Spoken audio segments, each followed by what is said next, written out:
The War No One Wanted. War of the Submarine, Book 2, by R.G. Roberts. Narrated by A.J. Shuck. Chapter 1. Stepping Up. 29 July, 2038.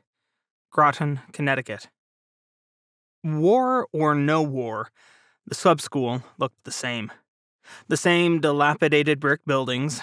The Navy's budget never stretched to more beautification than once over dust, twice over rust.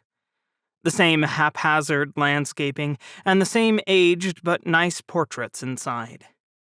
The simulators were high-tech, because the submarine community took training seriously, but they too had endured the wrath of penny-pinching bureaucrats. Now there was money aplenty, but what chief of naval operations in their right mind threw it at a schoolhouse? The Navy's rapid loss of submarines was a much more immediate problem. Nearly every sub lost meant a crew lost, which wreaked havoc with the American submarine community's meticulous personnel detailing. The executive officer or second in command of a sunken boat couldn't very well move on to become the commanding officer of another submarine, not if his or her new address was on the bottom of the Indian Ocean. The Bureau of Personnel scrambled to keep up, swapping people's jobs, moving this commander here and that commander there, generally playing ping-pong with senior officers detailed to command a submarine. An elbow jammed into his ribcage in greeting. Commander Teresa O'Canus grinned. She was slender and sharp in her khaki uniform, with dark curly hair she kept short in lieu of battling it into an acceptable Navy hairstyle. Teresa bounced up and down on her toes. "You gonna paint a picture of Ballard Hall, or are you just gonna stare like an idiot?" "Figured the idiot was more up my alley." Commander Alex Coleman chuckled and shoved his hands into his pockets. "I was starting to think you'd gotten cold feet." "Me? Nah, I keep my butterflies firmly sealed inside my stomach, thank you very much." Teresa gestured at the double doors leading into the brick building. Ballard Hall had felt like their home away from home for months. Alex spent more time here than he did with his family. Training, and more training. Time to go find out our fates. I suppose it is. Alex tried not to chew his lower lip. Keeping his hands in his pockets, breach of military discipline or no, hid how his palms sweated. But keeping a good friend from noticing his nerves proved harder. Alex Coleman was a depressingly normal fellow, with short blonde hair kept as long as Navy regs allowed. If you asked Alex, his blue eyes were his best feature. That was only because you couldn't see his brain from the outside. He was of average height, and skinny enough to eat an entire buffet and not notice a pound gained. There was a swimmer's muscle under the slim exterior, however. Alex might hate to run, but he loved to dive. Not that it helped him right now. Teresa shot him a curious look. "You look like you swallowed a lemon. Why so worried? Even if you bomb the test, you're at the top of the class. Navy'd be dumb to give you some trash hauler to command." "The Navy doesn't have trash-hauling submarines." "Don't be so sure of that. They delayed Jimmy Carter's decommissioning." Together, they walked into Ballard Hall, crossing the quarterdeck into the heart of the submarine commander's course. Teresa flashed her badge at the watch, snickering. "Course, since none of us knows how to drive a Seawolf class, they'll have to pull some grandpa off his retirement couch to command her." Alex snorted. "Some Cold War relic can't do worse than the rest of us are doing." "Oh shit." Alex and Teresa were set to join the ranks of the elite. Everyone, everywhere, knew that the American submarine force was the best of the best. Years of training went into crafting each commanding officer into a combination of an astute warfighter and a top-notch engineer. Yet 3 months into the war, the United States already lost half the subs initially deployed. The fact that most of those subs were lost due to bad decisions by their commanding officers was the worst-kept secret in the Navy. Up one set of stairs and 2 right turns brought them to the classroom housing SOAC Class 2038-2. It was a utilitarian room, painted a neutral blue. Dry erase boards lined the walls on each side, covered in reminders and exam notes. To Alex's left, there was the Wall of Honor, the list of subs, and their COs by default, with the most kills of the war. The subs on the bottom half of the list were all on the bottom of the ocean. Alex tried not to look at those, but the ones on the top drew his eye. USS Moray, SSN 853, Commander Jane Phelps, 4 sub, 6 surface. USS Idaho, SSN 799, Commander Kenji Walker, 5 sub, 4 surface. USS Skate, SSN 854, Commander Annabella Santiago, 5 sub, 2 surface. USS Guam, SSN 813, Commander Rico Sivers, 1 sub, 6 surface. Any tendency to look at those totals and dream was dashed by the opposite board, those on Eternal Patrol. 106 days into the war, and there were already 6 subs on that list. 6 subs lost with all hands, more than 750 sailors lost. Thornback could be discarded. They were sunk probably before they knew the war started, but the others? Alex swallowed. New Hampshire, Colorado, New Jersey, Oregon, and Kentucky. All Virginia-class submarines, just like the ones Alex spent his entire career aboard. He looked away from the wall and headed toward his seat. The classroom held desks for a class of 25, each decorated with 1 classified computer and dual monitors. The chairs were serviceable, but not that comfortable. Typical Navy wisdom said that too comfortable of a chair would be an invitation to go to sleep. Joke was on them. Alex could sleep anywhere, a skill learned due to some misbegotten escapades back in college. Being a submariner only polished that until it shone.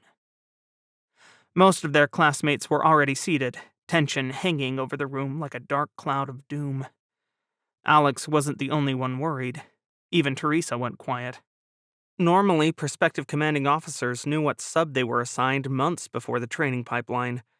But that training pipeline was also usually 6 months long instead of the 3.5 months they were 3 days away from completing. War changed a lot of things. Alex scraped his hands over his face and stared at his bland white desktop. It was surreal. 5 months ago, his career was in the dumpster, torpedoed by USS Kansas's vindictive CO. Then, the French tried to take the largest underwater station in the world and lit off a world war. Somehow, Alex got his people off that station, hijacked a cruise liner, and saved his least favorite admiral along the way. Here he was, inches away from his lifelong dream of submarine command, all because aboard college-aged Alex Coleman once learned how to make bombs out of coffee creamer. Those bombs scared the hell out of French Marines 16 years later, buying Alex's people time to get off Armistice Station, and buying Alex a second chance. Captain Henry Forrester, their senior instructor, cleared his throat. He was a skinny man with wild hair just on the wrong side of the regs, but no one cared. Forrester made a name for himself sneaking USS Challenger right up to the Russians' front door in the Baltic in the years before the war, and had enough spastic energy to wear a hummingbird out. Everyone liked him, except when he was grading tests. "Ladies and gents, put your hard hats on," he said. "It's time to find out your fates." An invisible fist closed around Alex's throat. Lord, why was he so nervous? Teresa was right. He was at the top of their class. Snuck in or not, he'd earned his place. "Breathe, Alex," Teresa leaned over to whisper. "At least you're near the front of the alphabet, or on top if they go by rankings. Bet you're gonna get one of those shiny new improved zeros." "I wouldn't know what the fuck to do with one." Alex swallowed before a nervous laugh could escape. Never even been on a normal zero. "First time in command sounds like a great time to start." "She's right. I'm betting on you to get something new." Commander Tommy Sandifer leaned in to say from Alex's other side. "Betting?" Alex asked warily. "Oh, no one told you about the class betting pool?" Tommy laughed. That's because you're the favorite. No one tells the favorite. Teresa elbowed him. See? No need to be nervous. We're only expecting great... I know you're naturally gregarious, Commander O'Canis, but I think even you might want to pay attention right now, Forrester cut in. The class snickered, and Alex breathed a little easier. Now, on with the show. First up, Commander Aidna Aga, USS Grunion, SSN 849. He paused so the class could applaud, and Gianni Ferri could slap Aidnan on the back. Grunion was a Zero, just 3 years old and an absolute catch for someone ranked 6th in their class. Commander Gabrielle Allard, PCU Bumper, SSN 862. Someone hissed. Gabrielle gasped. Bumper was newer still than Darter, so new that she wasn't even commissioned. Bumper was one of those improved Zeros Teresa thought Alex might get, and Gabby was right behind him in class standings. Commander Alexander Coleman, USS Jimmy Carter, SSN 23. Stunned silence greeted those words. Alex felt like someone punched him in the gut. Someone whispered, "What the fuck?" Maybe Teresa? Alex wasn't listening. Someone else muttered something about Jimmy Carter being a death trap, and Alex ignored them too. He just stared at Captain Forrester dumbly as 3 months of busting his ass went down the drain. Forrester spoke hurriedly. Commander Hugo Duncan, USS New Mexico, SSN 779. Alex didn't pay attention to the rest. He vaguely remembered hearing Teresa receive USS Douglas, which wasn't a new and shiny Zero, but she was at least one of the last Virginia-class submarines built, and only 7 years old. Douglas was a good boat, one you could take the fight to the enemy in, whereas Jimmy Carter was the oldest attack sub in active service at a ripe old age of 33. Toward the end of their class, Tommy Sandifer got USS Georgia, a Block 5 Virginia class, and Alex tried to smile for his friends. Tommy had a boat that could wreck an entire fleet's day with surface-to-air missiles, or destroy a small country. That smile came hard. Alex's boat probably couldn't interface with the fleet's newest missiles. Your test this afternoon will contain a class-specific section, Captain Forrester continued. Use the next few hours to review anything you need about your future command. Forrester left, leaving Alex to stare at the screensaver on his assigned computer, emptiness gnawing at his gut. He choked back a laugh, and then, on second thought, let it out. Laughing was better than screaming in frustration. Alex scraped his hands over his face. Fuck me. This has got to be a mistake.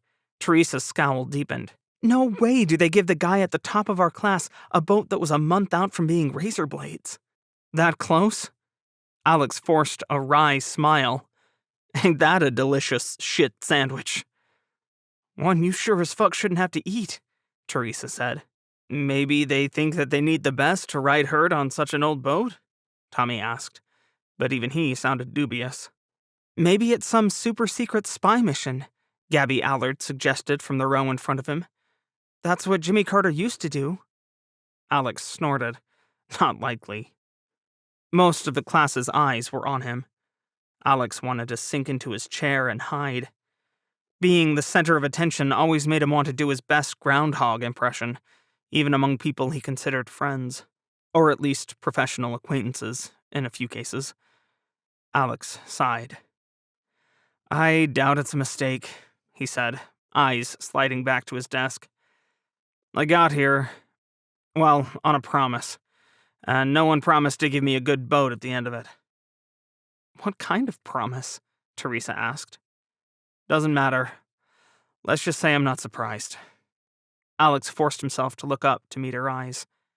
Better Jimmy Carter than no command at all. A couple months ago, that's where I figured I was going. I'm sensing a big lot of something you're not saying here. No point in airing dirty laundry, Alex shrugged. Guess I've got some studying to do. Gotta learn about my old lady, you know? He could feel Admiral Hamilton's hand in this, and trying to fight this assignment might end up with him back on the beach. The Navy didn't advertise Alex's actions on Kansas when he stopped his then CO from sinking a civilian submarine, and for good reason. Doing the right thing mattered a lot less when you disobeyed orders to do it, particularly when said civilian sub got sunk by some mysterious third party, but the blame still stuck to the US like glue. Yeah, going into that wasn't going to do him any favors. Cramming for 3 hours on the Navy's sole Seawolf-class submarine probably wouldn't either. The Second Battle of Sunda Strait. If anyone had asked Lieutenant Commander Stephanie Gomez before the war if the Sunda Strait was a smart patch of water to fight over, she'd have called them crazy. Unfortunately, the Sunda Strait was the sole path from the Indian Ocean to the Java Sea, cutting between the Indonesian islands of Java and Sumatra. Since it was located south of the Strait of Malacca, once the world's busiest waterway, and now owned lock, stock, and barrel by the enemy, the Alliance was desperate to keep the Sunda Strait in business. Missing the first few battles of the war had made Steph feel guilty. Not the first one, exactly. She was busy elsewhere when the Navy got smacked in the Battle of the Somme. But the ones after that, where friends, classmates, and other surface warfare officers fought and died. Those she felt guilty about. That lasted through her rushed time at the prospective executive officers course, a class she started less than a week after leaving Armistice Station when the war started. Her original assignment, USS Paul Ignatius, sank at the Battle of Java Sea before she even finished class. That bounced her to USS Jason Dunham, DDG 109, another Arleigh Burke-class destroyer. Within a month of reporting aboard as the destroyer's executive officer, or second in command, Steph stopped feeling guilty. Jason Dunham ran out of missiles during the Battle of the Sea of Japan 6 days earlier. Duking it out with 2 Russian frigates left her with only a handful of evolved Sea Sparrow missiles for point defense, and taking out a pair of Russian corvettes left her lower on ammunition for her 5-inch 62 gun than anyone in their right mind liked. A quick sprint into Yokosuka, Japan, for rearming didn't help much either. The U.S. Navy weapons depot there was drier than dirt and echoed like a cave. If the crippled Japanese Naval Self-Defense Force hadn't ponied up 20 SM-6 Standard missiles and a few hundred rounds of high-explosive ammunition for Dunham's gun, the destroyer would have sailed naked into the Second Battle of Sunda Strait. As it was, having only 20 missiles and a vertical launch system made to carry 96 was like putting pennies in your quarter jar. Steph Gomez liked having a jar full of quarters, thank you, but no one asked her when they sent her destroyer out to play without a full deck. Besides, she was only the XO, and the captain got to fight the ship. Her job was navigation. Steph was good at navigation. She was damned good at her job, really, and always had been. Armistice Station hadn't been exile for her. That shore duty turned out to be great for her career, particularly now that she had Admiral Hamilton's kiss of approval. She probably hadn't needed it, but it was sure nice to have. Even in wartime, admirals liking you was a quick ticket upward, and Steph knew she wanted command of her own ship. She was what her last captain called a Hispanic bombshell of enthusiastic competence, born and bred in the South to love guns, hunting, and getting down and dirty. Steph thought about becoming a Marine, but the call of the sea was stronger than her love of shooting, so she took an NROTC scholarship to Norwich University, where she got to climb mountains with a rescue unit until the Navy sent her out to the Big Blue. Now, she stood on Jason Dunham's bridge, looking out at suspiciously clear skies and seas as her crew fought for their lives for a stupid but critical patch of water. "All stations TAO, Winchester, I say again, we are Winchester," the ship's tactical action officer reported over the internal net. Shit. Steph clung to the arms of her chair as the officer of the deck sent Dunham into another turn. The destroyer strained at her seams, leaning hard to port. The outside of the turn, her screws churning up a rooster tail of water in her wake. "OOD, stand by for gunnery action." "OOD, aye!" Ensign Angelina Darnell held onto the navigation polaris at the center of the bridge for balance. "Shift your rudder!" "Shift my rudder, aye. My rudder is left 30 degrees. No new course given," the helmsman replied. "Very well." Steph's head snapped left, squinting to pick out ships on the horizon. 2 Indian Talwar-class frigates bracketed a French frigate, but those Aquitaine-class Frem frigates were practically destroyers, tough customers, and damned hard to sink. Despite that, one burned off to port, hit by Dunham's last missiles. Dunham hadn't smacked her alone, though, and that Aquitaine got her revenge before she was done. Jack H. Lucas, Dunham's younger sister ship, broke in two as Steph watched. Worse yet, Sterrett had gone to the bottom 20 minutes earlier, accompanied by an Indian destroyer. But the cruiser was the big loss. Monmouth was a flaming wreck.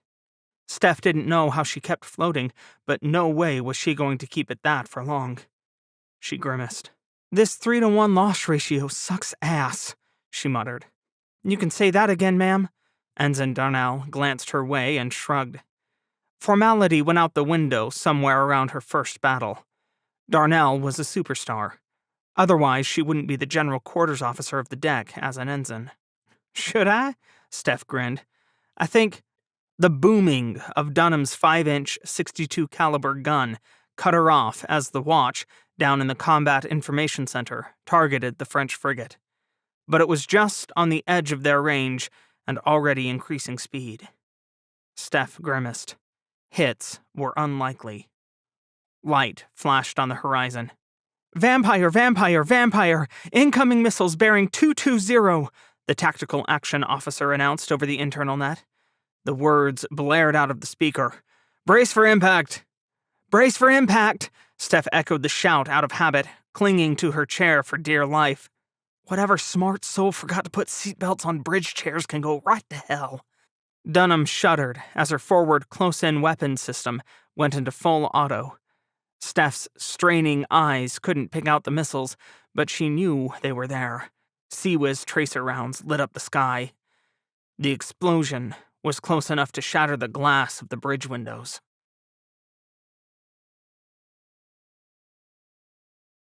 Chapter 2. Bad Tactics. Groton, Connecticut.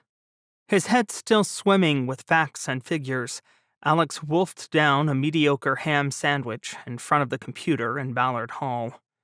Most of his classmates went out for lunch, but he had a new boat to learn about and no time to do it in. Alex might have been an introvert, but he usually liked to go out for lunch with a few friends like Teresa and Tommy. Groton was full of mom-and-pop restaurants, and even though he'd grown up around here, there was always a new hole in the wall to discover. Not going with them today, one of their last days at the sub-school, made his heart ache. Once they left here, they'd all command submarines at war, and statistics said a lot of his classmates wouldn't be coming home. Shaking himself, Alex turned back to the computer, drinking in all the information he could find. Jimmy Carter was 100 feet longer than her 2 decommissioned sisters, had 8 torpedo tubes, twice that of the Virginias and Ciros, a maximum speed of 43 knots, a knot faster than a Virginia, but 14 knots slower than the lightning-fast Ciros, and a gargantuan multi-mission platform stuck in her middle, designed for special operations. Years ago, Jimmy Carter had been famous for splicing listening devices into cables, sneaking SEALs into places they weren't wanted, and spying on a variety of friends and allies. Unfortunately, the brand new Parchie had replaced her as the Navy's go-to spec ops submarine. Unless Big Navy wanted 2 such boats, that MMP would be a useless roll of fat, making Alex's command 3,000 tons heavier. Joy. Captain Forrester returned to the classroom a few minutes before their lunch break ended, and Alex closed the capabilities and limitations file he was studying. Rising, he crossed the room to meet Forrester, who flinched. Alex pursed his lips, but he supposed it was nice to know that this wasn't Forrester's idea. Not that he had to ask which admiral he'd pissed off. Alex adopted as neutral an expression as he could manage. Captain, do you know if the Seawolf simulator is still operative? Alex asked. I'd like to request as many hours in there as I can get. Forrester's flinch became a full-out cringe. Sorry, Alex. They dismantled the Seawolf simulator last year. No, that wasn't a giant's hand grabbing him around the throat. Alex just felt like it was. Oh, great. If it helps at all, you can use Virginia answers for your test, Forrester said, as if Alex hadn't spent 3 hours speed learning about his future boat.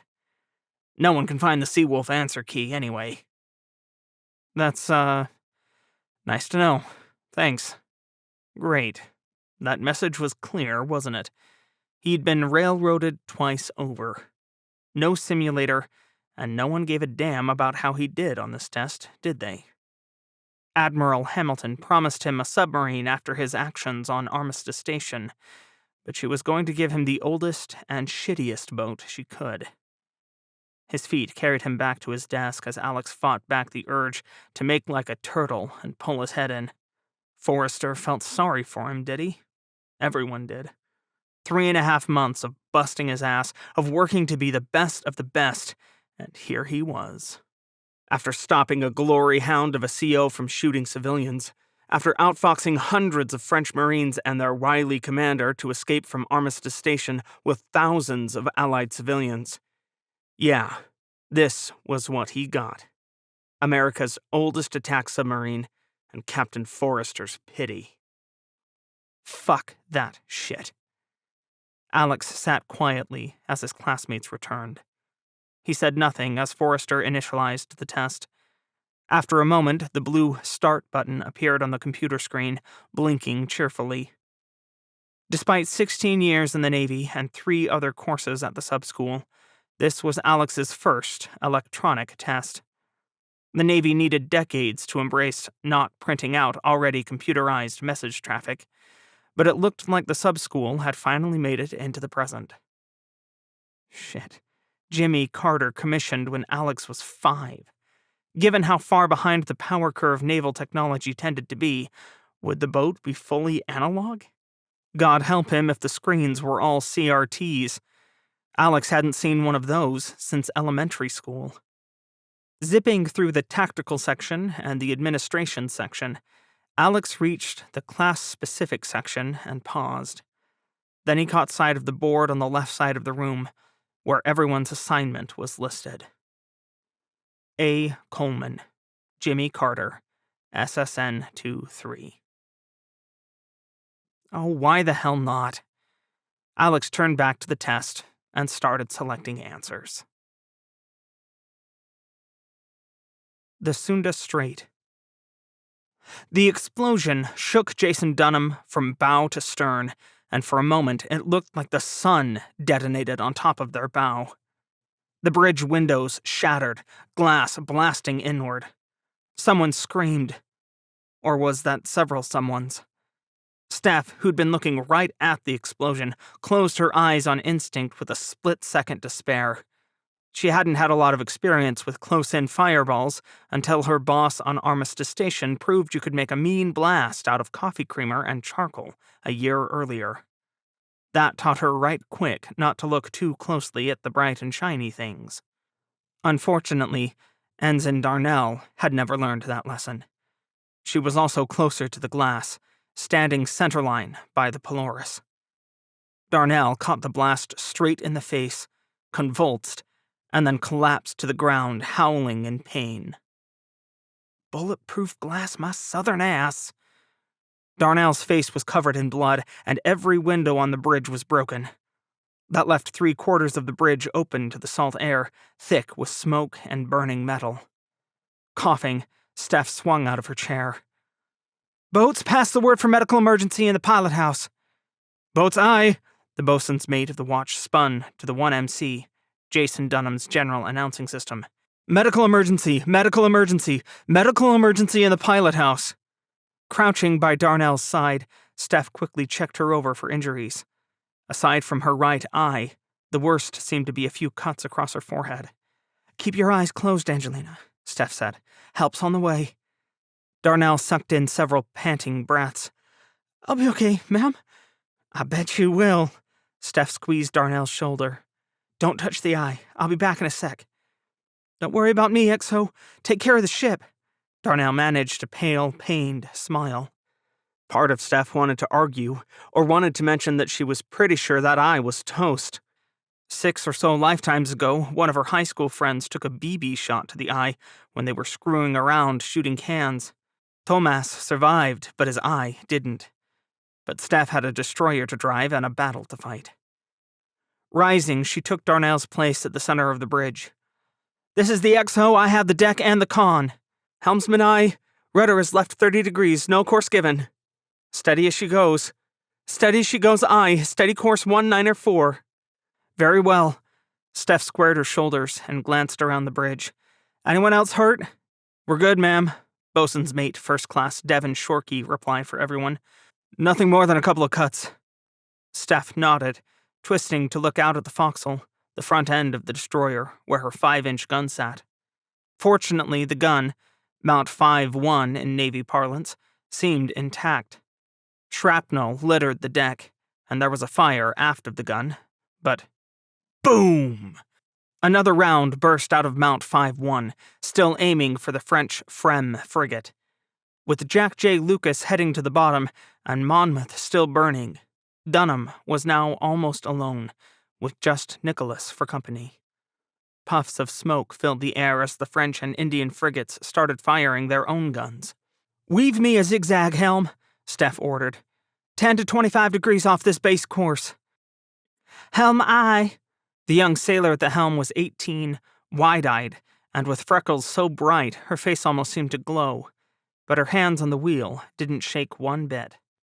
Go back and check this chapter and the previous. Helmsman is a woman. Steph leaned into the internal comm speaker. "Combat XO, I have the deck. Looks like the enemy has also swapped to guns. Any chance Nicholas has missiles left?" "XO, Captain. No go. She's Winchester," Commander Matt Tabor replied. Damn. Luckily, Steph didn't press the button to swear under her breath. She'd hoped that Nicholas, one of the missile-heavy O'Bannon class, would still have something left to reach out and touch the enemy with. Unfortunately, like Dunham, Nicholas had only one 5-inch 62 caliber gun. Not much to shoot with. Steph shook herself. "Captain, XO, we're in a random zigzag up here to mess with their targeting as best we can." "Captain, aye. Nicholas will be alongside shortly to commence a gun run at the enemy in tandem." A peek out the starboard non-windows showed Nicholas roaring up from behind. The newer destroyers were faster and smaller than the Arleigh Burkes and carried a bigger missile punch, at the expense of having crap for anti-submarine warfare capabilities. But at least there were no subs in the force that came against them earlier, even if the 3-2 odds Dunham and Nicholas faced weren't great. Boom! The 5-inch fired again, rattling every loose fitting on the bridge, now that there were no windows to dampen the sound. Their rate of fire was slow. Was the team down in CIC conserving ammunition, or was there a mechanical problem? Steph wanted to ask, but it wasn't tactically relevant from her position on the bridge. Good tactics said the captain should be in CIC while the XO was on the bridge. But man, not knowing things up here sucked. Boom! They were still 10 miles away from the 3 enemy frigates. Did that look like a hit? Steph squinted. "They better sink those bastards before we get in Automalera range," Shorkey muttered as stretcher-bearers burst onto the bridge to tend to Ensign Darnell. Steph shot him a lopsided smile. "Those 76mm shells are 2 inches smaller than ours, boats.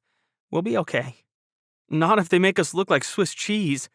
Ain't no shooting those down like we can missiles, XO." "I'm pretty sure the captain's smart enough to stay outside their effective range," Steph replied. God, she hoped Tabor was. He'd been a sound tactician so far, but this battle had been a shit show from the onset. Bad intel got their forces split in half, rushing to save 2 supply ships the Indians supposedly captured, only to find them sinking and in flames before Dunham and her cohorts were even in missile range. She leaned forward to talk into the speaker again.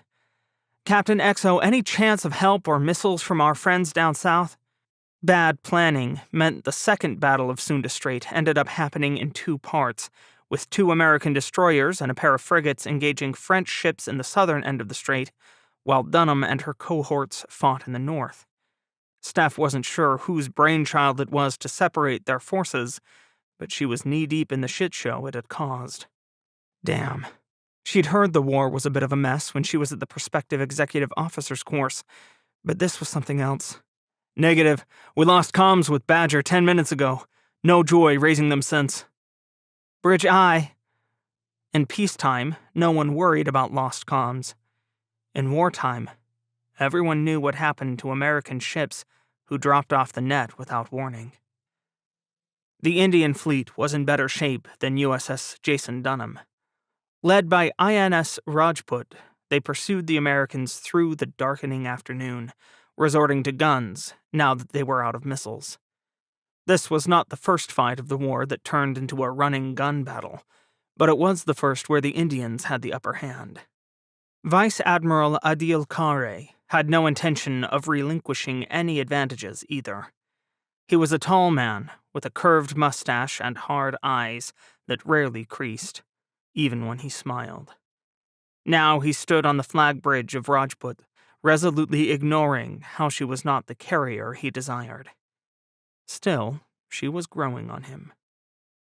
A Kolkata II-class destroyer was the premier fighting flagship of his navy, but it was not where Kare wished to be. Bristling with vertical launch cells for 64 missiles and carrying 2 76mm Automalera super rapid gun systems with a rate of fire of over 80 rounds per minute, Rajput was a tough customer by any navy's standards, except perhaps the United States Navy that was such a plague upon the Indian Ocean. But they were learning, the arrogant Americans. Pushing them out politely through corporate alliances and spending cash earned in undersea stations and mining outposts had not worked. Nor had humiliation. When Indian and France forcibly ousted America and her allies from Armistice Station on the eve of the war, a small group of U.S. Navy personnel hijacked the cruise ship meant to carry them away, and they'd done more. Before the mess on Armistice Station, Admiral Kare was India's rising star, a likely candidate for the next chief of the naval staff. He was a proud man whose love of golf was only outweighed by his ambition. Now he was relegated to the flag bridge of a destroyer instead of leading his navy, desperate to rebuild his reputation. Kare sneered, looking at the burning ruins of USS Badger and Shields. Survivors and life rafts dotted the ocean's surface, more from Shields than Badger. The latter was a frigate and went down far faster than her destroyer counterpart, and faster than the first 2 ships the Indians engaged early in the action. One of those, the other destroyer, was still burning, but Kare was sure it would sink soon. Both American ships were newer than his own. Rajput, commissioned in 2026, 12 years ago, but they were no match for his task force. Kare might not have his navy's newest ships, or even the fleet he wanted, but he knew how to use the ships he had. 3 Sivalik-class frigates, 2 Kolkata II-class DDGs, and 5 Kamorta-class corvettes packed a bigger punch than 2 American destroyers and a pair of their frigates, particularly when Kare strapped mobile BrahMos missile launchers onto the Kamortas to augment their capabilities. Small and hard to track on radar, he sent the Kamortas in first to saturate the Americans' much-vaunted missile defenses. Just like in previous battles, the legendary Aegis system defended an American task group well, but it wasted 2 missiles on every one sent their way. The Americans shot down most of the BrahMos missiles Kare shot at them, but they couldn't get them all. And the BrahMos was the fastest ship killer in the world.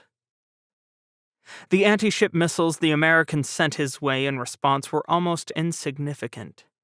1 Kamorta sank with all hands, but the others escaped unscathed, racing out of range after shooting their missiles and escaping the paltry response. Kare smiled to himself. America was good at air defense, but their offensive power on the seas suffered when they did not have an aircraft carrier to back them up. With Enterprise on the bottom of the Strait of Malacca, not very far away in the nautical scheme of things, and Gerald Ford still waiting to see if China's civil war would deter an attack on Taiwan, the long arm of America's naval power was considerably shorter. "Shall we close with the other group, Admiral?" Captain Kiara Naidu, his chief of staff, asked. "After we pick up the survivors from Coolish." He turned to her with a smile. "Trishul reports there are only 2 American destroyers left. We will complete our victory by sinking them." She grinned. "With pleasure." Taking a deep breath, Kare sat back and let a sense of vicious pleasure roll through him. Yes, he could get his career back on track. A few more victories like this, and he would be his Navy's premier admiral. Kare glanced at the ammunition readout to his right and frowned. Missiles killed ships, and all his ships were running low. Perhaps he would contact Brahmos Aerospace upon their return to port and talk about their production bottlenecks. Chapter 3. Moray. The Sunda Strait. "I think this is the first running gun battle since World War II, Steph said to Commander Matt Tabor 2 hours later. They stood together on Jason Dunham's now windowless bridge as the destroyer weaved back and forth within the confines of the Sunda Strait, avoiding shallow water and trying to close range with the enemy frigates. The smell of smoke and burned metal wafted in through the broken windows, and glass still crunched underfoot. With 30 of the crew injured and another 10 dead so far, there were no spare hands to clean up the debris. Nor was there time to mourn. Steph's chest went tight every time she thought about the sailors who'd died, and the handful in critical condition who were being treated in the destroyer's limited medical suite. But she had a job to do. Was this war? She resisted the urge to hug herself. The fight on Armistice Station hadn't been quite like this. It had been so fast that she'd hardly had any chance to think, and she wasn't close to those who died. However, losing her sailors was different, and left an empty feeling in her gut that was hard to shake. But she was the XO. She had to keep her head in the game, particularly when she was new here. Unfortunately, the French Aquitaine-class frigate and the 2 Indian Talwars they were chasing were both faster than Dunham's best speed of 33 knots. Nicholas, a newer O'Bannon class, was a touch quicker, but going in alone against 3 frigates when she was out of missiles would be suicide. "At least we've proven that a Burke can take a couple hits and survive," Tabor frowned. "Not that I really wanted that badge of honor." "What, your life's ambition wasn't to take a few 76mm rounds in the teeth?" Steph laughed. Boom! They squeaked into good range, and the 5-inch fired again. The first shot looked short, but damn, it was hard to tell at 9 nautical miles. Boom! Boom! Boom! Those 3 bracketed Trishul, and the Indian destroyer to starboard. Boom! Boom! Boom! Boom! Yes! Steph almost jumped in celebration. All 4 rounds hit Trishul head-on. Glancing at the UAV, unmanned aerial vehicle or military drone, video on the monitor to the far right showed fires burning on the frigate's forecastle. "Combat, Captain, we got her gun. Well done. Do it again on another one," Tabor ordered into the intercom. "TAOI!" Dunham's 5-inch trained 20 degrees to starboard as the helm put her into another port turn, continuing their zigzag course. Steph was still driving. Darnell was below in medical, with HMC Doc Gillis doing emergency surgery to remove her eye. But right now, that meant just watching the depth and making sure they didn't run aground while the helm executed the zigzag pattern. Good water for the next mile. That gave them 2 minutes on this course. Why couldn't the Navy pick fights in the middle of the big blue ocean? She could see Java from here. Boom! The ranging shot against the French frigate missed.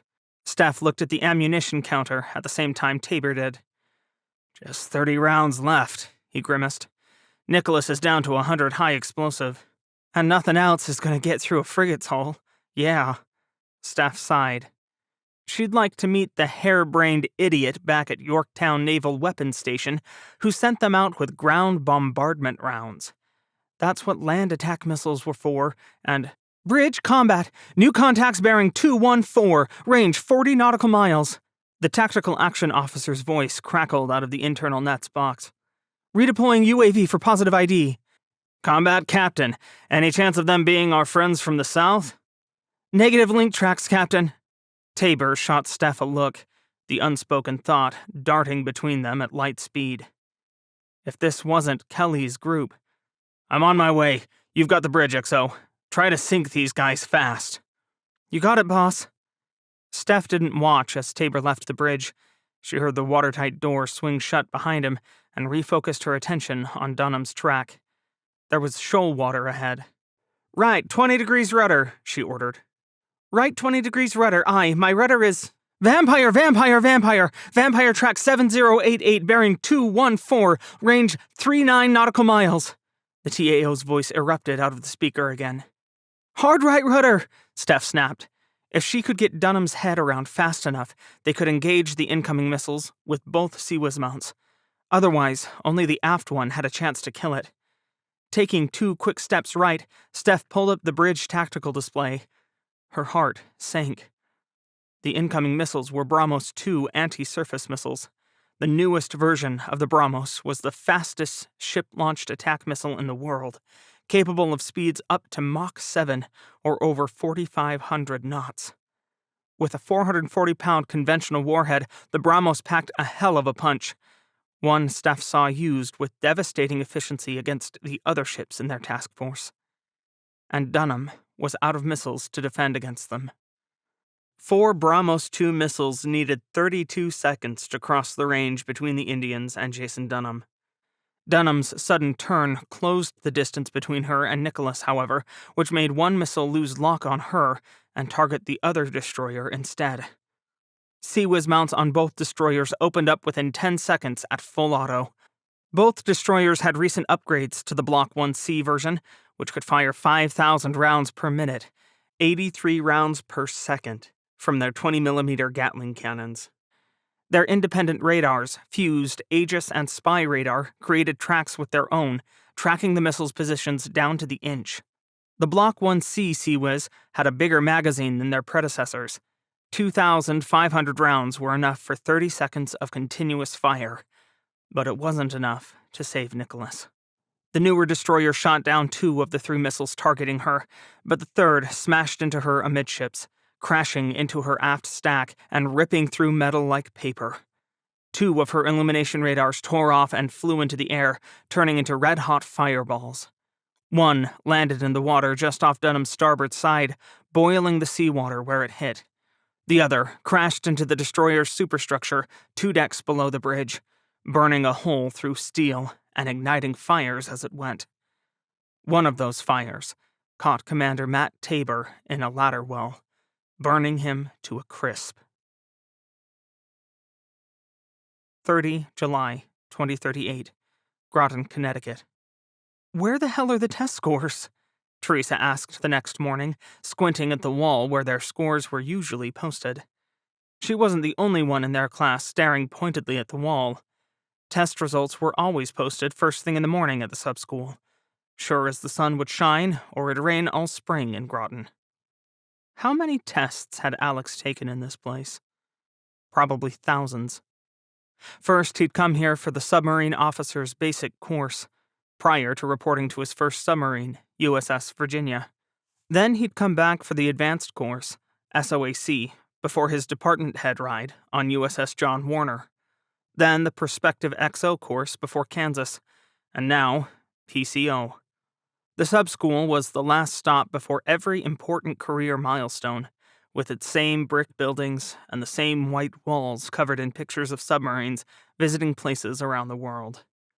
There would be no port visits to show the flag now. Now they were at war, and the reminders of that were on the walls too. Alex's eyes drifted to the list of the subs on Eternal Patrol. Would Jimmy Carter end up on that list, with his name next to her? "Alex, you okay?" Teresa asked. "Maybe the computer broke." Alex forced a smile. Maybe his answers broke it. That would be nice. Or not so nice. In the bright light of day, without anger egging him on, maybe putting those Seawolf-class answers in was a bad idea. He hadn't quite bombed the test on purpose, but he might as well have. Even with nothing to lose, he should respect the sub-school more than that, especially after all this time. Except he was still mad. He'd worked so damned hard to get to the top of this class, always with the disaster on Kansas in the back of his mind. Officers didn't survive going to Admiral's mast, even if it was for a damned good reason. He had a second chance, and Alex wasn't going to waste it, until Admiral Hamilton's invisible hand directed him to the oldest boat in the fleet. Yeah, she remembered. "Don't be stupid, there's like 5 backups." Teresa cocked her head. "Isn't there?" "Fuck if I know, or care." She punched him in the shoulder. "Come on, I thought you were in a better mood after drinking your sorrows away." "I was before the hangover kicked in." Alex shrugged, immediately regretting it. Damn, his left shoulder hurt. What had he walked into in his drunken stupor? His wife, Nancy, had a problem on her own ship last night, so Alex went out with a few classmates so they could celebrate, and he could drink a few too many in his quest to forget where he was headed within the week. He stayed up too late and drank too much.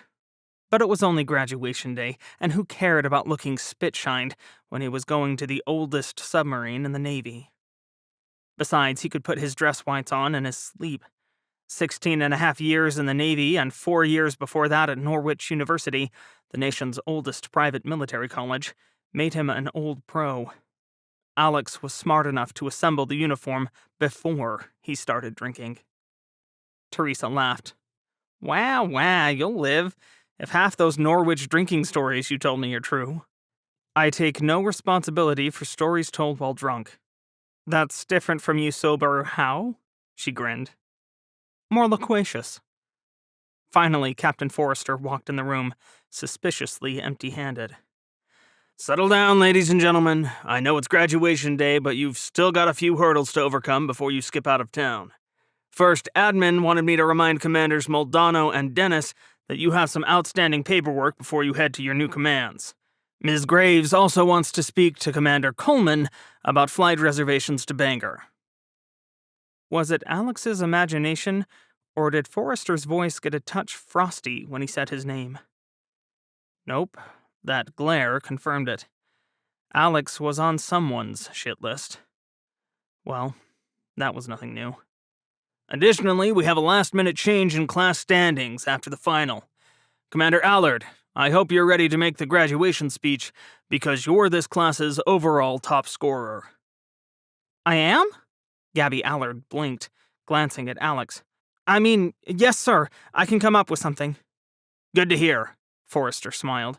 You'll be making that speech in front of Rear Admiral Hamilton, whom I'm sure everyone remembers as the first female submariner to make flag rank.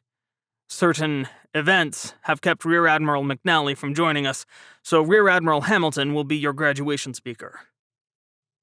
Oh, fuck. Alex could feel the color flee from his face. Hey, what's that about? Teresa whispered. Were you already drunk by test time? Nah, I just hate making speeches. Alex tried to swallow away the samba his heart was busy doing. She twisted to look at him, eyebrows furrowed. I know you're an introvert, but geez, that's a numbnuts thing to do. I really hate making speeches. Bullshit. There's always more with you. I bet you're sneaky in your sleep. Teresa eyed him. I'm going to ask Nancy about that next time we talk. Sure. Alex shrugged as casually as he could, trying not to think about. We have one more update before I go get your test results. This one less pleasant, Forrester continued. We received word late last night that Moray sank with all hands." A quiet chill settled over the class. Alex shivered, his gaze shifting to the leaderboard. Moray and Commander Phelps were there at the top, but now they'd also be on the Eternal Patrol list. God help them. "Do we know what happened?" The words came out before Alex realized he was speaking. He gulped. Forrester shook his head. "Not enough. However, the sub-sunk buoy triggered, and Moray was one of NUWC's test beds for an automatic upload of voice-video data recorders." He sucked in a shuddering breath. "And while assessment of the sinking is still pending, I received permission to show the attack center video to you." A murmur ran through the class. Alex couldn't tell if it was grief or anger. All he felt was a cold wall of dread washing through him, and he rubbed suddenly sweaty palms together. The sub-sunk buoy was attached just aft of the sail on all U.S. Navy submarines. It had gone through several iterations and technical names over the years, but the function was the same: to launch if the boat was lost and mark the sinking location. Some COs welded them down to avoid the slight rattling of the buoy in its bracket. Others disabled the emergency timer so the buoy couldn't be launched accidentally. But nowadays, a buoy launch plus a VDR upload was like getting the black box off of a downed airplane. They knew the sub went down, and now they might know why. Moray was defending the Abe Lincoln Strike Group when this happened. An unknown submarine had already sunk a destroyer, Ralph Johnson, and Moray was sent after her killer, Forrester said. Unfortunately, the VDR footage makes it plain that Moray was on the back foot from the beginning and spent almost 38 hours trying to lose her killer. Alex shivered. He only knew Commander Phelps in passing, yet this felt somehow wrong, like walking on someone's grave. But it was a learning opportunity, too. Never before had the Navy possessed the ability to look directly into the attack center of a submarine only minutes before their demise. Previously, theories of what went wrong were only that: guesswork. Swallowing back his unease, Alex focused on the display at the front of the classroom. It flickered from black to blue, with stark white words: USS Moray SSN 853, centered on the monitor. Then it flashed to a Zero-class sub's attack center, known to subcrews as the Con. Moray's Con was a narrow space, with the helm consoles up forward and 2 lines of double-screened electronic consoles down each side. Watchstanders crammed into every seat and behind most of them. There was never room to spare on a submarine, particularly at battle stations. Ship control was to port, fire control to starboard, and the sonar, radio, and spec ops spaces were in a closet-sized space Alex knew hid behind the fire control corner. Unlike older submarines, like the one Alex was about to inherit, there were no physical periscopes. Zero-class boats like Moray took after their older Virginia-class sisters, with always-up periscopes. Unfortunately, wartime experience proved those periscopes prone to battle damage. More than one boat returned to port with them bent and mangled beyond repair, but they made for a more spacious Con. Jane Phelps stood slightly off-center, between the navigation table and the helm consoles. She was a tall woman, with blonde hair pulled back in a messy bun. Her coveralls were rumpled and her eyes bloodshot, and she held a cup of coffee with stains on the rim. Her XO, or second-in-command, stood by the fire control consoles, leaning heavily on a chairback with his ball cap askew. "Con, sonar, still nothing," said a voice coming from the speaker to Phelps's right. "Con, aye," Phelps sighed, meeting her XO's eyes. "What do you think, Sam? Did we lose him?" "I wish I knew." Scrubbing his hands over his face, the XO turned enough that Alex could read the name tape on his coveralls.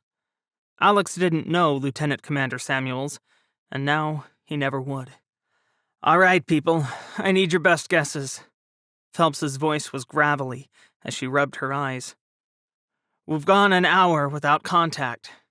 Have we lost Barracuda?" "Fuck," Alex whispered. Teresa stopped wiggling in her seat to look at him. "What?" "I've met that asshole." Looking at Commander Phelps and her team made Alex feel sick. Barracuda and its captain, Jules Rochambeau, already crossed Alex's path twice. Once in the murky waters around Armistice Station, where someone sank a civilian submarine and blamed it on Americans. And then later, on Armistice Station itself, when France and India seized control of the world's largest underwater station at the start of the war. Rumors said Rochambeau sank Thornback, too. "They've got to be as tired as we are, boss," Samuel said. "We've been at this for 37 hours. "And 5 minutes," a lieutenant added from the fire control corner. "Don't forget those 5 minutes. 6, someone else said. Tired laughter filled the space. "You think they picked up Ralphie's survivors yet?" Samuels asked Phelps in an undertone. USS Ralph Johnson, a destroyer, was reported sunk the day before Moray, defending the aircraft carrier USS Abe Lincoln from an enemy submarine attack. "God, I hope so." Phelps's eyes never left the tactical plot. "We can't afford to lose anyone else. Not after the Battle of the Sea of Japan." Samuels grimaced. "Yeah, we're supposed to be the shooters in the submarine shooting galleries." "Someone should tell the enemy that." Phelps straightened. "All right, people. We're not going to sit here all day with our tail between our legs. Let's move out a bit and see if we can't catch back up to the strike group." She turned to a dark-eyed lieutenant. "Officer of the deck, come around and increase speed to 16 knots. OODI, right standard rudder, steady course 074, ahead standard for 16 knots. Right standard rudder, steady course 074, ahead standard for 16 knots I," the helmsman replied, using the handwheel, hastily installed on most boats, after the war proved touchscreens less resilient to shock damage than Pulsar Power Limited claimed, to bring the submarine about. "My rudder is right 15 degrees, coming to course 074. "Very well." The officer of the deck's smile was wan. A tiny woman, she looked like a firm wind might blow her down. But Moray's deck didn't even vibrate as the boat came around. "Passing course 000, the helm reported. "Sonar Con, tell me if you hear a peep from our friend," Phelps said into the speaker most submariners fondly called the bitch box. It looked so new on Moray, nothing like the battered and scratched ones Alex was used to on older Virginia-class boats. Would Jimmy Carter's even have paint left? "Con, shit, torpedo in the water. 2 torpedoes in the water, bearing 009er, range approximately 10,000 yards. The words rocketed into the space. Phelps's head snapped around. "Hard left rudder, all ahead flank." Oh shit.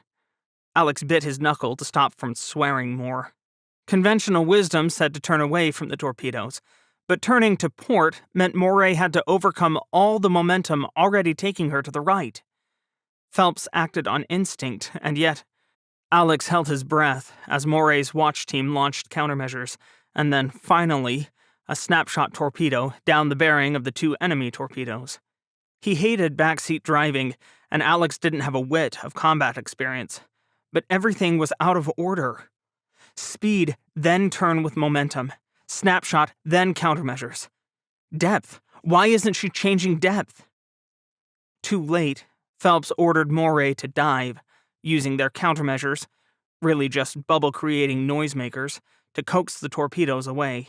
She took Moray deep, too, right to 1,400 feet, a Ciro's test depth. But why not deeper? Or why not go shallow? Moray corkscrewed once more, up to almost 50 knots and still increasing. Even the best torpedo the French had, the F-21 Artemis, couldn't go faster than that, and Alex heard more than one of his classmates sigh in relief as Phelps's boat shook off the 2 fish on her tail. Then 2 more torpedoes appeared out of nowhere, launched from just 2,000 yards away, and right in Moray's path. The VDR feed showed a giant lurch, water rushing in, and white-faced people screaming right before everything went black. In the last second, Jane Phelps turned to look straight at the camera, her lips moving silently. "I'm sorry." Chapter 4. Paying the Piper. The fun couldn't end there. Silence greeted Moray's televised death. No one knew what to say or how to say it.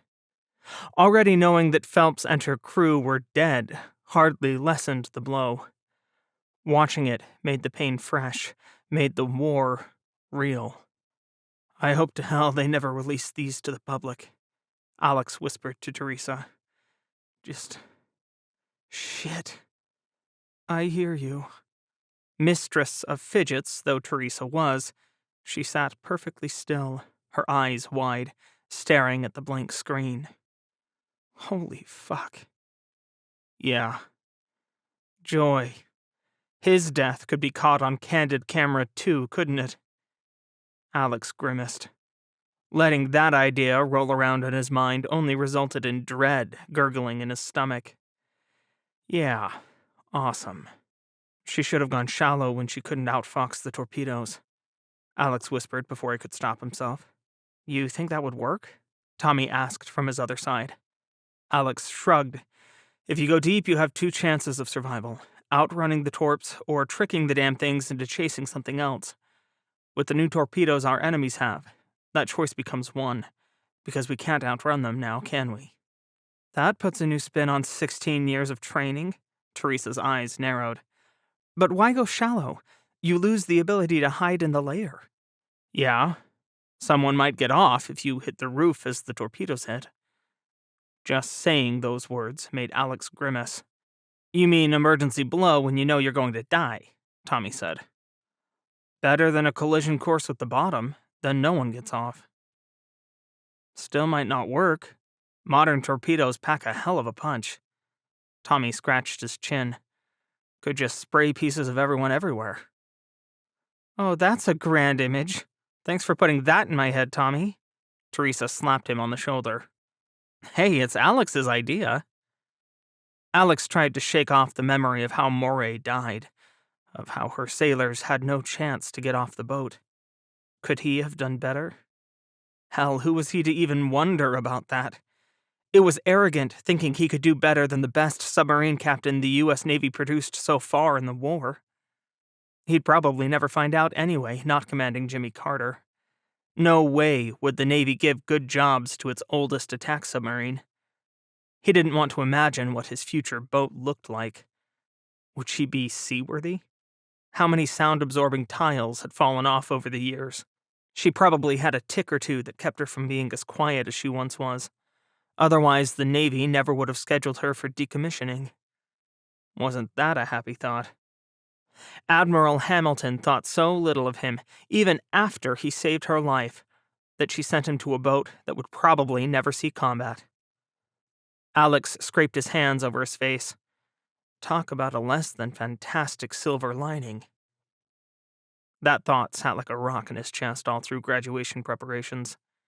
The idea of dying for his country was one he accepted the day he graduated Norwich University and entered the Navy. It was a possibility he looked right in the face back on Armistice Station, too. Yet somehow the thought of others watching the video after the fact was sickening. Worse than the thought of public speaking. "You okay?" Teresa asked as they found their seats. Graduation was in a big tent outside. It was off-white, thanks to Groton weather, and covered in ruffled bunting in red, white, and blue. The once temporary tent was a permanent fixture at the sub-school these days. Classes cycled in and out so fast that no one bothered to take it down. They just removed the decorations, chairs, and podiums, so random New England storms didn't do them in. Families were seated to the right, staff to the left, and the class in the middle.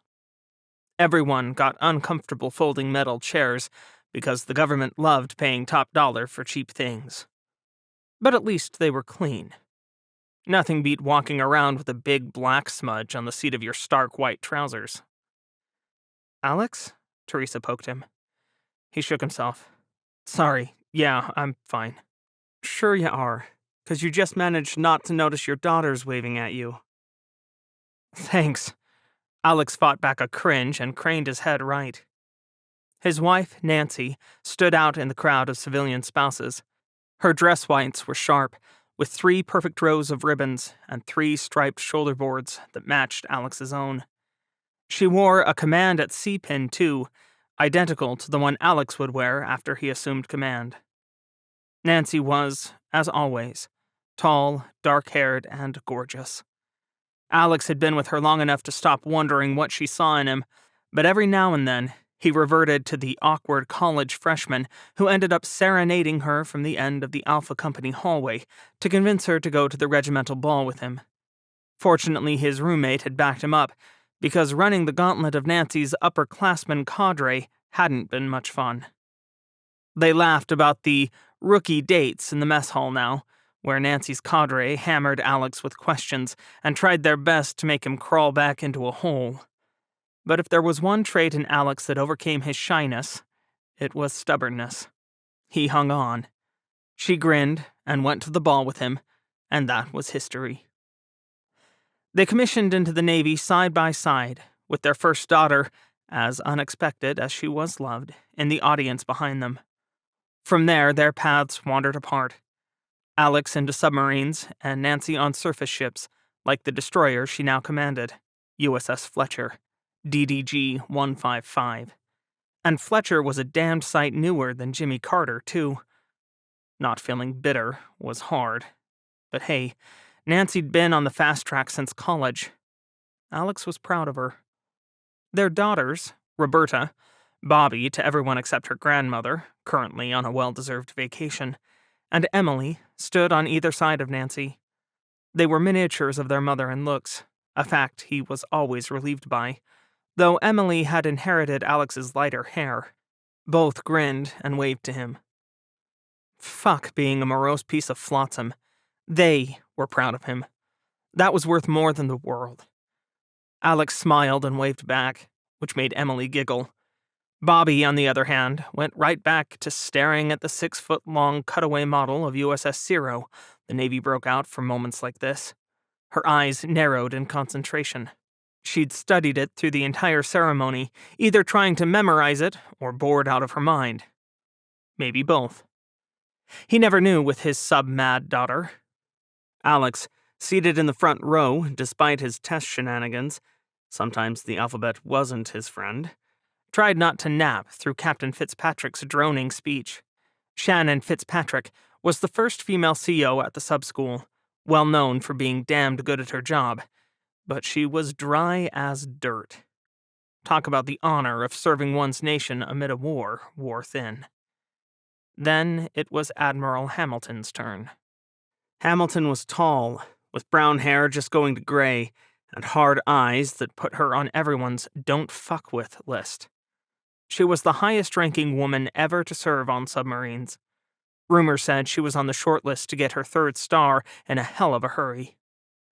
Thankfully, her hatred for one Alex Coleman wasn't well known, even if her fingerprints were all over his new assignment. Hamilton was also the mentor of the same CO, Chris Kennedy, who chucked Alex under the bus the first time Alex visited Armistice Station. Hamilton and Alex worked together during the latter attack on that same station, but today proved that her promised resurrection of his career was riddled with mines. Even noticing him in the front row made her eyes narrow. Alex flinched.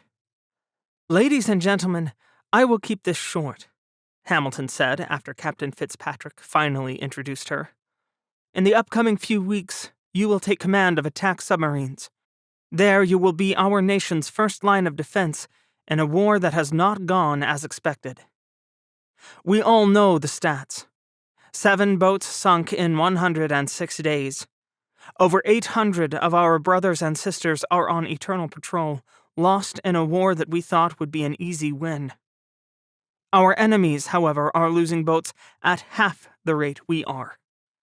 and this morning we lost contact with New Hampshire in the Sea of Japan. No sub-miss sub-sunk buoy activated, but she's missed 3 check-ins. We all know what that means." A little moan ran through the crowd. "But the losses aren't the only issue. We must face that we have both a tactical problem and a captain problem. If you believe I'm lecturing you on World War II, think again. This is the same game with new players. Peacetime and low-conflict operations gave little indication of how commanders would perform in combat, and submarine warfare uniquely depends on our COs. Many of those COs look great on paper. They perform well in exercises. They are top-notch administrators and excellent leaders. But they lose. And when submarines lose battles, we don't limp back into port like our skimmer counterparts. Surface sailors can jump overboard as the ship sinks. We, on the other hand, start underwater. And what happens? All too often we die, and we take 100+ shipmates with us." Hamilton ground out every word like she was eating glass. "Every person lost is a highly trained submariner who will be harder to replace than the boat he or she sailed on. And we can't afford for this loss rate to continue. Something must be done. I'm not asking you to go out there and take no chances. Rather the opposite. We have to take chances if we are to put a stop to this march across the sea our French, Indian, and Russian adversaries have begun. We must embrace a certain amount of risk, take sensible chances. And that begins with the captain, with the title you will all soon wear. Right or wrong, a captain makes a boat. Great crews begin with a great CO, and a terrible CO will nullify their good crew without even trying." Hamilton paused, and Alex tried not to think of Kennedy, who wanted glory without owning the guts to do the right thing. "A captain unworthy of the name may bring their crew home. But the sad fact is that survival is no longer enough. When you deploy and take your submarines to war, I want you to consider these facts. We are no longer at peace. We need warfighters in the tradition of Jane Phelps, and we need them to survive." Christmas Island Naval Base, Australia. Hours of hide-and-seek later, Steph got her damaged destroyer to the relative safety of Christmas Island. One of Australia's smaller territorial possessions, Christmas Island was of 0 tactical importance before the war, which meant it was now hotly contested territory.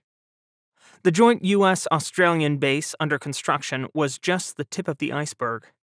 Soon there would be supplies, missiles, and, rumor said, submarines. For now, there were always at least 3 shooters, destroyers, frigates, or cruisers, there to defend the island. There were also dozens of good cell phone towers on the island, so Steph could call her boss's boss without interference after Dunham dropped anchor. She didn't dare leave the bridge, no matter how tired she was. Steph just curled up in her chair. The executive officer's chair, not the captain's. She wasn't that arrogant. And pulled out her phone. Eyelids drooping, she pulled up the number from her contacts list. The direct one. Damn, going through some staff weenie. "Lieutenant Commander Gomez here, ma'am," she said. "Jason Dunham XO. I read your report on the battle, Commander." Commodore Denise Woodward, commander of Destroyer Squadron 28, replied. "You got sandwiched. Don't blame yourself. Captain Tabor's dead." Steph swallowed back grief and tiredness. She hadn't known her captain for long, but he'd been her captain, and they'd been through the fire in the last few months. They fought 2 winning battles, 3 losing ones. Or 4, she supposed. Damn, things were meant to be better than this. What happened? Got caught in the ladder well when a piece of Nicholas hit us? Steph shut her eyes on the image of Tabor's broken body. He survived the hit, but not the burns. He died a few hours later." There was a long pause on the other end. Finally, Woodward asked, "How many other casualties?" "Just 3. Steph forced her eyes open, watching blankly as the officer of the deck transitioned from an underway to an anchored watch. "We couldn't pick up Nicholas's survivors, or any of the others. We'll send unarmed ships in to get them. The Indians and French have been very civilized about that." "I hope they stay that way, ma'am." "As do I." Woodward cleared her throat. "All right. A repair barge is on its way to you. We'll talk more after you've gotten some sleep." "Aye, ma'am." Steph hung up, letting the light breeze kiss her cheeks. Jason Dunham still didn't have bridge windows, but at least they'd survived. Not far away, 2 cruisers swung gently at anchor, along with 2 other destroyers, one of which looked half burned to the waterline. She squinted to spot the hull number beneath the scarring. 146. Was that Farley? Shit, Farley looked worse off than they did. Was she the only survivor from the southern group? No wonder they lost communications. Farley looked like she lost half her superstructure. "You okay, XO?" Ensign Darnell approached, bandages hiding her mangled right eye. But the young woman could smile and insisted she wasn't out of the fight, her courage serving as an inspiration to a crew that just lost their captain. "Just tired, Angie." Steph slid her phone into her pocket. "And hungry. You think that Suppo left us any sandwiches down in the wardroom?" "I'm pretty sure he works for you, ma'am. That means you can have sandwiches whenever you want." Steph chuckled. "Someone should tell him that." "I could, but he outranks me by about a light year, so I think I'll delegate that one upward." Darnell grinned. "I see how it is. You save your courage for simple situations like enemy action instead of facing off with supply officers." Steph wagged a finger at Darnell. "You'd make a terrible peacetime officer, young lady." "Guess I'm lucky there's a war on, then." Steph didn't look back as they headed down the ladder from the wardroom. There would be other battles to fight, and repairs to do before then. But for now, she needed a break. The whole crew did. Chapter 5. Personal Boogeymen. Once certificates were handed out and commands were officially announced, Alex joined his family for the post-graduation festivities. Like most things in wartime, they were plainer than those in peacetime. Today's features were 3 tables of appetizers, including a platter of cakes so dry, Alex thought they were baked pre-war, 2 punch bowls, and nifty little cards proclaiming that SOAC Class 2038-2 was free and ready. Reading the class motto made Alex cringe. Why in the world would anyone vote for that? His personal contribution had been, "Shoot the sons of bitches," but apparently no one wanted to quote Mush Morton these days. Or at least not where their little kids might read, he thought with a smile as Bobby and Emily approached. His daughters were older than everyone else's kids. Next oldest was Jonas O'Canus, who was 2 months younger than Emily. "Congrats, Daddy!" Emily bounced forward to hug him. "And you're so snazzy in your whites." Alex laughed, says the girl who spilled tomato sauce on these same whites when she was 10. "Well, not the same ones." His 14-year-old daughter grinned. "I remember you throwing those out, with extra special dramatic flair and lots of swearing." Shaking his head, Alex wrapped an arm around his younger daughter and planted a kiss on the top of her head. Emily took after her mother in height and was growing fast. She'd end up taller than him before long. Her hair was Alex's, but her casual optimism always reminded him of his own mother, long dead. Alex had barely been a teenager when his parents died in a car accident. He'd been lucky that his older brother Sam was just old enough to get a job and support them so that they didn't have to leave their childhood home. Money had been worse than tight, and he'd never have gone to college without a Navy scholarship, but they'd made it work. And his daughters would never have to worry like he had at their age. Emily could be optimistic and happy. Bobby, on the other hand, was short, sassy, and married her father's contrary streak to her mother's brown hair and green eyes. Currently, she was glued to Twitter, which was a distinct drop in quality from her previous study of the Zero model. Alex cleared his throat. You keep reading stuff limited to 280 characters, kiddo, and you're gonna forget how to talk in complete sentences. Very funny, Dad. She didn't look up. Isn't Jimmy Carter old as dirt? My boat's certainly more mature than you, but it's not a competition. Bobby stuck her tongue out. Sticking your tongue out is hardly the way a potential naval officer acts. Nancy walked up to arch her eyebrows at their eldest. Unless your career goals have changed. I'm 16, Mom. They change every 5 minutes. Bobby rolled her eyes. Besides, I'm reading tweets by some jackass French sub-CO. Says he sank Moray. But that didn't happen, right? Alex froze. Let me see that. Sure. Shrugging, Bobby handed the phone over. Captain Jules Rochambeau at Jules Rochambeau.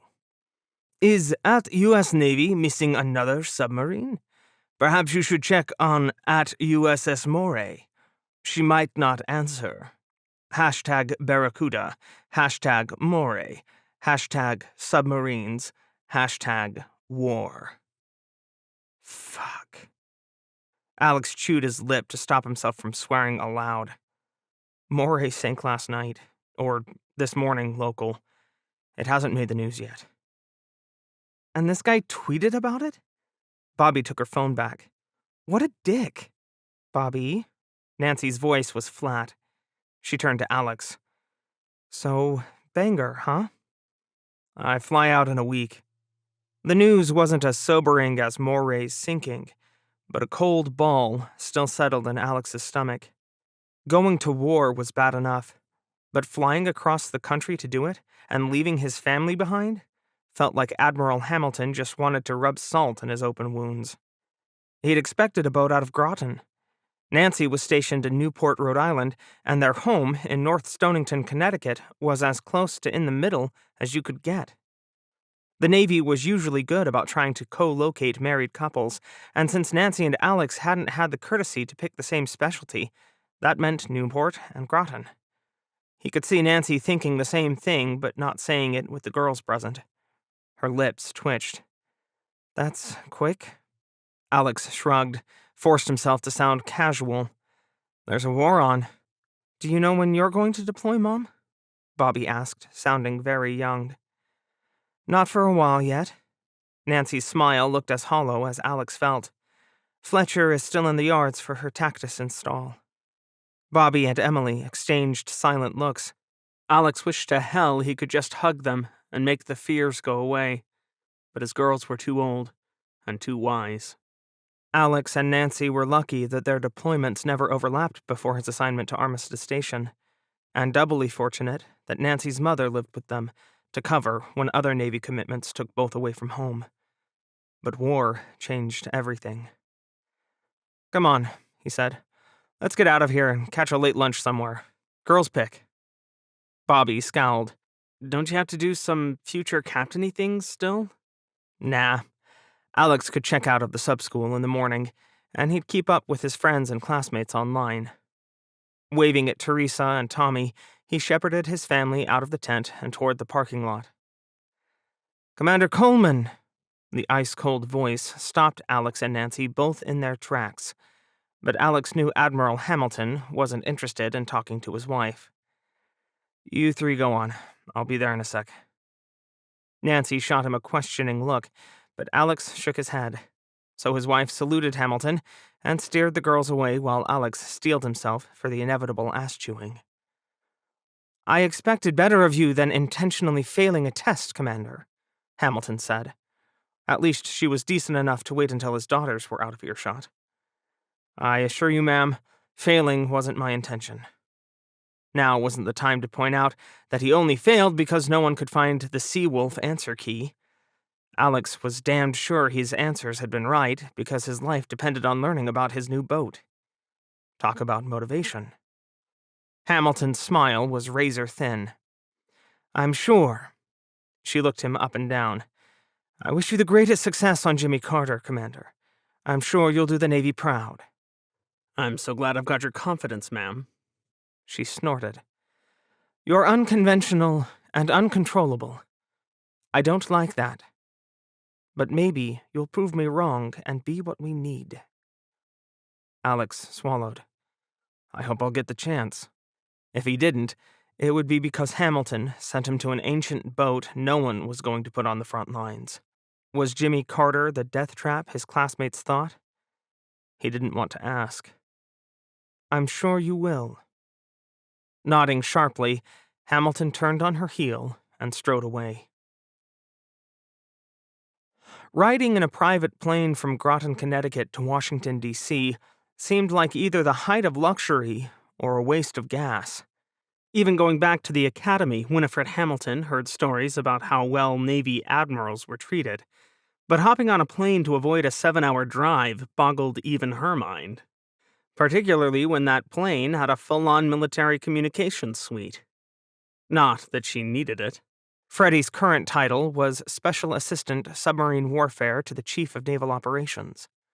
Submarine warfare was quiet, lonely, and not something you talked about until it was too late to make a difference.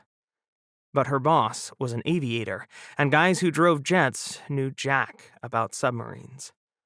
He probably hadn't set foot on one since he was a midshipman. And suggesting he get his important butt up to Groton to tour a boat about to deploy would be shot down without consideration, too. Freddie, on the other hand, lived and breathed submarines. Part of the first class of women assigned to submarines, she stood up to the old boys' club in the boats until they got over themselves and accepted her. And how had she done that? By completing every watch qualification ahead of her peers, studying harder and doing better. Freddie always knew she wanted command, and she'd gotten it.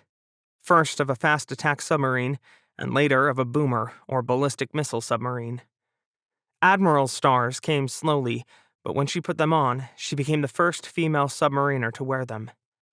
Technically, being shot at on Armistice Station made her the first female submariner to see combat, too, but Freddie wasn't going to wave that badge of honor around.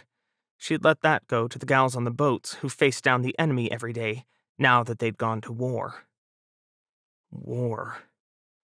Not long ago, her job had been to avoid war.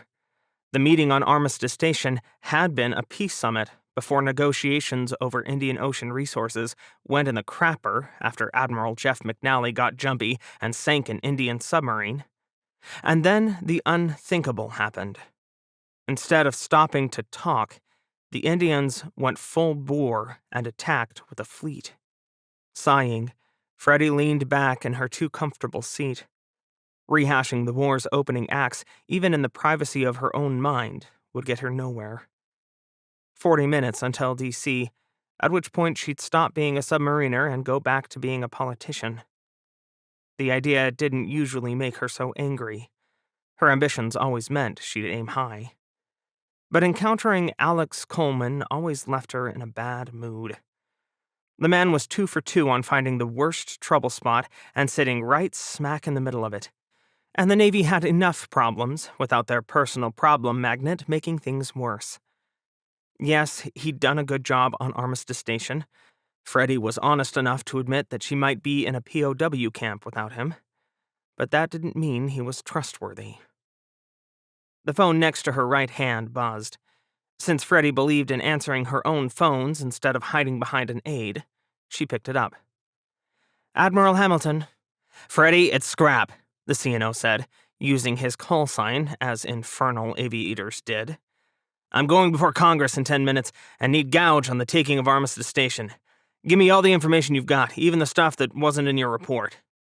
Congress? Freddie slammed upright. The fucking media is still claiming cover-up concerning the Battle of the Strait of Malacca, so the Senate's refused to confirm Jeff McNally as sublant. Lord only knows what's going to happen when we tell them what happened in Sunda Strait.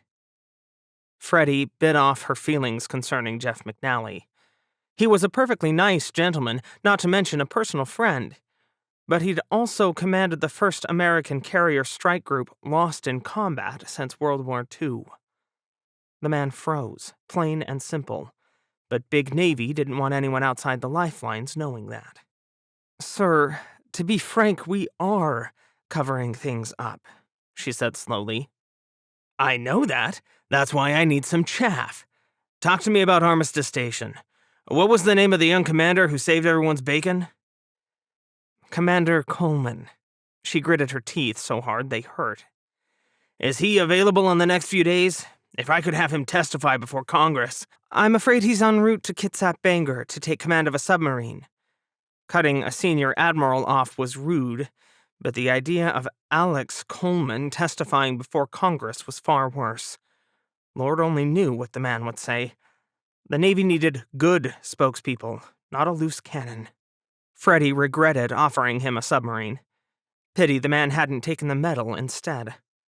Caught up in the emotional high of surviving, and sneaking several thousand civilians away from the station before the French used them as hostages, she promised a future command to a reckless and unpredictable officer.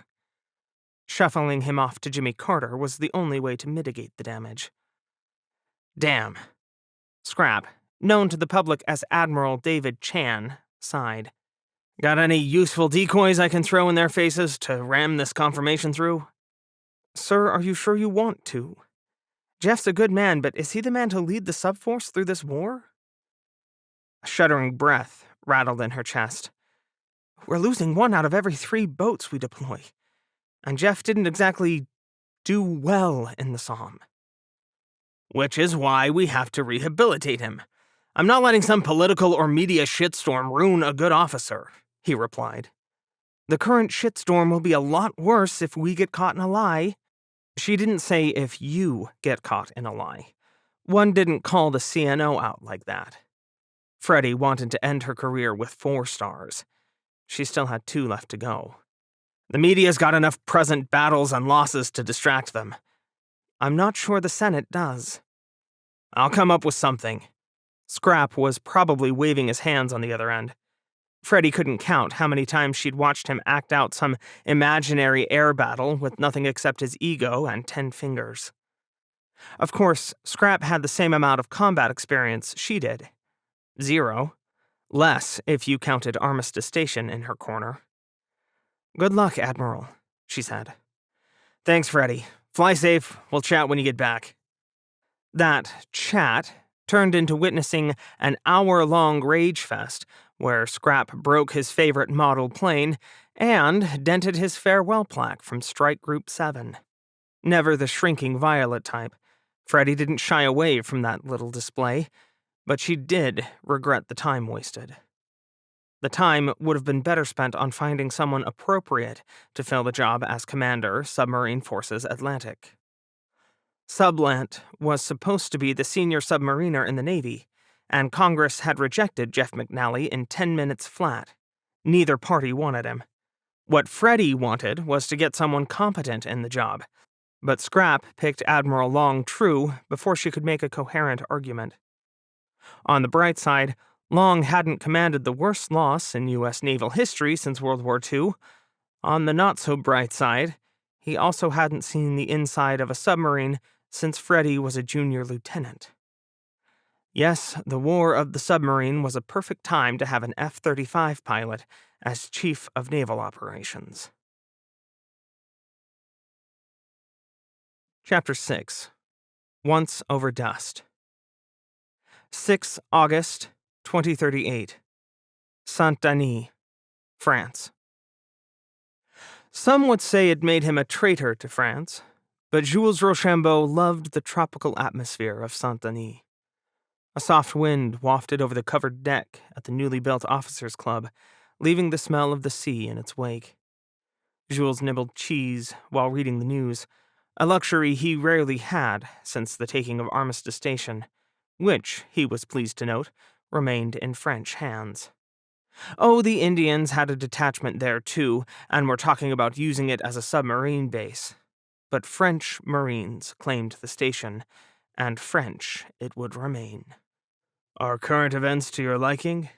Admiral Bernard asked as he approached, waving for Jules to remain seated. That was a rare honor. Jeremy Bernard was the chief of France's entire submarine force, and Jules Rochambeau was merely the commander of Barracuda. Oui, mon amiral. Jules' handsome face creased with a smile. Pity there were no cameras, but his was a secretive service. I particularly enjoy that the media calls us and our allies the Freedom Alliance. It is much less onerous to say than the Union for the Freedom and Prosperity of the Indian Ocean, and it sounds patriotic. Bernard chuckled, accepting a drink from a uniformed server with a nod. The Admiral was dressed casually, as was Jules. C'est bon, as is the territory we have gained, thanks in large part to your contributions. I am a mere submariner, Admiral, Jules replied, leaning back in his seat. With the exception of Armistice Station, I can neither take nor hold territory. No, but you have sunk those who would threaten our forces. As they do so, Port Louis fell 3 days ago, and India has nearly pacified the Maldives. I am glad to do my part. Jules cocked his head. How much do you think they will let us keep when peace comes? Island nations will have to be freed, Bernard gestured airily. Our overeager Indian friends will never get to keep the Maldives. But smaller islands of shared culture and the underwater stations, we shall see. Jules chuckled. It is good that our friends are more ambitious. Our gains may go unnoticed in the end. Bernard leaned forward, his brown eyes intent. We are not colonizing fools. We French learned our lesson on that front. We do not take nations. We take equipment, sitting on the ocean floor.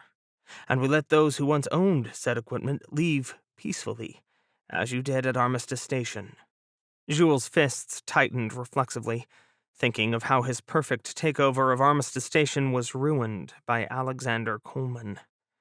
Had Coleman not intervened, war might have been avoided. Yet Jules Rochambeau was a master of war, so perhaps he did not regret it. So far, France's quiet takeover of 4 additional stations in the Indian Ocean and 5 in the southern Pacific had almost doubled his nation's GDP. In peacetime, France would have moved slower, gained fewer resources. Perhaps war was for the best. He met his admiral's eyes. What is my next mission? Lurk in the Gulf of Aden. Teach the Americans that they can no longer enter the Indian Ocean without consequences. I have already been there. Jules sank a destroyer, and America's best submarine, while he was at it, too. He sighed. Should not our Indian friends defend the entrance to their ocean? Bernard bared his teeth.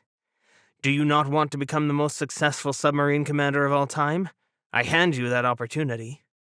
Am I not already? He let an edge creep into his voice. Bernard was his superior, but Jules knew his worth.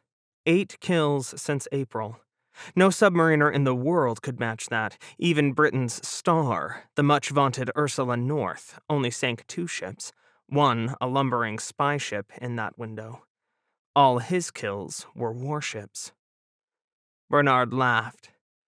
Oh, do as you're told, Capitaine, and tweet about it if you must. Jules spread his hands. Who am I to deny the world a little entertainment? 5 August 2038. Naval Base Bremerton, Washington. The other side of the international dateline. Admiral Hamilton wasn't petty enough to keep someone from meeting him at the airport when he arrived in Bremerton, Washington. Was she? Alex sighed, glancing back at the rental car parked in the visitor spot for his new boat. Whatever the reason, no one had noticed his arrival at the end of Pier 5. In fact, no one seemed to notice much of anything. The dark-hulled Submarine at the head of the pier was the sleepiest warship Alex could imagine. Her younger cousin across the pier, whose browskirt read USS Columbia, SSBN 826, was busy. The ballistic missile submarine was in the middle of a stores onload. 3 sailors and a paint putt touched up paint on her outboard side, and a crane lowered equipment into her aft hatch while 2 officers watched. Jimmy Carter had a measly 3 sailors on watch. Pausing to shift his sea bag to his left shoulder, Alex studied his new command. On the bright side, All of Jimmy Carter's 453 feet looked well kept. The paint above the waterline even looked fresh. A second glance, however, showed her age.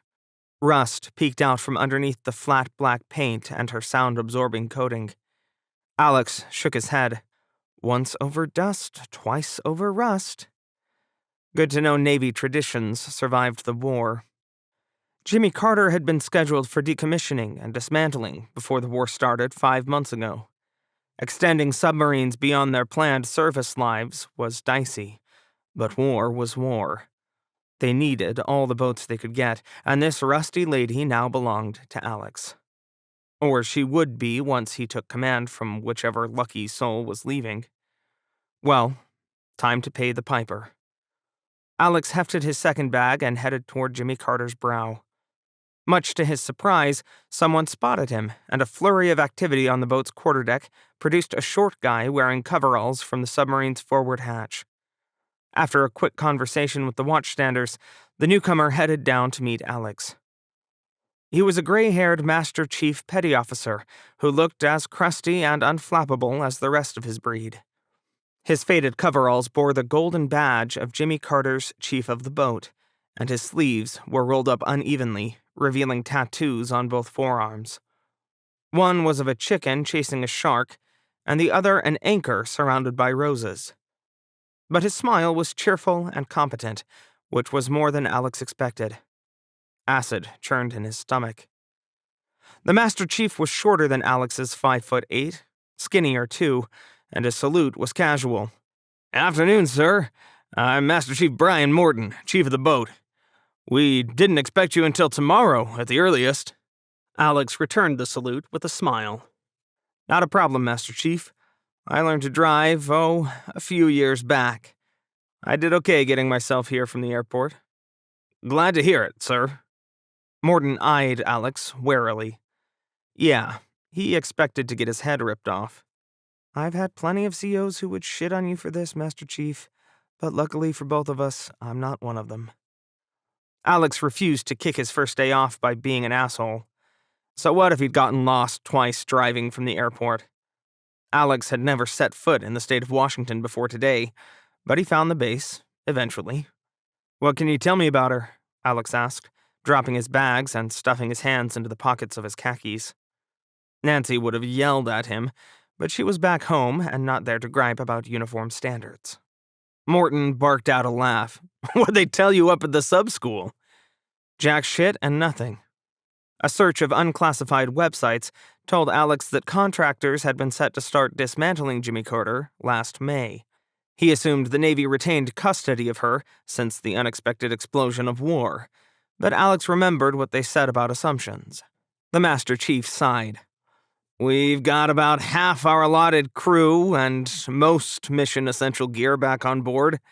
They pulled the spec ops stuff over 6 months ago, but it doesn't look like we'll need that for straight-up wartime ops anyway. We've kind of been the sump for everyone else here in Bangor, though. When someone has an emergency need before deployment, the squadron tells them to grab it from us if they can't order it in time. And they haven't quit, even though we're technically in workups." Morton scowled. "Biggest personnel problem is that we're damned short on officers. We've got the majority of our devos, but most of them are greener than grass. We lost our last department head 3 days ago, too." "Come again?" Alex blinked. "The navigator got transferred to Seoul when their nav got stolen by someone else. Webs and the engineer left a few months ago. Both went to boats leaving on patrol.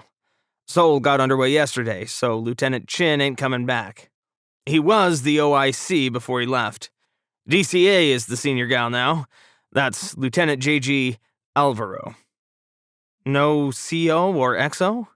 Alex tried not to gape. "Not other than you, sir. Commander Gordon left a month ago. Went to Oregon. Got sunk by some Russian not long after." "Shit. You got an XO in your pocket, sir?" "Not that I know of." Alex scraped a hand over his face. U.S. subs were sinking like lead, but he hadn't expected his predecessor to be dead and gone. Normally, the Navy gave incoming commanding officers at least a week of overlap with their predecessor, during which he or she learned about their submarine from the person who knew it best. Not this time. USS Oregon sank with all hands defending American underwater stations near Alaska. Sucking in a breath, Alex looked at the gargantuan submarine nestled alongside the pier.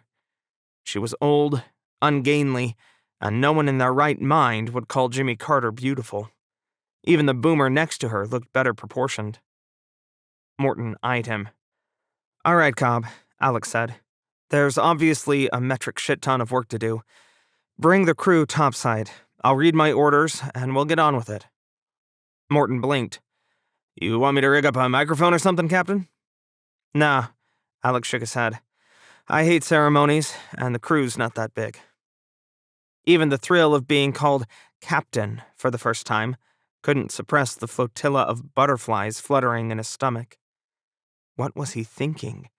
He just signed himself up to talk in front of a group of people he didn't know. Alex's hatred of public speaking started with his fourth-grade teacher deciding she could cure his shyness by forcing him to read books aloud in front of the class. Then she yelled at him for wanting to hide in a corner. Public speaking. Definitely a reason he wasn't sorry for semi-bombing that last test. "Give me 5 minutes, sir," Morton replied. "You want me to show you to your stateroom in the meantime?" What he wanted to do was vomit. Alex shook his head. "I'll just take a walk around topside." Washington, D.C. "You ready, Admiral?" Commander Maria Vasquez, promoted after their time on Armistice Station, asked Rear Admiral Upper Half Hamilton. Freddie sighed. Her own promotion had been approved by the Senate in the early days of the war, but it didn't make her any fonder of that august body, particularly not when her job was to hold the CNO's metaphorical hand during his testimony. Wearing 2 stars was nice, but being the CNO's security blanket was a drag. "Admirals are born ready, Maria." She squared her shoulders, grateful for the small office one of Senator Engler's staffers provided to the Navy team. Probably without him knowing. The man is a menace. Maria stepped forward to twitch Freddie's tie tab into place. "You think the hearings will end this week?" "Not if Senator Engler has anything to say about it. He wants this to be his ticket to the presidency." Freddie scowled. "Are my bat wings straight?" "More or less. I'd rather wear an actual tie than this stupid tie tab," Maria replied, referring to the women's uniform version of a tie the armed services still wore, not so affectionately called bat wings. Maria looked her up and down. "You look good, ma'am." "Thanks, Maria. Now here's hoping I don't have to say anything." 2-star admiral or not, Freddie was still outranked by the CNO, so she ducked into the next room to fetch Admiral David Chan, the chief of naval operations, with Maria following discreetly on her heels. Chan was small, wry, and dark-haired, as explosive in personality as he appeared physically. Normally the media's darling, he'd taken quite the beating during the first 5 days of the Engler hearings. "You bring those facts and figures, Freddie?" Chan asked without turning away from the mirror he glared at himself in. "Yes, sir," she managed not to grimace. 8 subs since the war's start. 1 carrier, 6 cruisers, and 9 destroyers. Also, 5 frigates, 7 littoral combat ships, and 2 oilers. Being special assistant to the CNO meant Freddie did a lot of odd jobs, and the worst of them was tracking ship and submarine losses. "And the media's still accusing us of covering up high-ranking incompetence." Chan, better known as his call sign, Scrap, spun to face her. "Fucksticks." Freddie sucked in a cautious breath. "They may have a point, sir. We've been notoriously bad about explaining losses." "I'm not firing someone for losing a battle." "Even if it's because of incompetence rather than bad luck or enemy action?" "We're trying to fight a war." Chan rolled his eyes. "We don't have time to explain ourselves every time some captain or admiral stubs a toe."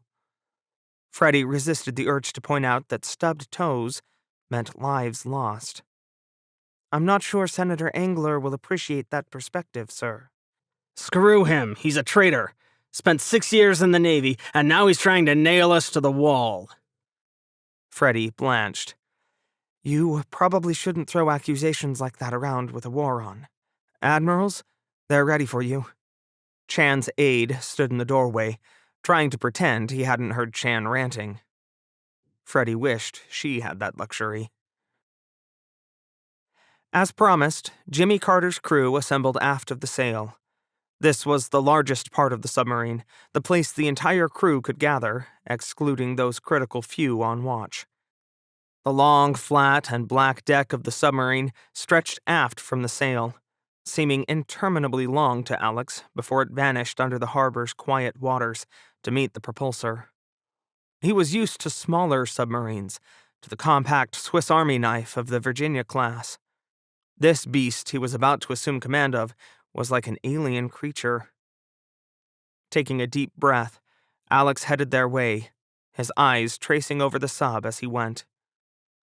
How a sub looked on the outside told him damn near everything he needed to know about the crew, and Jimmy Carter looked surprisingly good. Lines were faked out neatly. Everything was stowed in its place. What rust Alex could see was caused by salt water mating with metal, not neglect.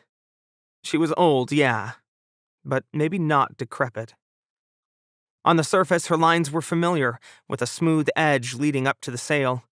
Her planes, the vertical fins used to control a submarine's depth, were all underwater, so at least Jimmy Carter lacked the appearance of wings sticking out of her sail, like some earlier classes of submarine. But she also lacked vertical launch cells forward.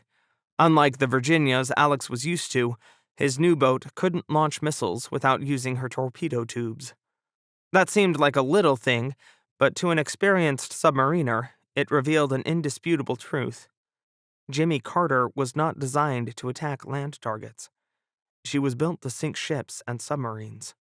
Of course, the Sea Wolves had been designed during the Cold War, when America had a near-peer competitor in the Soviet Union.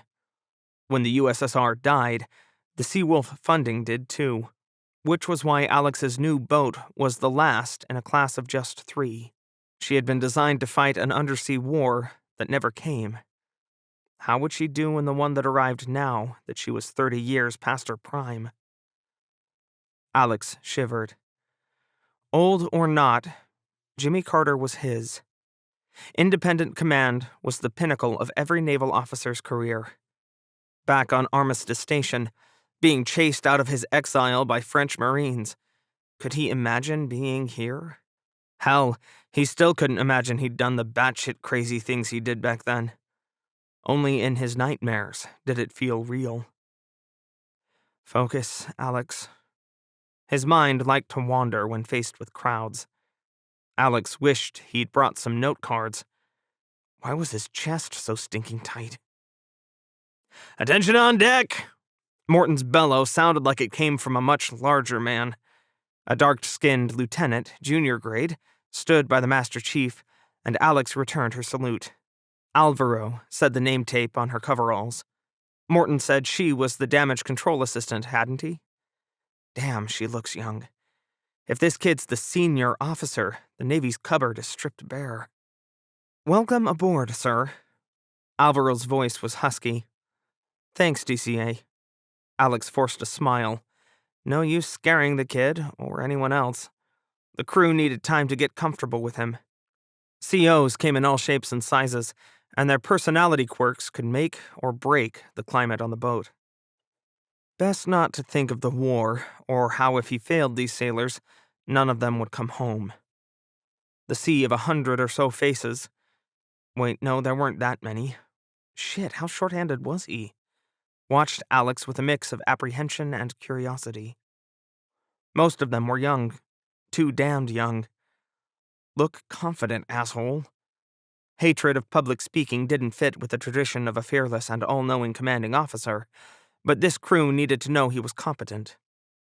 No one wanted to hear that he was the most nervous person present, no matter what kind of samba the butterflies in his stomach tapped out.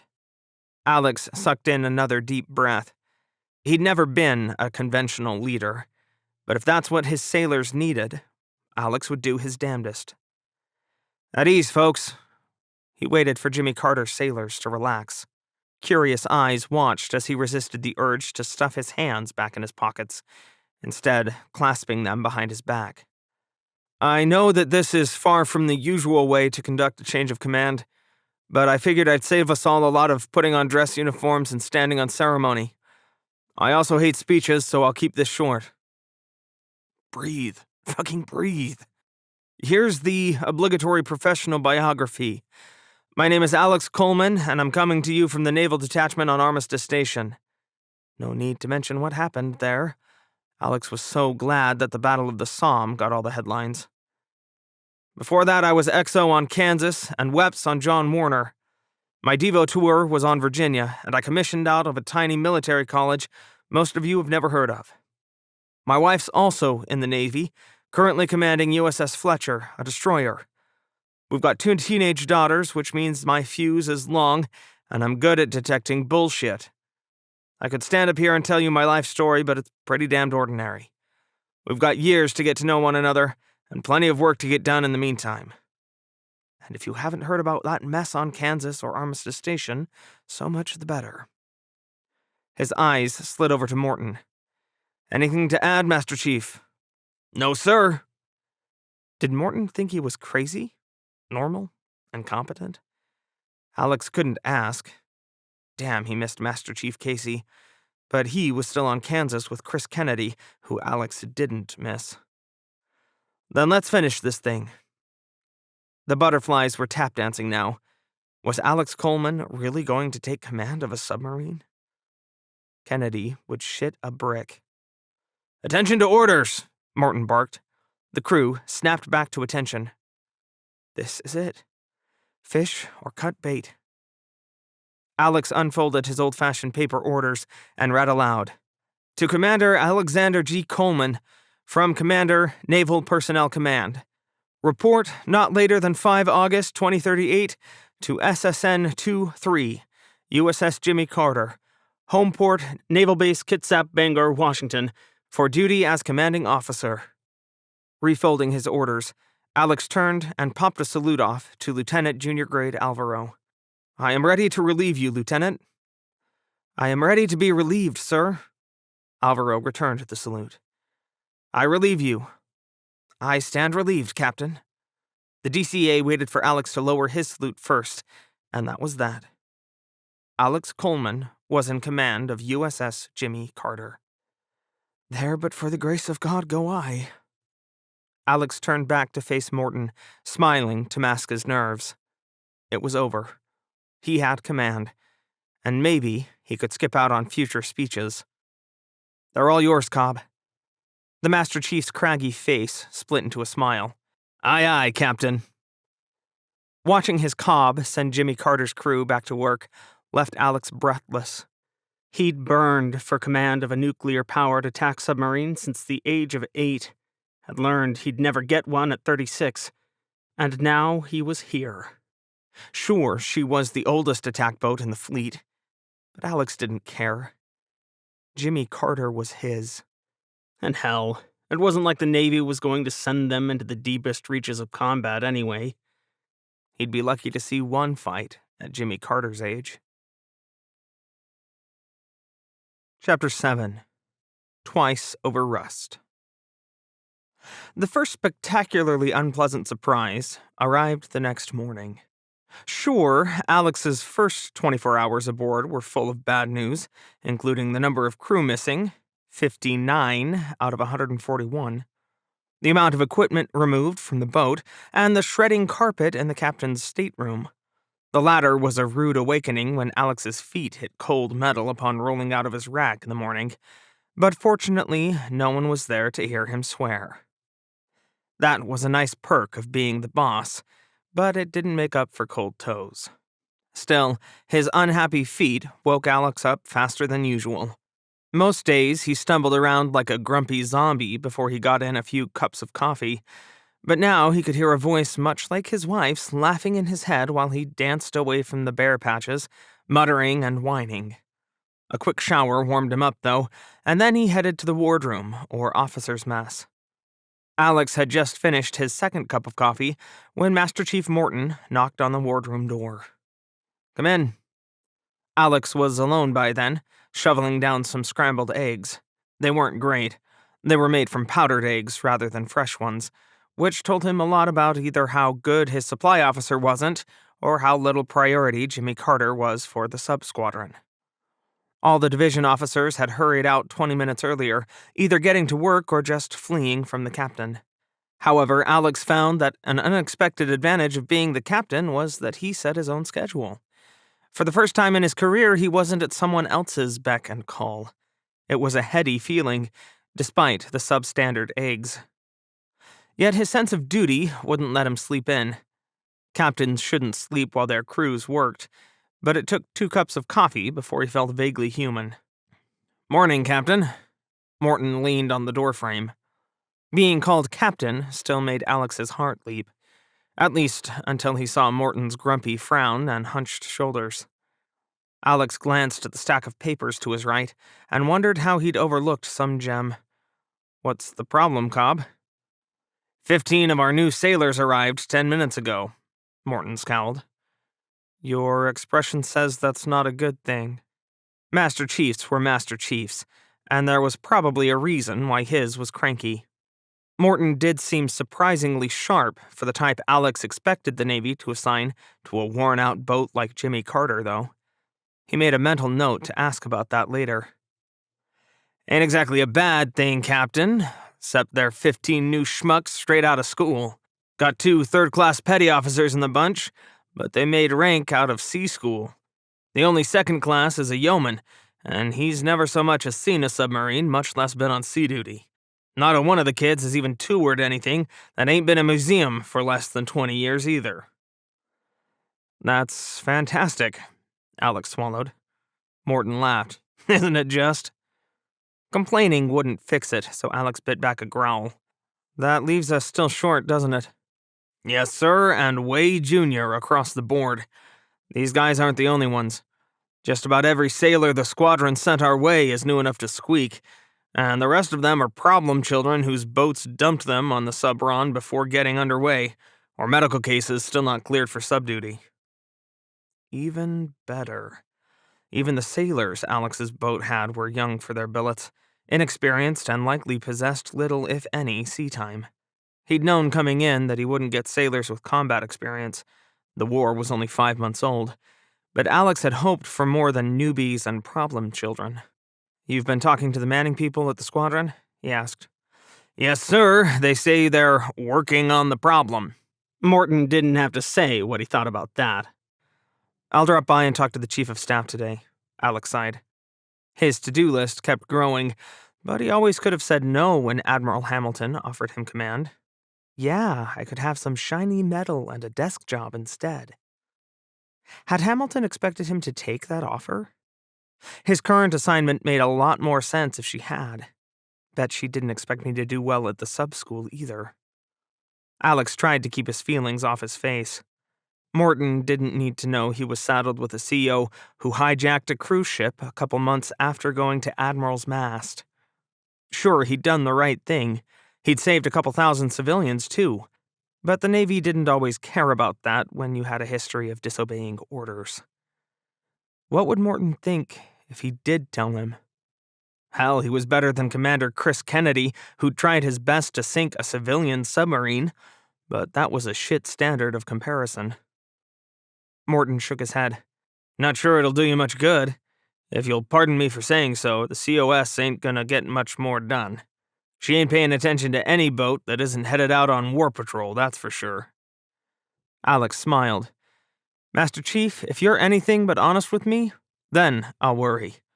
Be as blunt as you like." Morton grinned the wicked expression of a sailor who'd been in the Navy for 20-plus years and offended many officers along the way. "Now that you might not appreciate, sir." "I'm sure I won't," Alex laughed. His first command promised to be full of problems, but at least his chief of the boat was competent.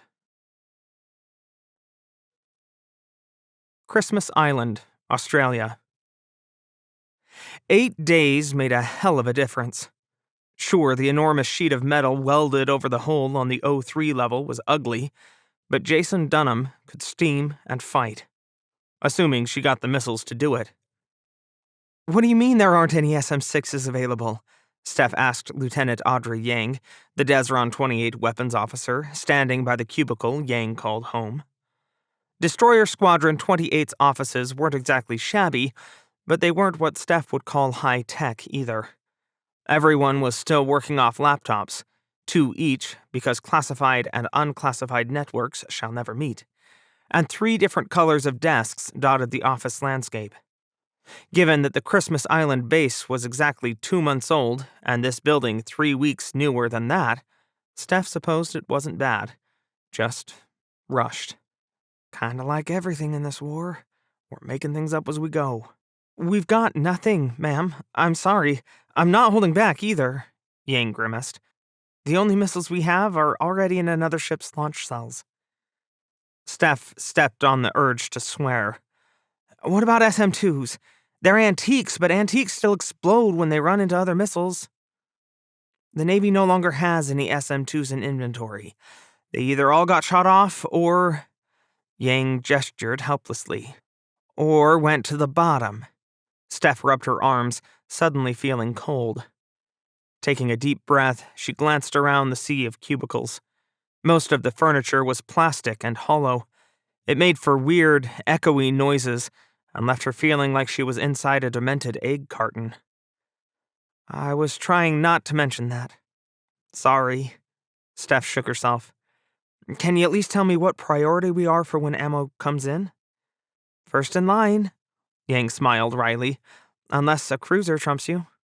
Rank has its privileges, yeah. It went without saying that Steph was just a lieutenant commander. She was the acting commanding officer for her ship. And maybe, just maybe... Commander Gomez, a word?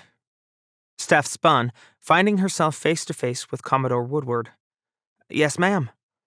Step into my palatial office, please. Steph followed Woodward silently, eyeing the taller woman's back. Woodward was a straight shooter, a good Commodore who didn't pull punches and always told the truth. Commander Tabor had liked her, she remembered. XOs didn't socialize much with squadron commanders, particularly now that war turned Commodores, previously a title used only by courtesy when they had the actual rank of captain, into 1-star flag officers. The door clicked shut behind Steph with a weird little shimmy noise. Yeah, it was plastic too, wasn't it? Woodward's office was just as cheap-looking as everywhere else, empty of the usual "Love Me" wall, covered in mementos of a senior officer's various tours. Had she left them back home in Mayport, Florida? Probably doesn't want to lose all the pictures and plaques if a missile gets dropped on this place. Not that anyone on the other side had started bombing bases yet. They were probably short on missiles too. How had the pre-war planners not seen these missile shortages coming? Right. Everyone thought the U.S. Navy would roll in, spank the enemy, and that would be that. It would be a short, victorious war, and they'd all be home for Christmas. Steph almost laughed aloud at the thought, until she remembered where she was. I wanted to tell you in person that I've requested a new CO for Jason Dunham. Commander Tabor's replacement should be here within 2 weeks, Woodward said. Steph tried not to twitch. That's good news, ma'am. Your record so far is stellar, Commander, but I have to be honest, you're a very new XO, and while you've handled things well, I'm not sure you're ready to take the seat just yet. Not with the war on. I never thought I would, ma'am. Just hoped. I'm glad to hear it. You've got a brilliant future, Steph. Keep up what you're doing, and you'll be in the chair in no time. Woodward's face creased with a rare smile. Admiral Hamilton tells me you did well on Armistice Station, too. I'm glad she remembers me fondly. Steph wanted to squirm, both from disappointment and delight. Admiral Hamilton was a submariner, so unlikely to ever be in Steph's chain of command, but she was the up-and-coming female admiral in the service. Everyone knew she'd be CNO someday, and Steph had done well on Armistice Station, even though it had been an absolute clusterfuck. Washington, D.C. I can't believe they're hanging me out to dry. Rear Admiral Upper Half Jeff McNally paced from one end of his small Norfolk, Virginia office to the other. McNally was the picture-perfect naval officer. Slender, well-built, and with the classic look of eagles. He looked nothing like the admiral who froze up in the Battle of the Strait of Malacca and doomed 3 ships in the war's opening hours. Captain John Dalton remained seated, watching his boss grow redder in the face. He was plumper than his admiral, and with a small bald spot on the back of his head that he'd stopped bothering to hide when he got promoted to captain. "You don't know that they are, sir." "The hell I don't!"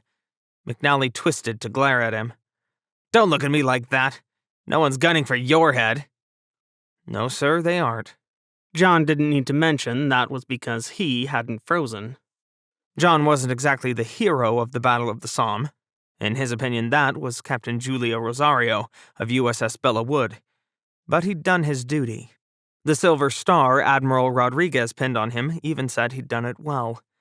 It was one of the war's first 2 Silver Stars, as a matter of fact, and it all but guaranteed John would get Admiral Stars someday.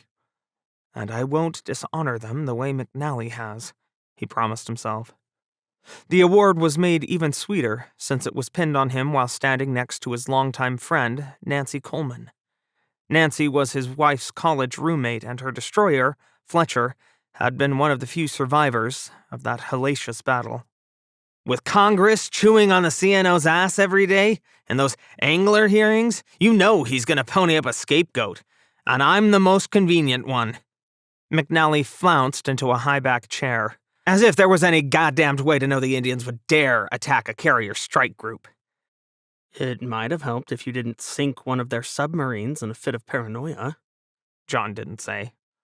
Unfortunately, he was still this man's chief of staff. "At least we aren't also at war with China." "No, just this damned Union for... What the hell is it?" "Union for the Freedom and Prosperity of the Indian Ocean," John replied. "Don't ask me for the French version. I took Latin at the academy." McNally's scowl was fierce enough to make his nose shrink by a factor of 2. "India, Russia, and France. We knew they were sharing technology, but now they're gobbling up every bit of choice real estate in the Indian Ocean, and under it. Who the hell let them think they had any right to do that?" "Might makes right. It's colonization all over again, just without any natives on the ocean floor to make things awkward." John shrugged, but he was glad to be off the topic of McNally's fading career. Russia needs warm water stations and ports, so they come down from the north. And France is busy dividing up the IO with India, conquering every island nation that doesn't willingly ally with them. Most of the cowards jumped face first into that damned Freedom Union. John shrugged again. McNally wasn't wrong. Nearly every nation bordering the Strait of Malacca jumped in with the Freedom Union, as did Madagascar and every former French colony in the Indian Ocean, except Mauritius, which France took with barely a shot fired 3 days into the war.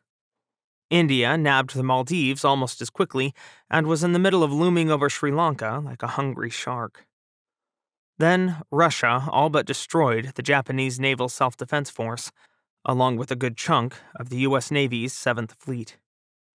No one was sure how many hundreds of sailors died since the war started. The Red Cross still hadn't gotten POW reporting procedures in place. Everything was chaos. Some Americans must have been picked up by the enemy, but even if they had, there were probably close to 7,000 Americans dead. In just 5 months. While John Dalton sat in a small office, babysitting an even smaller man. Naval Base Bremerton, Washington. 90 minutes after breakfast, Alex's second unpleasant surprise presented itself. September 10th. Alex tried not to let his jaw drop. Instead, he concentrated on sitting back in the surprisingly plush chair at Subron 5's headquarters. "You want me to get underway in 34 days?" Commander Alicia Melendez, Submarine Squadron 5's Chief of Staff, rolled her eyes. "That's what I said." The sub-community was small, but they'd never met. Alex knew Melendez's reputation, however, and 2 minutes in her presence confirmed its accuracy. Arrogant, narrow-minded, and not as competent as she thinks. Melendez looked down her long nose like he stank and treated him like dirt from the moment he walked into her office. She was a handsome woman with stylishly arranged dark hair and an immaculate uniform, one she probably had tailored, despite that being against regs. But the smugness in her expression robbed Melendez of actual beauty. He bet her permanent sneer did nothing for her working relationship with any of the COs in the squadron either. Melendez wasn't his superior. She was the Commodore's chief of staff, or principal deputy, but the Commodore was Alex's boss. Melendez was only a hair senior to Alex, too. She made rank just a month before him. They were both 05s. He was Jimmy Carter's commanding officer, and she was an idiot. He bit back the impulse to tell her to pound sand. That's going to be a problem. We put you in the job to solve problems, Captain, not complain. Melendez made a show of crossing her hands on her desk. You might not have noticed, but the war isn't going well for the Navy. We need every boat in theater, including Jimmy Carter. Alex gritted his teeth. Melendez clearly knew about how Chris Kennedy nailed him to the wall on Kansas, sticking him with a coward's reputation and winding him up in a career-ending admiral's mast. That explained a lot. Maybe they were even friends. Kennedy liked meticulous assholes like her. But reputation or not, Alex had no intention of sitting on his hands while his country fought for its life. In the first 5 months of the war, the Navy had lost 9 submarines. That was 3 times the number built per year during peacetime and 30% of the total deployed. Combat in the Indian Ocean kept heating up, and the world's premier navy had yet to rise to the challenge. Even the surface side struggled, and rumors of missile shortages indicated that submarines would be even more important in the future. Maybe even old ones like his boat. The U.S. wasn't the only nation under pressure. Faced with the Indian-French-Russian juggernaut, America made allies of her own out of the usual customers. Britain and Australia signed on out of necessity. The Freedom Union wanted them out of the Indian Ocean too, so it behooved Britain and Australia to join up. Japan needed help resisting Russian territorial ambitions, but soon regretted their entry into the Grand Alliance when the Battle of the Sea of Japan decimated their navy. It was ugly all around, and not just because of Melendez's expression. The pre-war U.S. Navy expected to outclass their opponents, and didn't. Worse yet, the 3 big navies of the Grand Alliance were severely outnumbered. Odds in the Atlantic had the potential to grow worse if a second front opened against the Russians, too. That led to an unhappy compromise that sent half the boats stationed on the East Coast north to help the Brits prepare against the Russians, while the rest, and the West Coast submarines, teamed up with the Australians against the French and Indian navies. Lecturing me won't get Jimmy Carter underway any faster, Commander, Alex snapped. I'm at 60% enlisted manning, and that's only because 15 puppies straight out of prototype arrived this morning. I'm missing half my wardroom, including an XO, and all 3 senior department heads. Your manning people have been stonewalling my cob ever since you reported on board.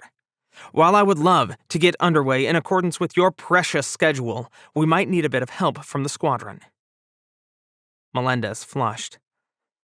I had no idea Jimmy Carter's manning issues were so severe. Then you might just want to investigate why your people haven't passed that information up the chain of command. Alex set his jaw and resisted the urge to call her a liar. It wouldn't get him the crew he needed, no matter how true. I'll see what I can do. Melendez's lips curled. But you'll have to wait your turn, unless you suddenly have a sea daddy in your corner willing to help. I appreciate anything you can do.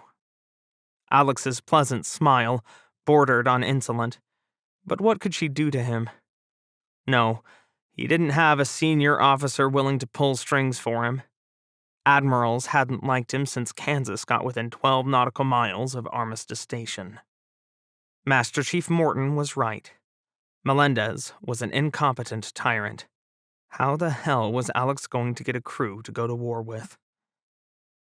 He had 34 days to figure that out. Chapter 8. The Unexpected. 7 August 2038. 100 nautical miles out of the Gulf of Aden.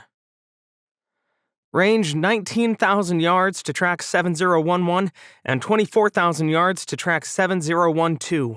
The sonar watch aboard USS Razorback, SSN 857, reported, grinning. Razorback was just the second improved Zero-class attack submarine and the newest American submarine sent into combat. She was a lean, mean fighting machine, 396 feet of high-80 steel and with 4 torpedo tubes full of Mark 48 Seabass variant torpedoes. They were all warshots, and her torpedo tube doors were open. She was ready. All her younger sisters remained in workups, but Razorback's crew of 121 busted tail to get her out the door in record time, barely 9 months after her commissioning. Lieutenant Commander Patricia Abercrombie was proud of them. They trained hard, played hard, and they were about to prove how well they fought. Damn, what a way to get in the game. Excitement hummed through her control room, expressed in small smiles and quick glances. Razorback even still smelled new, with the tang of metal welds in the air. She hadn't been at sea long enough for most anything major to break, which left her crew a little paranoid. But here they were, about to make history. "Solution set," Wepps announced. "Solutions checked," Patricia confirmed, her eyes sweeping over the readouts. Pat Abercrombie was career Navy, going all the way back to diapers. Her mother had retired as a Master Chief Petty Officer, and Pat won her way into the academy despite 2 younger brothers both enlisting. One was a submariner, stationed on a ballistic missile submarine and far from the action. The other was an aviation mechanic, serving on a carrier much like the 2 in Razorback's sights. She swallowed a grin, but not laughing out loud was hard when you had India's only 2 aircraft carriers in your sights. Of course, they had others under construction. Intel even said one would commission next month. But that wouldn't make up for the loss of Vikrant and Vishal. This was a blow from which India might never recover, one to balance the scales in a war rapidly not going America's way. A chill ran down her spine. Glancing around control told her that everyone else felt the same. Razorback was about to make history with her first kills. More importantly, their Navy needed this, needed a morale boost and a tactical advantage, and Razorback was about to deliver both. The atmosphere was electric. Belatedly, she realized something was missing and turned to stare at her commanding officer. Commander David Harney was tall enough that he had to stoop almost everywhere in the submarine.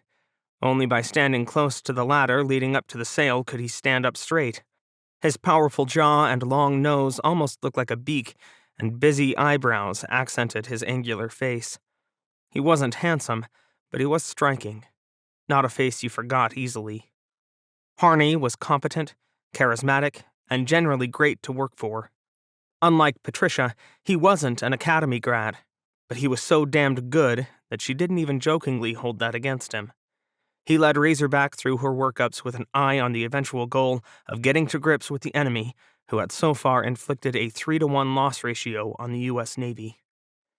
Yet now, Harney stood rigid, wide-eyed, and silent. "Captain?" Patricia stepped forward and then hesitated. "We're ready to fire." "Target speed 30 knots, sonar said, as if to add emphasis to Patricia's point. "Range now 22,000 and 27,000 yards. We should get closer." Harney blinked. "Closer." Patricia blinked. "Captain, we have solid firing solutions." "Closer would be better." Harney shook his head. "Can't risk shooting the wrong ship." Wepps snorted. "There's only Indians out here. No one'll mind, sir." "Don't say that." Harney spun to face the weapons officer, finger pointing like a gun. "I will not be another Jeff McNally." All remaining color drained out of his face. "We have to get closer." The reference to the man who lost the Enterprise strike group made everyone in control flinch. Harney started shaking. 4 quick steps took Patricia across control to be by his side, her stomach rolling in fear and confusion. Every eye in the space was on them. Razorback's attack center was a cramped area, full of consoles, monitors, and sailors at battle stations. She reached out to squeeze Harney's arm, but he yanked away, stumbling back a step and hitting his head on overhead cables. He didn't even swear. He just kept shaking. "Sonar, what's the likelihood of detection if we sprint and close the range to 12,000 yards? Patricia asked. "High.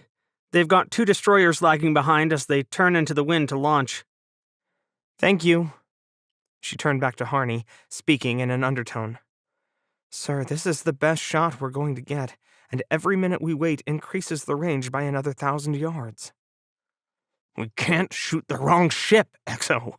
Not again." Patricia swallowed. "Captain, this isn't the Somme, and you're not Admiral McNally." "Do you know what'll happen to the Navy if we do something like that again? From this far out, there's no knowing what our torpedoes will do." "Then why did you set up for a long-range firing solution?" Patricia wanted to scream, but that wouldn't help things. "The Seabass has a maximum effective range of 21 nautical miles. We're still around half that. There's no historical data suggesting that a Seabass will wander off, and even if they do, the only people around us are hostile." "Can't miss. We can't afford to." Harney started shaking his head now, over and over and over again. "Target's increasing speed to 35 knots, range up to 25,000 yards, and opening." "Captain, we need to fire," Patricia hissed. No, I'm not. I won't." Patricia's chest felt tight. "Would you like me to take care of things, sir?" she asked, swallowing. Maybe that was the way out. She could shoot these carriers. Harney could gather himself, and then things could go back to... "No!" Harney wheeled to glare at her, eyes wide and wild. "Don't you dare! I won't tolerate mutiny on my boat!" "Mutiny?" Patricia's jaw dropped. "You heard me!" Harney's response was almost a scream. "Left full rudder!" No one moved. "Open the range, OOD!" "Open the range, OOD, aye," the navigator said slowly, glancing at Patricia. Sighing, she nodded. Harney didn't notice, bouncing on his toes while the helm responded to the order and put the submarine into a slow left turn. Without warning, Harney spun on his heel and fled control, hitting his head again on the way out. Patricia did not follow him. Groton, Connecticut, U.S. Naval Submarine School. And I'm no longer in limbo. Lieutenant Maggie Bennett dropped into her seat, cracking open a Coke. Much to her surprise, she wasn't the first back in the blue-walled classroom full of classified computers. Wartime meant a shorter lunch period than peacetime. This wasn't the relaxed learning environment it had been when Maggie was a young, aspiring submariner at the basic course. Now the instructors were driven and focused, and extra time was time to study. No nice, long workouts with leftover time to eat at the submarine officer's advanced course now. Located at the sub-school in Groton, Connecticut, like everything else important in submarines, much to Maggie's displeasure, since she hated New England weather, SOAC polished up future department heads before sending them out to the fleet. In her case, it was SOAC Class 38030, full of 42 fellow officers on the fast track to war. Most of them were on shore duty when the war started. Some, like Maggie, were still division officers. She'd even been at sea aboard the Navy's spy sub, USS Parchie, albeit in the wrong place for all the fireworks. Maggie thought she had a lateral transfer to the intelligence community all lined up after that, but the powers that be had other ideas. Maggie Bennett was a slender woman in her late 20s, with frizzy black hair that pretended to have curls. She tried harder to control it at the sub-school than she did when sticklers weren't watching, but otherwise she was by the book. Most submariners were. Training as a nuclear engineer reminded her why the book mattered. One wrong step with a nuclear reactor could lead to worse than disaster. Checklists existed for a reason, and procedural compliance was a religion. So she rolled with the orders without complaint. Maggie had signed up to be a naval officer, not some movie star who got special treatment. Sure, staying in boats wasn't her dream job, but she was good at it, so there were worse ways to fight a war. and she couldn't imagine sitting on the sidelines while her friends went to sea anyway. Still, the speed of it all was a little dizzying. 2 weeks after Congress declared war for the first time since 1941, Maggie was ripped out of Parchie and on a plane to Groton, one of her least favorite places in the universe. At least the lobster was good, and it wasn't winter.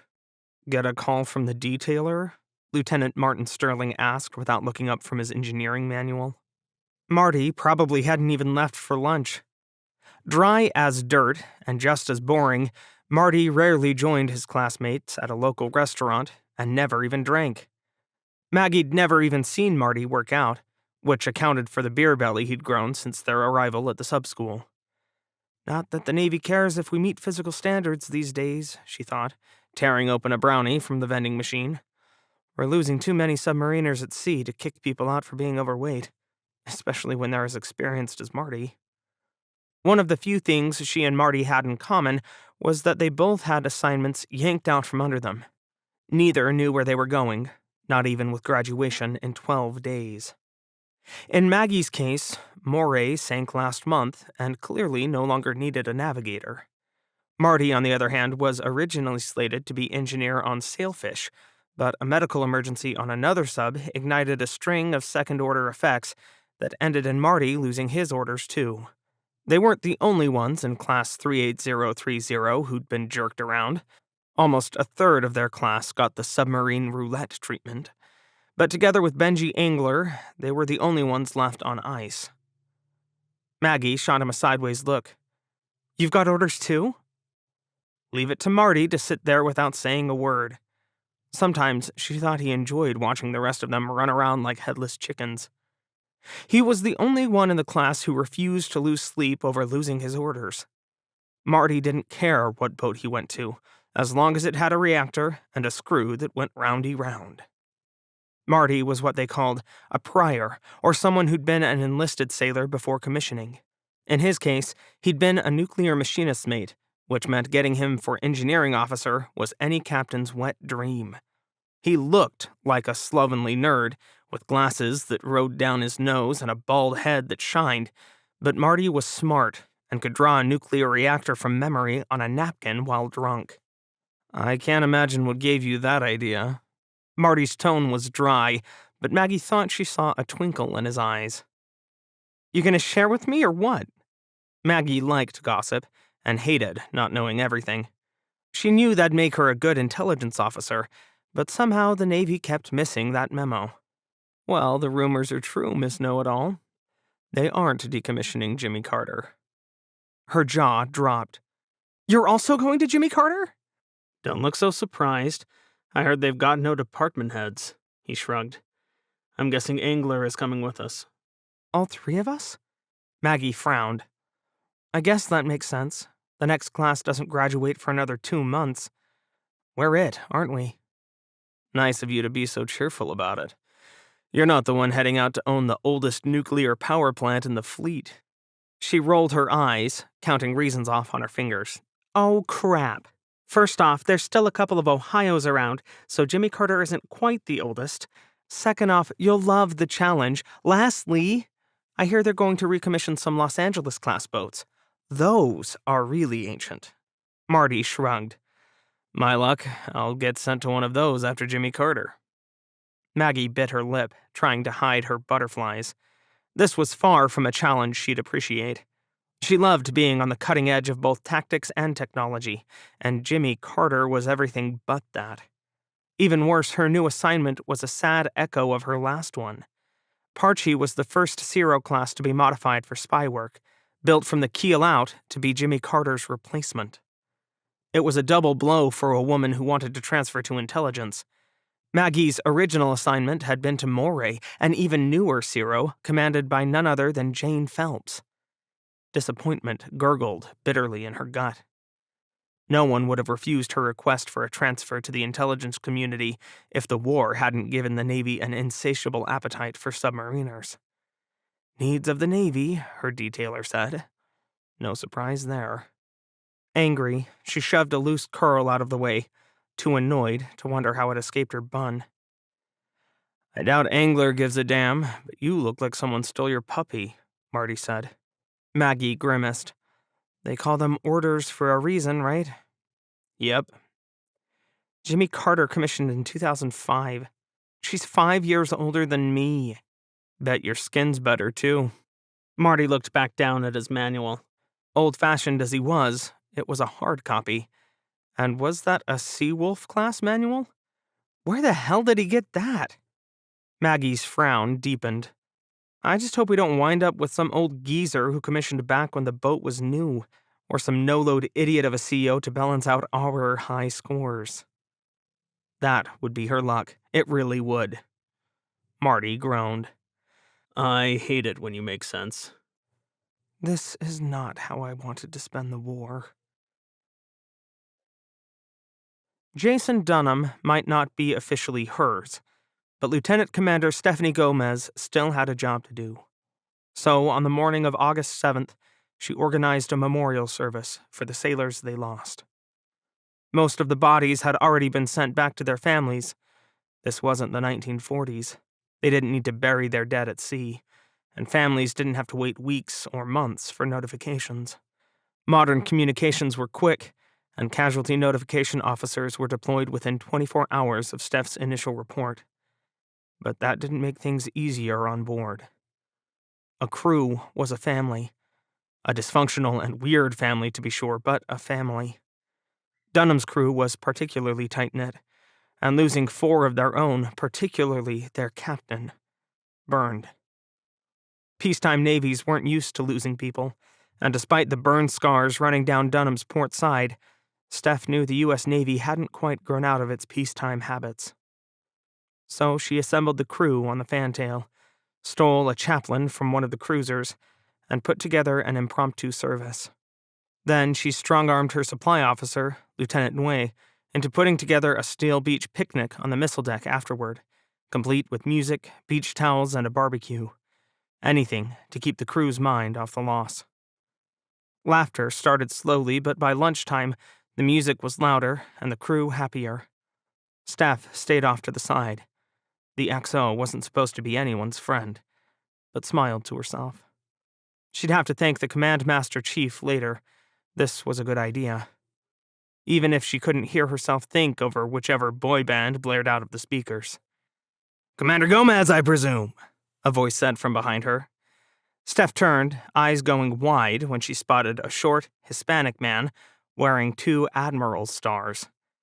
He wore coveralls and a submariner's dolphins, but how did an admiral get on her destroyer without anyone telling her? His name tape read Rodriguez, which told her nothing helpful. Yes, sir, she gulped. Can I, help you? I'd apologize for being an asshole who crept up on you, but I'm afraid it's my nature. Rear Admiral Upper Half Rodriguez grinned. Being an asshole, that is. Your quarterdeck watch tried to call you on the radio, but they didn't get an answer, so I came hunting. Feeling like an idiot, Steph looked down at her radio only to find its battery dead. I'm sorry about that, sir. No need to apologize, XO. I've been around long enough that I can find my way around most destroyers, so long as no one makes me go inside the skin of the fucking ship if it's a class other than Evans. He snickered. We submariners get uneasy with all this sunlight. Would you like to go inside? I know it's loud out here. Steph didn't like being caught flat-footed, particularly by strange admirals. Nah, I don't burn that damned easily. I dropped by to pay my respects, but I understand I'm a bit late. He grimaced. Good of a time as any to tell you that Dunham is chopping over to my surface action group as soon as you get a CO and some weapons. We'll be glad to get back in the fight, sir. Steph wasn't sure about fighting a surface ship under a submariner, but at least the last submariner she worked for had guts. That was more than she could say about Admiral Allen. I bet you will. Commodore Woodward says you've got a good ship and a better crew. I'm gonna need both. I'm not really a big believer in sitting by watching the fucking paint dry, if you know what I mean. Steph grinned. You'll have our best. I'm counting on it, Commander. The Western Pacific Ocean. And that is how you do that, Commander Chris Kennedy said with a grin, gesturing at the periscope display screen on board USS Kansas, SSN 810. Punching his captain in the face would have made Master Chief Chinedu Casey's day, but chiefs of the boat did not do such things, even when rearranging Kennedy's arrogant, narrow features was so richly deserved. I fucking hate this man. It is good to get some of our own back, sir, he said, instead of redecorating the bulkhead with Kennedy's nose. Control on Kansas was oddly quiet for a boat that just sank one of the enemy. Kennedy stood dead center, his eyes gleaming. At least he'd been too busy tactically to strike a pose. This time. Kennedy wasn't as good-looking as he thought he was. Like most everyone on a boat with great cooks, which Kansas had, he had gained weight on deployment. There wasn't much room to run on a boat, and Kennedy hated to shave, so he let the morale and welfare team sell no-shave chits to the crew. That left Kennedy with a weird, scraggly goatee of blonde fuzz going gray that did nothing to make him look as dashing as he thought. Casey, on the other hand, was short, dark-skinned, and barrel-chested. He knew he could take Kennedy out with one punch if he dared, but it would end his career and wouldn't do the Navy a bit of good. So Casey restrained himself to fantasizing. It was a nice fantasy, though. Casey might have hated his captain less if he hadn't had to watch the asshole try to shoot a civilian submarine before the war even started, and then nail the XO to the wall for failing to follow orders when he tried to stop him. That tanked the career of one of the best officers Casey ever worked for. Alone, it would have been enough to make Casey unwilling to piss on Kennedy were he on fire, but then the asshole went and sank a French frigate before the formal declaration of war. Only the fact that the U.S. did go to war with France saved Kennedy's ass, along with his fairy godmother, Admiral Hamilton, who seemed to see something in the jerkwad. She always had Kennedy's back, which meant the bastard kept on the golden path, and Kansas just had to endure him. It was a pity the man combined being a good tactician with being a shit leader. "We've lost almost a dozen subs in the war so far, Master Chief," Kennedy said, as if Casey didn't already know.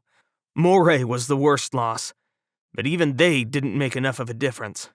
We'll make more." "We've got the best crew in the Navy, Captain. They damn well have to be to put up with you." "We'll do whatever it takes." Kennedy preened. Casey snuck a look at the XO, who looked a little bit hunted, like she'd been run over by a particularly enthusiastic truck. Lieutenant Commander Allison Hunt was a good sort. Too good for Chris Kennedy. Like a turtle, she retreated into her shell if you kicked her often enough. And Kennedy sure as fuck loved to kick people. Still, he had to give the man credit. They were all still breathing, and the poor bastards in that Indian boat breaking up weren't. Casey resisted the urge to take a listen over at sonar. Judging from the expression on Senior Chief Sally's face, it wasn't pretty. "Might be the first Akula II sunk by an American boat in the war so far, sir," he said, because Kennedy was their asshole, and Kansas damn well deserved the credit. "Akulas aren't anything to write home about. Not even the newer ones India bought from Russia." Kennedy scowled for a moment. "Still, you're right. It's better than most people manage, and we also got that Scorpion earlier. They're newer and quieter. We're on a roll. Has anyone else managed 2 in one day?" "Moray did, Captain," Hunt said quietly. Kennedy didn't quite roll his eyes, but his scoff was audible. "They won't remain the gold standard for long. We'll overtake them." Casey's eyes flicked over to meet Hunt's. Neither pointed out that Moray couldn't overtake anyone from the bottom of the Indian Ocean, but Kennedy being crass was no surprise. When no one answered, Kennedy frowned, eyes narrowing as he glanced around the space. "XO, we should celebrate. Surf and turf tonight." Hunt's smile was wan. "I'll let Suppo know." "Come on, XO, you can't still be down about that hit on Bella Wood." Kennedy wrapped an arm around Hunt's shoulders and ignored the way she tensed.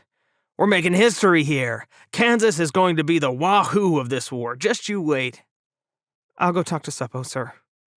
Hunt ducked out from under Kennedy's arm and fled. Not wanting to give the captain a chance to follow her, Casey stepped forward. Want me to secure from battle station, sir? Crew could use some rest after a long and successful chase. Damn straight, Cobb, see to it. I'll be writing my patrol report. Cobb, Casey managed to smile, despite the fact that he worked for a prick who just insinuated his XO shouldn't be upset over her little sister's death on board USS Bella Wood. The cruiser had survived the Battle of Cocos Islands, barely, but a full third of her crew hadn't, including Lieutenant Junior Grade Lily Hunt. Kennedy was of the opinion that losing her sister back in May meant the XO should be fine by now. Casey just added that to the list of reasons why rearranging his captain's face would be a great swan song on the way out of the Navy. Not that he'd do it. Someone had to protect the crew from this sadly competent asshole. Chapter 9. Mountains to Climb. 9 August 2038. The Pentagon, Washington, D.C. Vice Admiral Long True was a decent sort, but he was having a terrible day. That's 3 boats in 3 days, Freddy. The new commander, Submarine Forces Atlantic, slumped in his chair, looking tiny and pale against the shiny black leather. His cavernous office was empty except for the two of them, and there was no need for True to keep his public, confident face up, and Freddy could see the exhaustion etched into his features. Since none of the sunken subs had sunk in the Atlantic Ocean, one could be pardoned for assuming Long might not be responsible for them. However, he was also Sub-4, or Commander Submarine Forces, the senior submariner in the entire U.S. Navy, which meant every sub was his, including Missouri, Washington, and Vallejo. I know, sir. Freddy didn't sigh. She was tired of being the ball bounced between the CNO and Subland. The CNO didn't know jack about submarines, and the man he picked to be the senior submariner in the entire Navy was lacking. Not for want of effort, just temperament. True didn't even fidget. He just stared blankly at the tablet displaying the electronic sub-miss sub-sunk message announcing Vallejo's demise. The silence stretched on so long that Freddy didn't know how to break it. She tried to sit back in her own chair and wait, but she burned to pick up a phone and do something. Then her phone beeped, and for a moment she hoped she'd get her wish. But it was just a text from Maria with a link to a tweet. Captain Jules Rochambeau, at Jules Rochambeau. It is a pity at U.S. Navy isn't what it used to be. I admit I was expecting more of a challenge. May our brothers and sisters on USS Vallejo rest on eternal patrol. Hashtag Barracuda strikes again. Hashtag war. Hashtag submarine. What the hell? Her jaw dropped. True jumped. Freddy? This is... Shaking her head, she extended her phone, waiting for the explosion. True read the tweet, read it again, and then slumped in his chair, seeming to shrink by at least 50 pounds. Isn't Captain Rochambeau that French hotshot? He whispered. Yes, and now he's gloating about sinking Vallejo. Freddy tasted blood. Had she bitten her tongue too hard? God, could this get any worse? True sighed, and then a knock came on the door. His aide, a bright young woman named Commander Wong Chai, stuck her head in. Sir, we have a problem on Razorback. The XO just flew a P4 message to their Commodore. Apparently Commander Harney's lost it. What?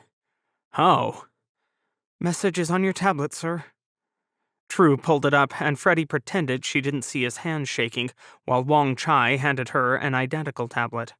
Her eyes raced over the message. Lined up shots on 2 Indian CVs, but CO was unable or unwilling to take the shot. All he would say was that we couldn't afford to shoot the wrong ship. Commander Harney locked himself in his stateroom yesterday and refuses to emerge. I'm heading for Pearl. Request instructions immediately. Sweet Lord, Freddie whispered. True said nothing. And then more nothing. Finally, she sighed. Sir, we need to replace him. We can't have COs melting down in combat and not sinking the enemy. We lose enough boats as it is without giving the Indians freebies. There had to be a reason, right? True finally said. There certainly is. Taking a deep breath, Freddie sat back in her chair, willing herself not to look back down at the tablet. You read up much on World War II submariners? Everyone knows about Mush Morton and Dick O'Kane, sure. True cocked his head. Where are you going with this? I'm talking about their early problems with COs who were insufficiently offensive-minded and struggled to shoot the enemy. Submarine warfare was new then. We've been the best in the world at this since World War II. It has to be something else. I'm sure some big-brained think tank will figure out the root cause in 4 or 5 years, but the problem is the same. We have at least one CO who can't or won't shoot. There will be more. Then what the hell am I supposed to do? Line up a firing squad and shoot Harney at dawn for cowardice before the enemy? Freddie wished she could be sure he was joking. We replace them, starting with Harney. Stick someone in the seat who we know won't go to pieces when the shooting starts. True dropped his head into his hands. Because we have so many of those. Jane Phelps is dead, remember? Unless we pull Chris Kennedy out of Kansas. He seems to be doing okay. And an improved Ciro is a step up from a Virginia. Not him. Freddie kept a straight face with an effort. She remembered Kennedy, remembered taking him at his word for what happened when Kansas first tried to protect Armistice Station. Now, she wasn't so sure. Kennedy might be the brilliant straight shooter she once took him for, but maybe he was a braggart and a fool. The U.S. Navy needed a sure thing. I was thinking of John Dalton. Dalton? He's still Jeff McNally's chief of staff. A position where he's wasted. He made some good calls at the Somme. Let's give him Razorback and see if he can make some more. He's an 06. Full captains don't take 05 level commands. With a war on? I bet he'll jump at the chance. Freddie allowed herself a small smile. I bet he'd command Razorback from a handstand if it got him away from Jeff McNally's falling star, she thought. Freddie wasn't blind to John Dalton's ambition, but she didn't mind ambition, not if it was married to capability and good common sense. Dalton seemed to have both. She had no idea if those skills translated over to an ability to kill the enemy, but his conduct in the Battle of the Strait of Malacca at least indicated he wouldn't go hide in his stateroom. Probably, True sighed. All right, I don't have a better idea, so Dalton it is. Now, what do I do about Albacore's screw issue? What if it wasn't accidental? I can investigate that if you want, she replied, and watched relief make his features sag. I'd appreciate it, Freddie. Very much. I'm here to help, sir. Making a mental note to talk to her real boss, the Chief of Naval Operations, Freddie settled in to help Sublant solve problems he shouldn't need help with. Captain, the mascot is missing. Shit. Alex turned away from studying the helm consoles in control. They were practically antiques, and without a simulator to familiarize himself with his submarine, all he could do was poke around the space and try to learn things.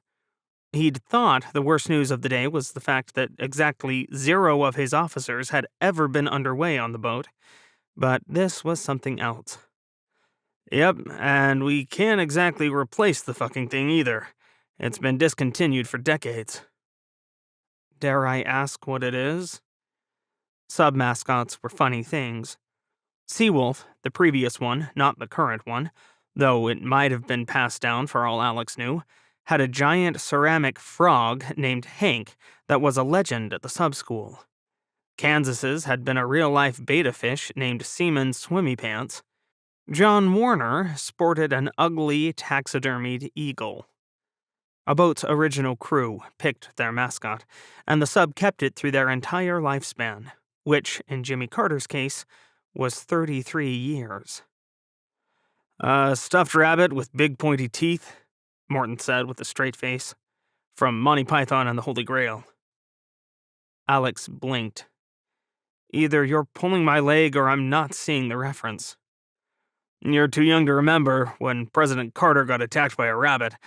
Hell, even I'm not that ancient, but this isn't my first tour on Smiley, so I already know why our call sign is Killer Rabbit, and the murderous rabbit is our mascot. You can find the video online if you want. Alex's laugh came out with so much force that it snorted out his nose. God, I love the sub-force. Me too, sir. But fact is that someone yoinked the murder machine, and now everyone thinks we'll have bad luck for the whole goddamned war. Murder machine? Yep. Can't we find a new one on eBay or something? Alex wasn't going to try telling his crew that they shouldn't have their mascot. First, that would make them hate him, and second, it was bad luck. Morton shrugged. If you want to spend like $200, sure. You're the one making fancy command pay. He sighed. And no one knows where Murder Machine went? Some people suspect that the old Nav stole it when he left. No one liked Lieutenant Chin. And Sol's out on a war patrol, so it's not like we can just fucking ask. Alex scraped a hand over his face. Okay, fine. I'll go surf eBay. I'm sure it won't be the strangest thing I do while in command. He turned to squint at Morton. This isn't some Hayes the new captain test, is it? Morton grinned. I wish it was, but nobody wants to hide Murder Machine. It takes it personally. It always gets revenge. Jesus. Are you fucking kidding me?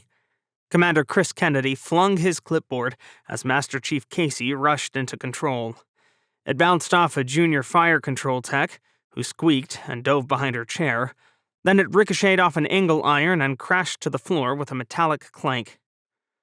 Why did all the drama have to happen in control? Casey wished Kennedy could explode in his stateroom like a responsible CO. Control was cramped, full of critical equipment, and even more importantly, always manned with a watch team. There's nothing here, Captain, Lieutenant Commander Hunt said. Either the intel is bad or we missed them. I can't believe we goddamn missed an entire shipment of AIP submarines heading to India. 8 of them, XO. 8! Kennedy spun away from his second-in-command, stomping a few disgruntled steps. Every sailor in the space suddenly became fascinated by his or her console. No one wanted to meet the captain's eyes. I know, sir. Hunt didn't even cringe. She was getting used to this, wasn't she? Then Kennedy's eyes zeroed in on his least favorite person. This is your bailiwick, Nav, he snarled at Lieutenant Sue Grippo, Kansas's navigator. Did your people fuck this up? No, sir. No way to. Sue met Kennedy's eyes, but Casey could see how she wanted to flinch away. The coordinates were provided to us. We're at them. No way to screw it up. Kennedy's upper lip curled into a sneer. Did you account for their proposed course and speed? Yes, Captain, we did. Do you know what a blow sinking cargo ships carrying 8 advanced Scorpion-class boats would be to the Indians and to the French? I bet the Indians wouldn't pay for them if they were on the bottom of the ocean, and they can't build a good submarine worth a damn without French help. Kennedy strode over to the navigation table, zooming in on the electronic chart and glaring at it. We had a chance to cripple them, and some people let it pass us by. Sue flushed red. Casey stepped up next to the captain. Next career, Casey was going to run a daycare. It had to be less stressful. Shit happens in war, Captain, he said quietly. Looks like luck wasn't with us today. Next time will be different. It had better be, Master Chief. Kennedy turned a narrow-eyed, dark glare on him. I'm not here to fail. Kansas will damned well make her mark on this war. Casey forced a smile. Of course she will. Kennedy stomped out of the space, not even slamming the hatch shut behind him. Sir? Casey finished belatedly, exchanging a look at the XO. She shrugged helplessly, and then gestured for Sue, who was still red with fury, to follow her out of the space before Sue exploded. Maybe he'd be an air traffic controller. It had to be easier than this. 12 August, 2038, Bremerton, Washington. By the end of Alex's first week in command, he wanted to strangle someone. Subs didn't really have yard arms, at least not in the old school way, but damn, someone should be swinging. Jimmy Carter still lacked 30% of her crew, yet they were less than a month out from leaving for war. Then, to add insult to ever-loving injury, his boat had an executive officer assigned for 30 whole hours before the squadron yanked her away too. Alex's splendidly pleasant call from Commander Melendez announced that Sandra Carrasco was out and George Kirkland was in. Sometimes the whirlwind was too hard to keep up with. Feeling too weak for the damned job, Alex retreated to his stateroom and called his best friend, John Dalton. They'd been close since meeting when Alex was a lieutenant junior grade, with Alex serving as John's best man at his wedding, and John becoming godfather to Emily, Alex's youngest daughter.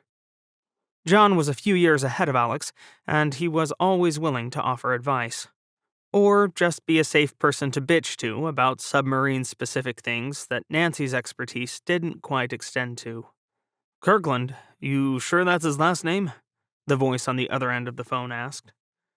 And yeah, that phone was probably older than Alex, with a cord that kept tingling no matter how hard he tried to keep it straight. "I did. Why?" Alex kicked his feet up on his tiny desk and tried not to groan, glaring at the holes in the carpet. Lieutenant Junior Grade Alvaro offered to have someone patch it, but with the litany of problems aboard Jimmy Carter, Alex ranked that one too far down the list to bother with. Wait one sec." Papers shuffled, and something hit the floor with a crash. "Oops, sorry.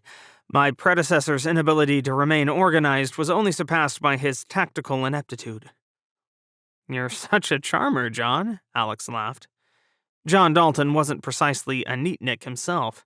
On Virginia, Alex's fellow junior officers called Dalton the most disorganized navigator in the history of the Navy. Alex wouldn't quite accuse his friend of being a slob, to his face. "Nice hell, I was Admiral McNally's chief of staff 2 days ago, not replacing an idiot who couldn't figure out which pot to piss in when the damn thing was labeled." Was it really that bad? News was slow to reach the Navy's armpit of Bangor. Rumors that a submarine commander lost his mind out in the Indian Ocean arrived just the day before. Until John called Jimmy Carter, Alex had no clue his best friend was the brand new captain of USS Razorback. "That bad and worse," John said.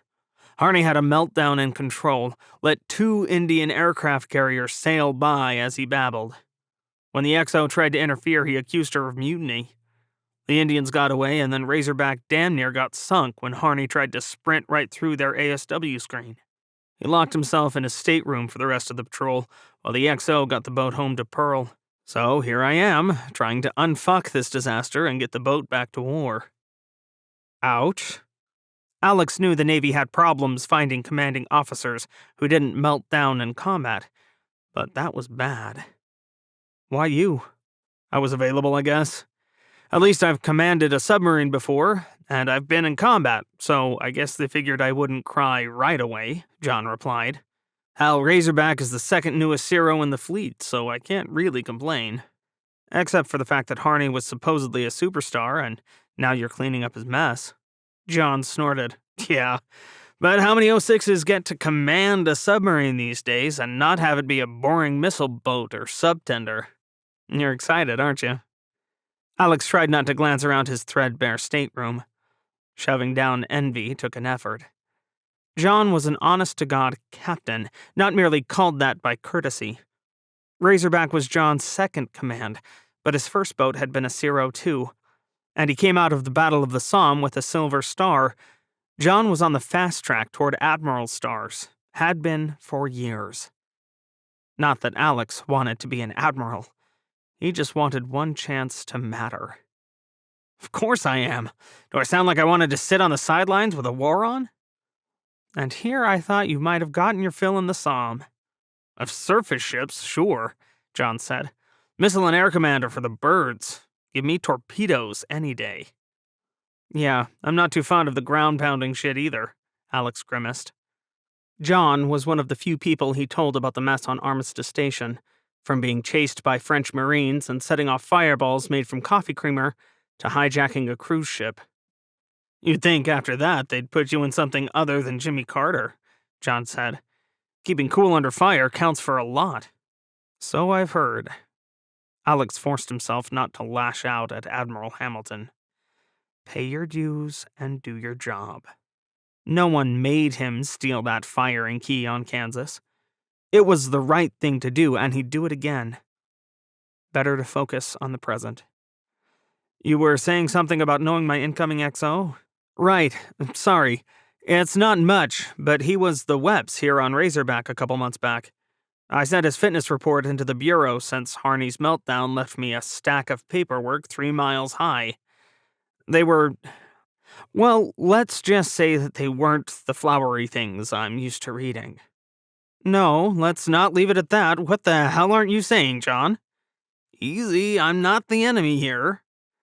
Alex sucked in a deep breath. Another email pinged into his inbox, and he clicked it open out of habit. Just his luck. The Bureau of Personnel regretted to inform Jimmy Carter's CO that they could not possibly detail any more chief petty officers to his command. Alex would just have to make do. His lips twisted into a silent snarl. You still there? John asked. Yeah, sorry, more good news from the detailers, that's all. Alex ground his teeth. You inherited a barrel of monkeys, didn't you? Let's just say I think no one told the Bureau that Jimmy Carter wasn't decommissioning, because they sure as hell didn't plan for our manning. Ouch. Tell me about it. In fact, I'm not sure how the hell I got a decent cob out of this, because... Knock, knock. Hold on, Alex said, and then raised his voice. Yeah? Sorry to bother you, Captain. Master Chief Morton opened the door and stuck his head in. A Lieutenant Commander Kirkland is on the quarterdeck. Says he's our new XO. Bingo. Send him on down, Cobb. Morton nodded. Aye, sir. Time for me to go, John. Duty calls and all that jazz, Alex said as the door clicked shut. His friend laughed. Have fun. Hopefully I'll see you soon. We're heading to Australia, chopping out to Submarine 29. Have fun with that. I hear Commodore Banks has a sense of humor on par with my crusty underwears. Oh, that's a delightful image. I'll be going now. A few minutes ticked by after Alex hung up, leaving him wondering how anyone could need so long to walk the 100 feet from the topside quarterdeck to the captain's stateroom. At least talking to John improved his mood. Alex hadn't seen his friend since before the war started. Hell, not since before Kansas left on deployment. Their wives, former college roommates, talked more often, but Alex had a feeling he and John wouldn't be in the same circles anytime soon. Finally, the knock came. It's open. Later, he remembered his first impression of George Kirkland was that he looked skittish. George's eyes darted around Alex's stateroom before finally focusing on his captain, and his hands twitched like he wanted something to hold. The XO was taller than Alex by a few inches, and heavier. Since Alex could eat an entire cow and still be skinny as a rail, however, that didn't say much. Alex bounced to his feet, holding out a hand. Only once he smiled did George meet his eyes. Welcome aboard, XO. George's handshake was deceptively firm. Thank you, sir. Pull up a battered chair, take a seat, and tell me about yourself. Alex gestured toward the other chair, which looked like someone pulled it out of a dumpster. George didn't seem to notice. Only later would Alex wonder what John was about to say concerning George Kirkland. Chapter 10. Pissing Contests. 23 August 2038, Washington, D.C. Rear Admiral Freddie Hamilton's quiet morning started with twisting her ankle and ended with a phone call. Tripping over the cat on her way to grab her phone only made her snarl a swear. Her apartment was empty except for her and Tinkerbell, the temperamental tomcat she adopted from a rescue 3 years earlier. Freddie liked it that way. Ambition made sharing life hard, and no one else moving her things around kept her happy. As long as everything was just so at home, she could concentrate at work. Her twice-a-week cleaning service were the only people allowed to move things, and Johnny knew where everything belonged. Hamilton.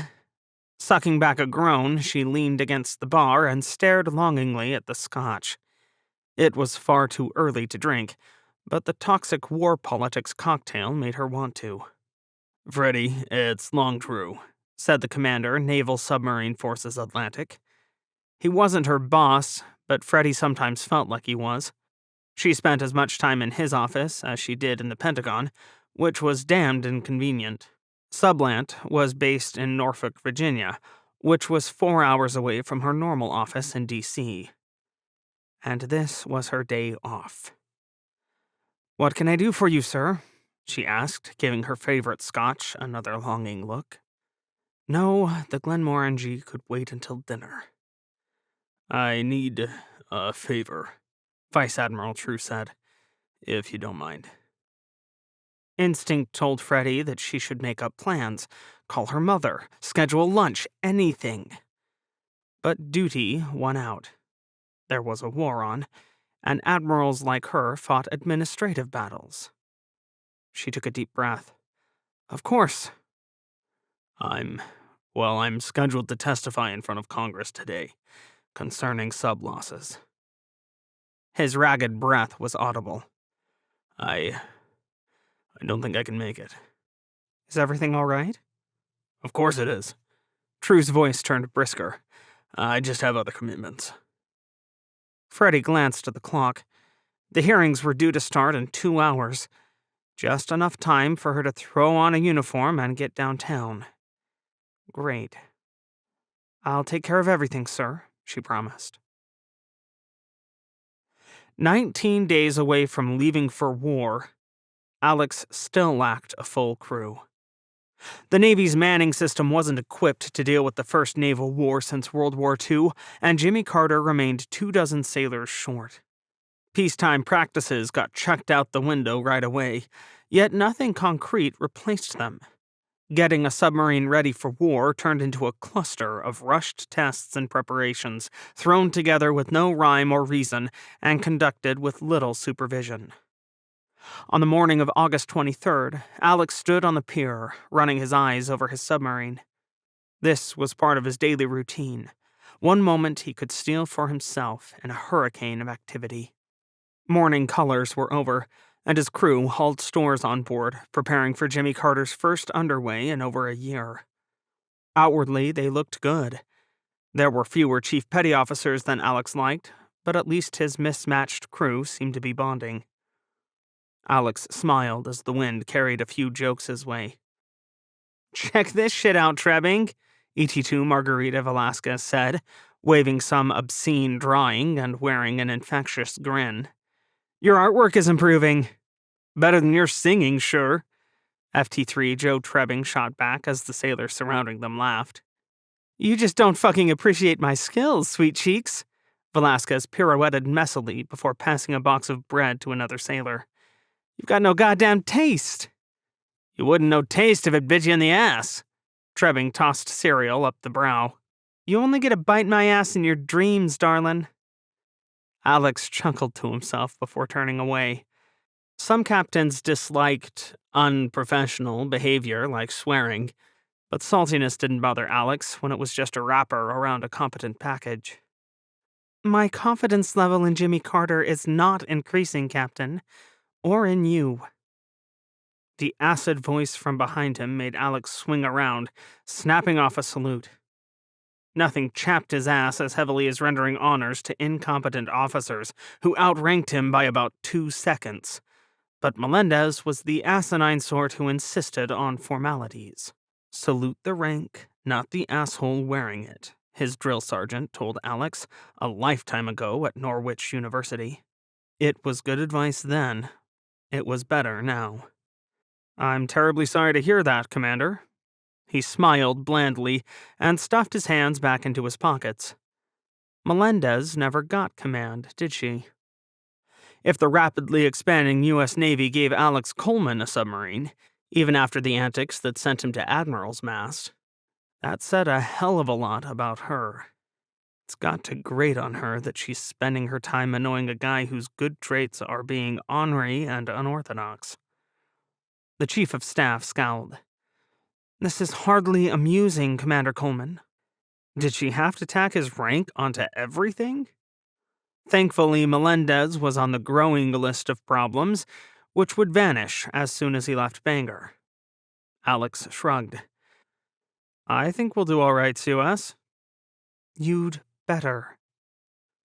Rolling his eyes would be a bad idea right now.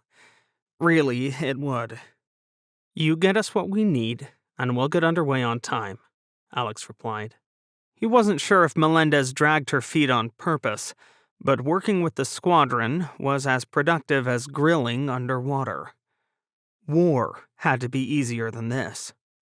Your department heads arrived today, Melendez said, glaring at the working party loading stores. Alex blinked. He knew Jimmy Carter was due 3 lieutenants from the next SOAC class, but the Bureau was slow to provide names and arrival dates. That's news to me. I told your XO. She crossed her arms. I'm sure you did. This morning, probably. George was an administrative monster. Paperwork didn't last an hour in Lieutenant Commander Kirkland's inbox, and he shared news like a high school gossip. George would sooner die than neglect to pass along something important. He wasn't the dynamic or engaging XO Alex wanted, and he was absurdly hesitant to talk to their enlisted sailors. But Kirkland got the job done. Finding him now was easy. There George was, clucking like a mother hen over the supply officer's shoulder as Lieutenant Junior Grade Kasuga checked the inventory list. Perhaps they'll help you get this rust bucket on track. The unexpected insult threw Alex for a loop, and he twisted to stare at Melendez, gaping. She sneered. God only knows how you'd get Jimmy Carter underway in time otherwise. A boat this old should be razor blades. She creates more work than she's worth. Alex's eyes narrowed. I'd appreciate you not saying that in front of my crew, Commander. So much for his newfound ability to deal with stupid people. Her smile was sickeningly sweet. My apologies. I'm sure Jimmy Carter will do well escorting convoys and guarding transplats. We'll do whatever mission we're given. The words came out flat. She was probably right. Odds were that Jimmy Carter would never get the chance to mix it up with enemy submarines, but his crew didn't deserve the second-class citizen treatment. I'm sure. Melendez's smile turned acidic, and Alex fought down the urge to forcibly remove it by smashing her face into a bollard. She continued, I have work to do at the squadron. Don't hesitate to call if you need anything. Thanks. I'm sure you'll get right on it, sometime in 2045.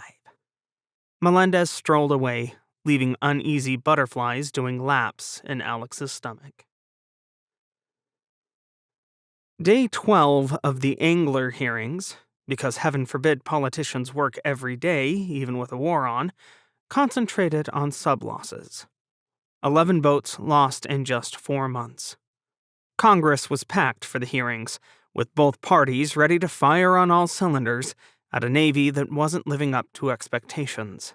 With 67 attack subs in active service, now 56, 4 of which were in the shipyard for repairs, that represented a loss of over 16% of the total American offensive arm in an underwater war. Congress found those numbers frightening, and while she wasn't going to show it, Freddie agreed. Freddie handled herself well.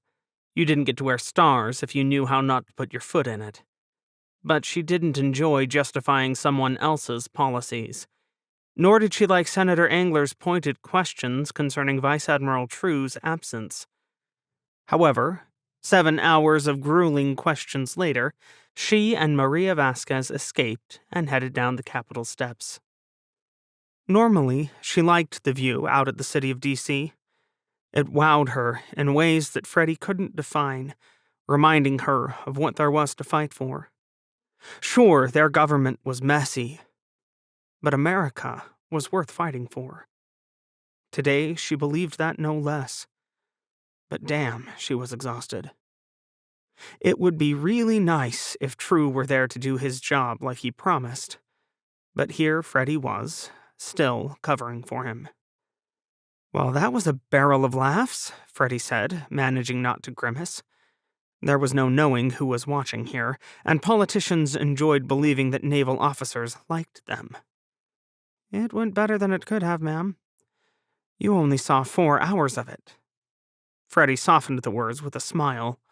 Admiral's aides rarely got a day off, which meant Maria took leave when Freddie did, and Freddie canceling her leave meant Maria had to, too. In Maria's case, that meant driving back to D.C. from the beach, which left no one happy. I would have been back faster if you sent a helicopter for me, ma'am. Maria blinked innocently. But for some reason you said no. Freddie snorted out a laugh. Can you hear me explaining that one to Senator Engler? I'd like to see you try, Maria grinned. I bet you would. Mood improving, Freddie turned to walk toward her car, only to find a well-dressed man in her path. He was short, dark-skinned, and his intelligent eyes screamed reporter. Admiral Hamilton? At least he had the grace not to smile like he was her friend. Mind if I ask a few questions? Freddie forced a smile. Of course not. You are? Mark Easley, Washington Post. He offered a hand. Freddie took it. Playing nice with the media was required at her level. A pleasure. I was hoping you'd comment on the Navy's habit of whitewashing how leadership failures lead to tactical losses, Easley said, still wearing that same damned smile. Freddie tensed. That sounds like a thesis, Mr. Easley, not a question. He didn't even blink. Is the Navy intentionally covering up failures by senior leaders? The Battle of the Strait of Malacca saw the loss of USS Enterprise, the first American aircraft carrier sunk since 1945, and 2 destroyers. The Battle of the Sea of Japan saw us lose 6 ships, and the Second Battle of Sunda Strait lost 7 more. Rumors say Admiral McNally froze up at the Strait of Malacca, but he's still in a cushy job in the Pentagon. Admiral Allen died at Sunda Strait, but stories from sailors who were there say she shouted contradictory orders and berated her own officers as Monmouth sunk. Yet the Navy releases nothing. When will the public hear about these actions from the Navy brass? I'm not in a position to comment about surface battles. Freddie felt her smile go strained. You may not be aware that I am a special assistant to the CNO for submarine warfare, so my visibility on what happens above the surface is limited. Then what about the rumors of sub-captains losing it in action? Where the hell did you hear that? Freddie took a deep breath in lieu of screaming. I can't possibly comment on that. Submarine operations are always classified. Come on, Admiral. Give me something to prove that the Navy isn't intentionally hiding criminal levels of incompetence from the public. Mr. Easley, I don't have all the details you're looking for. Just some of them, she didn't say. But I can say that this is the first major naval war we have fought since World War II. No matter how much you train, the real thing is very different. And humans are fallible. There will be mistakes. And, unfortunately, deaths. Easley's eyes narrowed. Is the U.S. Navy no longer the powerhouse we have been led to believe? Recent losses have not diminished our strength, Freddie said, wishing she could believe herself. American industrial capacity is unparalleled, and even now, new ships and submarines are rolling out of the yards and getting ready to fight. Recruitment is up without a draft, and even battles we lose provide precious lessons learned. As well as sacrificing precious lives. I'm not sure what you want me to say about that, Mr. Easley. She met his eyes, not liking how he glared. Did he hate the military, or just her?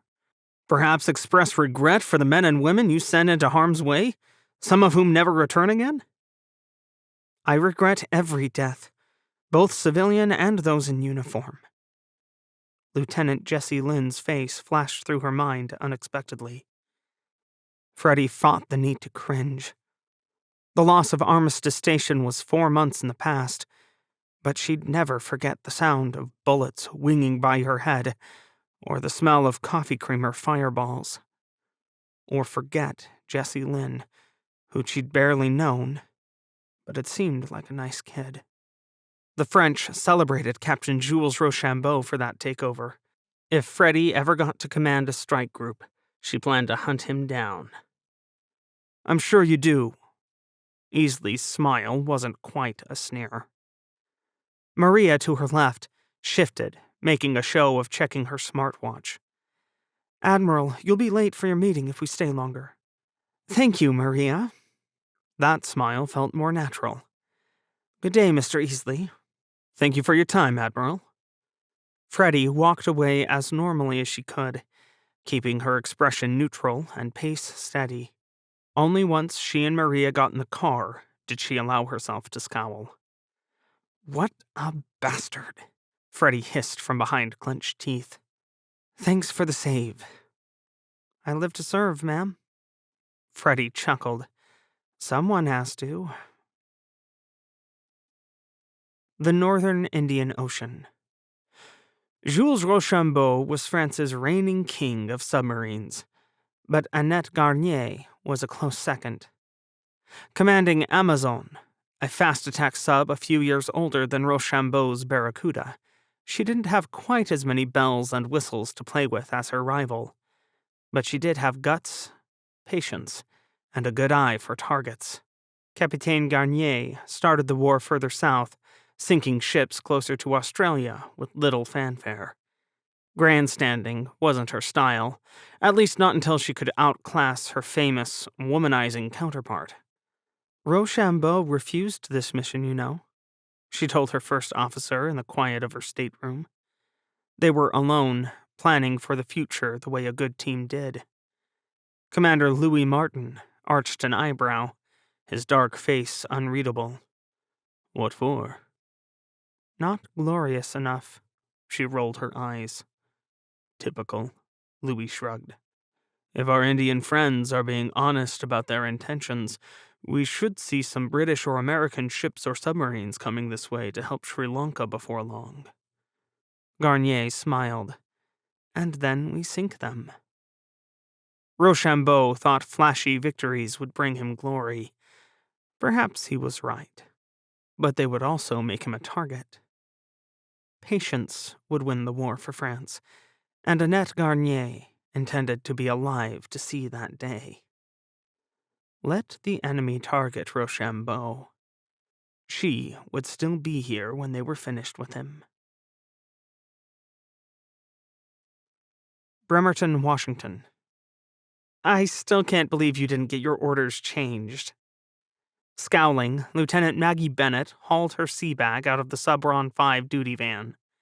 The van was more gray than white, and in desperate need of a wash. But hey, it wasn't meant to win a beauty contest. Thank goodness she wasn't either. Maggie's hair was more out than in her bun, and she thought she had a crease down one side of her face from sleeping on the plane. The air smelled better than she did, probably by a lot.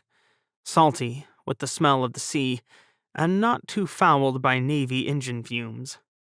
What'd you expect me to do? Call my dad? Benji Engler yawned.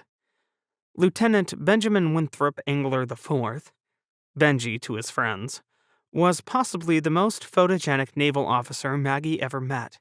Even after long hours in a plane and the dingy van, Benji looked great. He was tall, but not too tall, red-haired and green-eyed, with a grin most women went stupid over. He was also way more down-to-earth than his pretentious name suggested.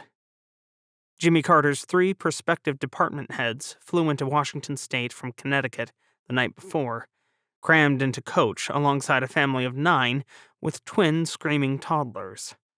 Courtesy of the Twin Terrors, 2 delayed flights and a highway accident, Not one of them managed 4 hours of sleep.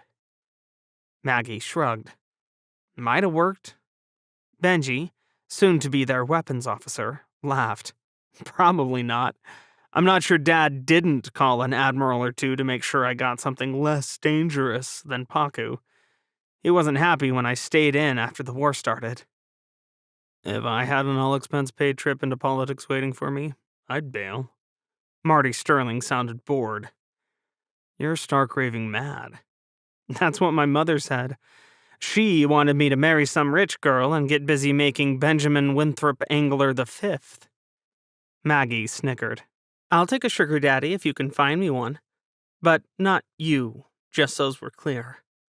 Oh yeah, that's my dream job, hooking up nosy fellow department heads with my dad's friends. Come to think of it, no, there's a reason I'm still in the Navy. Benji rolled his eyes. On second thought, it's a good thing you stuck around, Marty said. If you die out there, we won't have to worry about future Benjamin, whatever the hell your name is, the fifths running around. Oh, Benji cut off as an angry-looking commander stalked by them, and all 3 lieutenants saluted. Good morning, ma'am. She grunted something and left them in her dust. Maggie swallowed. God, I hope that's not our new CO. Marty shook his head. No command at C-Pin. Let's go, Angler said, hefting his bags again. The squadron's duty driver had already disappeared. Help lugging their gear to the boat might have been nice, but the lieutenants didn't really expect it. They were reporting to a warship, not a cruise ship with room service and mints on their pillows. Still, Maggie wished she'd packed a little less stuff. She'd tried to keep her gear down to a minimum. They were going to war. But she'd wound up with an overstuffed sea bag, a big duffel, and her uniform bag.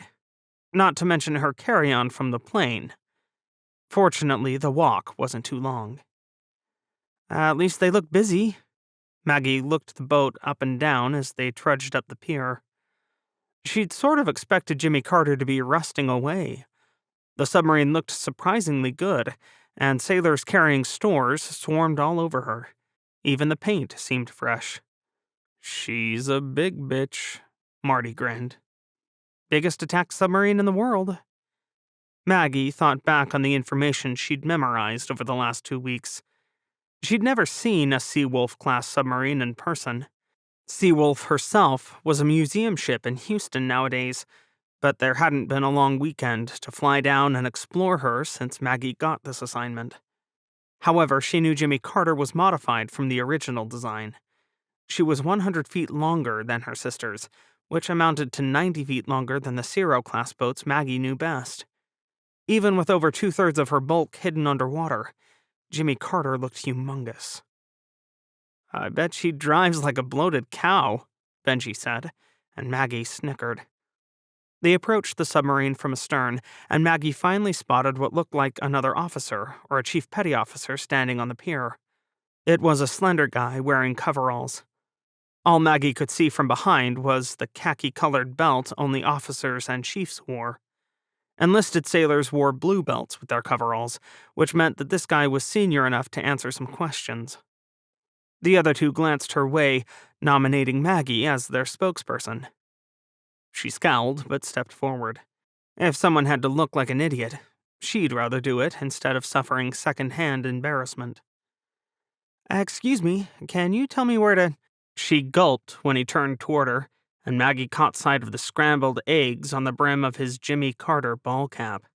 There was also a command at sea pin on the right breast of his uniform, just above the name tape.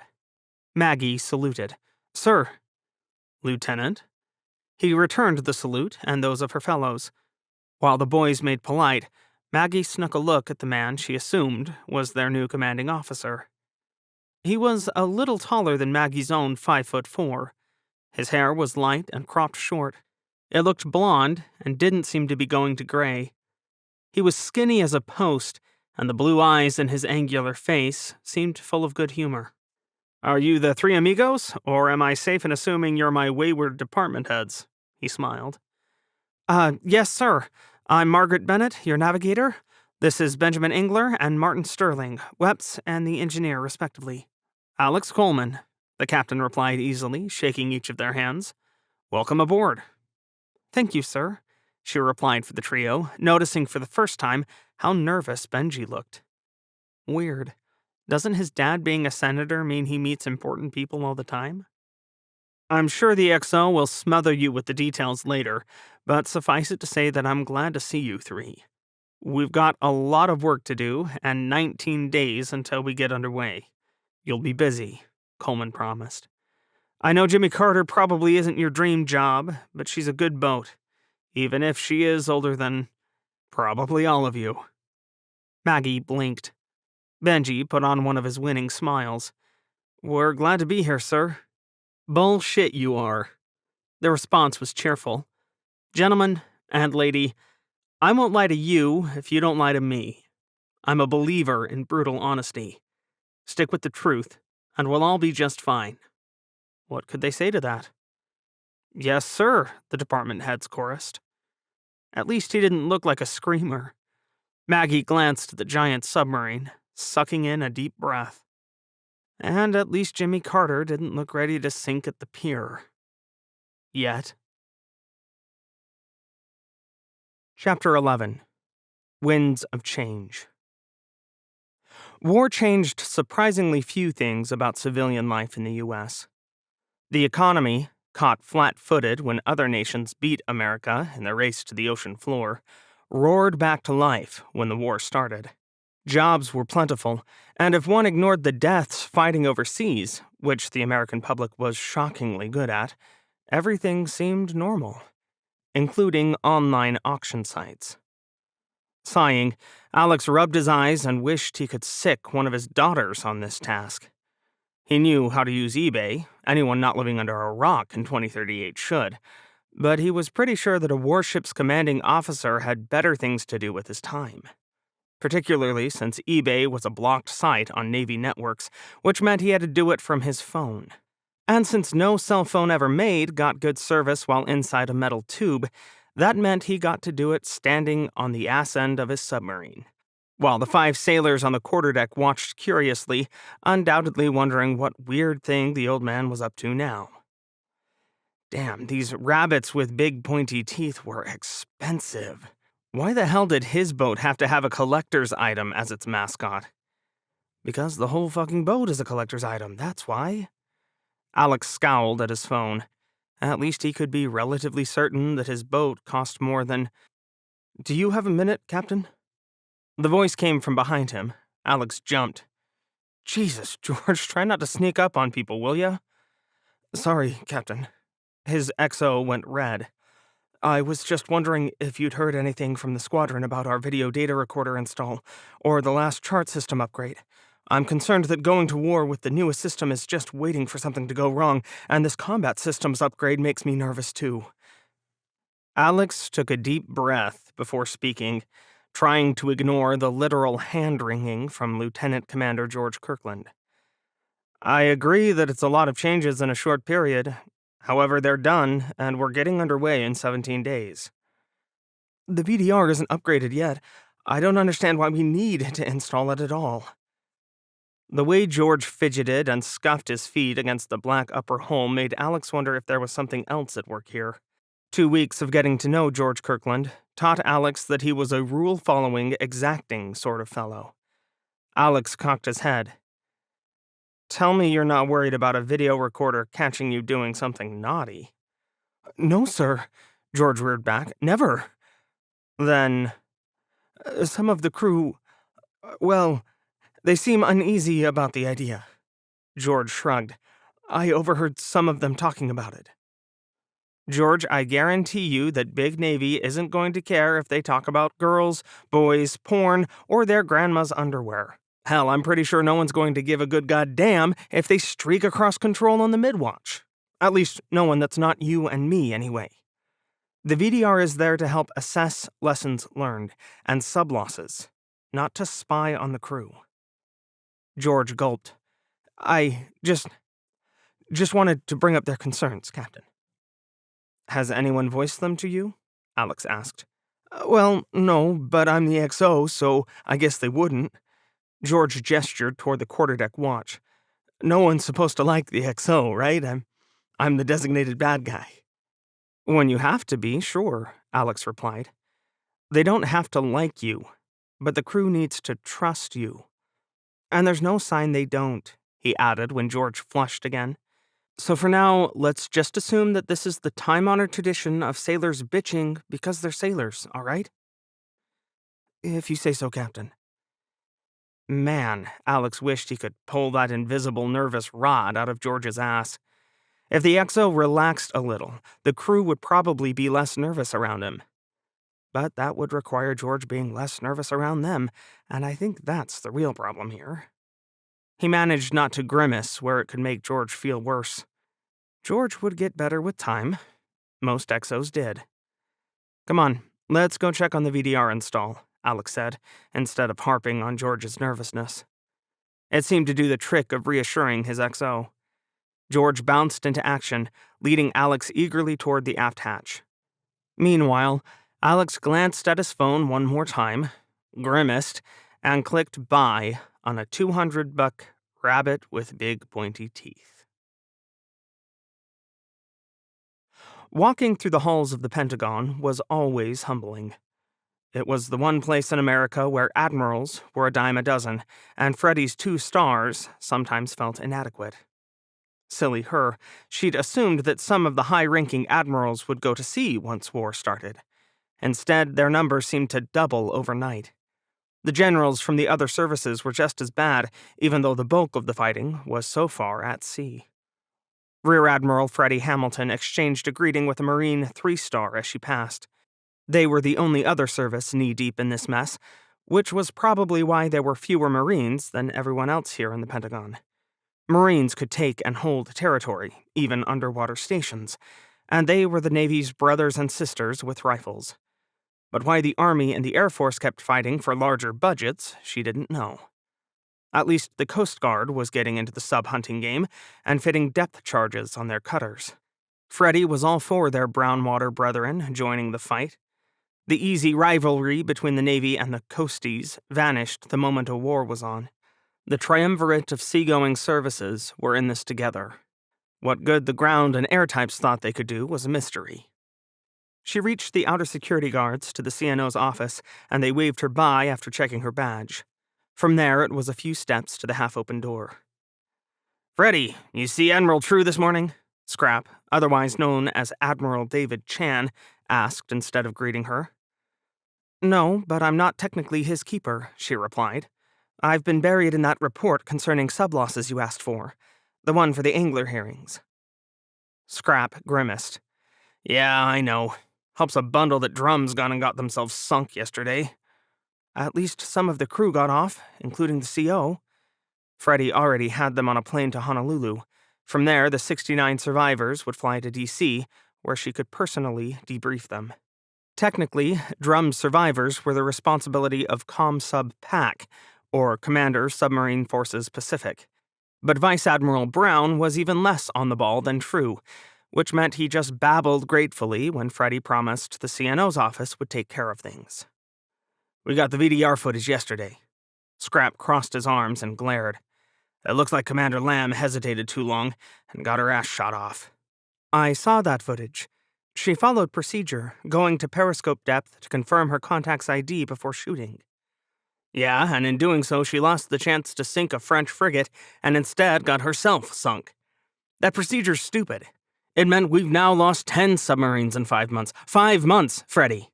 The media's going to eviscerate me, particularly that Easley asshole." She felt her lips twitch into a sneer. "I've had the pleasure of meeting him." "Then you know that he's going to make a huge fucking deal out of the fact that Drum, the first improved Zero, got sunk by old-fashioned depth charges. Like this is 1938. Scrap kicked his desk. "Century-old technology takes out one of our newest boats. Best news ever." Now wasn't the time to point out that rocket-propelled depth charges were a different beast than the old roll-'em-off-the-deck type of the last World War. These were at least Cold War vintage, which was about 2% better. Freddie sat on her temper, taking a deep breath. "It might be time to look into that reliable old technology ourselves, sir," she said. "At least for our surface ships." Are you kidding? "Well, if I read the surface ship losses right, they're not doing much better than the subs are," she said without blinking, "though at least you get more survivors of missile engagements." It was easier to live when your boat wasn't already underwater, of course.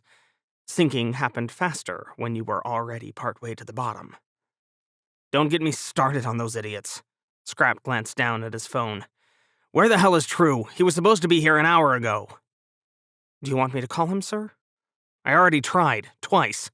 Scrap checked his phone again. Texted, too, no answer. A weird feeling settled in Freddie's stomach. That's not like him. You owe me one, Master Chief. Finding Master Chief Morton in control, Alex stepped up next to him, angling his phone so the cop could see it. Murder Machine 2 coming right up.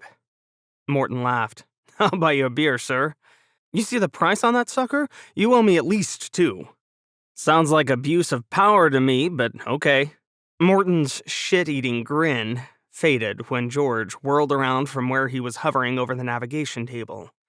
Cobb, even joking about that is detrimental to good order and discipline, particularly when there is a war on, George hissed, his voice far too loud. Control was a small space, already cramped with 3 electronics technicians, 2 contractors, Lieutenant Maggie Bennett, and the command triad of Alex, George, and Morton. Every head turned to stare. Morton raised his voice. Carry on, folks. XO's just pulling my leg. Old folks like me need that sometimes. Keeps us young. George flushed. Alex stepped between him and everyone else in the space, speaking in an undertone. "A little joking never hurt anyone, XO. We'll be all right." "Yes, sir." George's face closed off in a miserable pout. Alex hunted for words to reassure him, but came up empty. After several pointless seconds, he resorted to doing his job. "How's the install going, Nav?" he asked. "Pretty good, sir, if you don't count the fact that their program doesn't support Windows 10, and, well, Smiley is a few years behind on her operating system." Maggie shrugged. "Looks like the contractors will have to patch the software and come back tomorrow." "You're telling me that our shiny new combat system suite is built on top of a 20-year-old operating system?" "Hey, sir, it's the Navy. We're lucky it's not Windows 98 or something older than all of us. Not just the newest kids out of sub-school." Alex sighed. Ain't that the truth? He glanced over to where ET2 Velasquez had just crawled out from under a console. "Everything solid under there, ET2? "For some definition of solid, sir," the young sailor replied. "Pretty sure this wiring's older than I am." "I'm not sure some of it isn't approaching my age." Alex felt his smile go crooked. Jimmy Carter commissioned in 2005, but her keel was laid in 1998, 2 years before Alex's birth. Velasquez's eyes went wide. "Shit, sir, that's old." "Petty Officer Velasquez!" George spun around like a top, looking ready to do a tea kettle and explode. "Sorry, XO, just saying." Velasquez shrugged, but her apology was ruined by the amused glance she exchanged with the other electronics technician. George missed that. Alex chose not to comment. "Now, children, there's no need to make fun of the captain for being old. When I reported on board this boat when he was still in diapers," Master Chief Morton cut in, leaning casually against the helmsman's chair. "This here's my 3rd tour on board good old Smiley, so you just bring it." On the other side of the world, another CO stared at his ship in dismay. She was sleek and gray, painted in the lighter blue-gray color favored by Australia and Canada. She was destined to become HMAS Warrego, the 3rd ship in Australia's brand-new class of guided missile destroyers, but in her case, destiny was delayed. Warrego was up on the blocks of a dry dock, with contractors crawling all over her hull. The Torrens-class DDGs were the most powerful ships the Australian Navy had built in generations, but France's foremost submariner sank the lead ship 4 months ago. Most navies would accept that Captain Jules Rochambeau of the French attack submarine Barracuda sent many warships to the bottom since the start of the war, and Torrens was simply one of many. The Royal Australian Navy, however, refused to excuse Torrens's loss lying down. Instead, they returned to the drawing board and reworked the new class into lethal anti-submarine warfare assets. Commander Fletch Goddard agreed with the idea, in principle. In practice, it delayed construction of his destroyer by over 5 months, and that delay promised to grow still longer. June 19, 2039. That was the new projected completion date, almost a year away. 2 days earlier, yard workers discovered a bug in the destroyer's number 2 generator while testing Warrego's combat system suite. A non-repairable bug. That lovely surprise required ripping out the entire generator, which meant dismantling a main engine room. The shipyard was working double shifts around the clock, but between repairs to active ships and upgrades to old ones, Warrego dropped to the back of the pack. She got to stay up on the blocks in Australia's newest naval shipyard, Naval Shipyard Perth. The shipyard was huge, 4 times the size it had been a year ago, and growing exponentially as Australia laid down one warship after another. And there was only one hard and fast rule. Active ships came first. The aged frigate up on the blocks next to his beautiful destroyer proved that point. Parramatta was 35 years old, and any sensible navy would have turned her into scrap by now. But Australia was fighting for her life, desperate for ships after the disastrous Battle of Cocos Islands. Technically a victory, in that the French and Indian forces withdrew without capturing the island, it was the worst win in Australian naval history. Fletch lost a lot of friends that day, and he'd never forgive himself for sitting on the beach while they died. Australia lost 9 warships, 4 frigates, 3 submarines, and 2 patrol craft in the Battle of Cocos Islands, leaving his navy pitifully small. That led Parramatta to the yards for another upgrade cycle. She was due to leave the shipyard in just a few months, despite eating 3 French-fired Exocet missiles during the battle. The strikes killed almost half of Parramatta's crew by the time the fires were under control, and the Royal Australian Navy was still scrambling to find officers to man her. Yet Parramatta would make it into the war long before Fletch. He grimaced. His navy's future lay with state-of-the-art ships like Warrego, but they needed shooters now.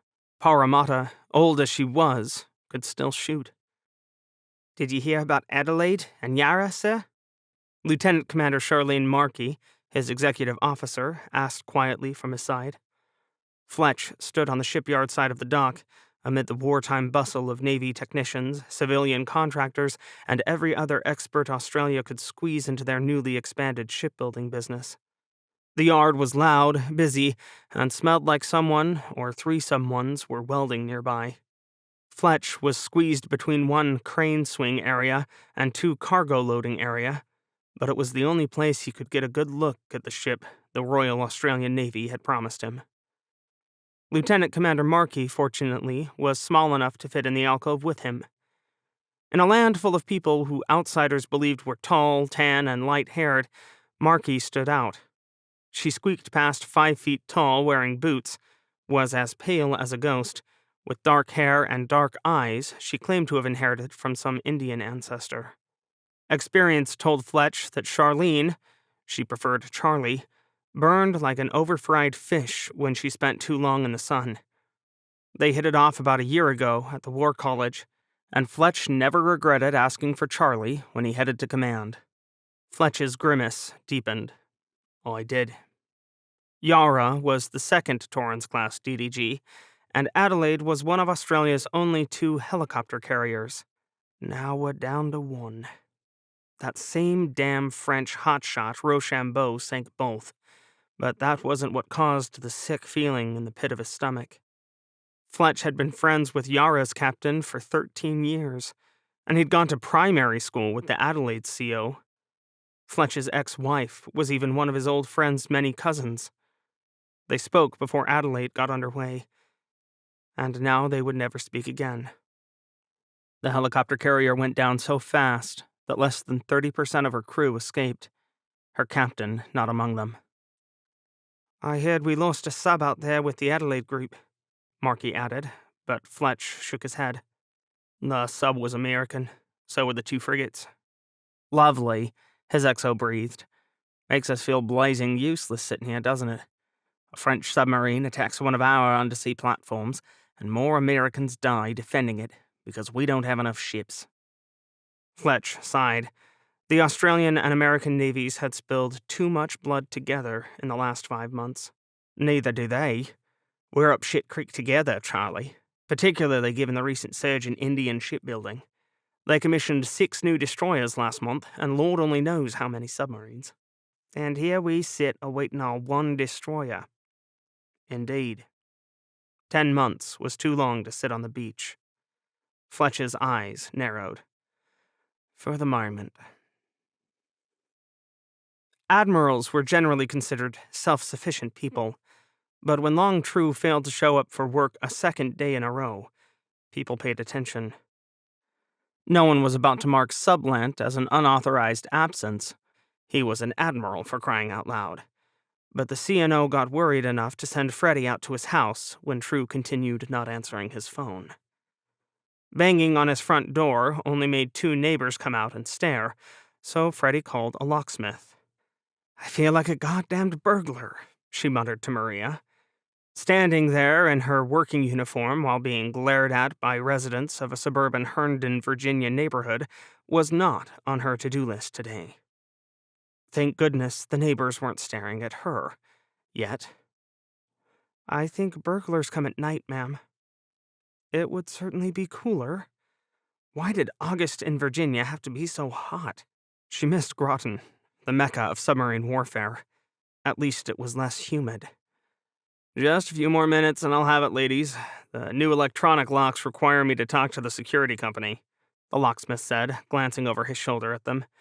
"You did say you have permission to do this, right?" "It's a health and welfare check for a fellow naval officer," Freddie replied. "Or a matter of national security, if that makes you feel better." The locksmith frowned. Shouldn't it be one or the other?" "When it's an admiral, it can be both." "Right. I'll just do my job and blame the government then." He turned back to the lock and continued fiddling. 30 seconds later, the door popped open. Ducking inside, the locksmith silenced the alarm with the manufacturer's code. Freddie followed him in, the hairs on the back of her neck rising. The house felt too still, not lived in, like something was off.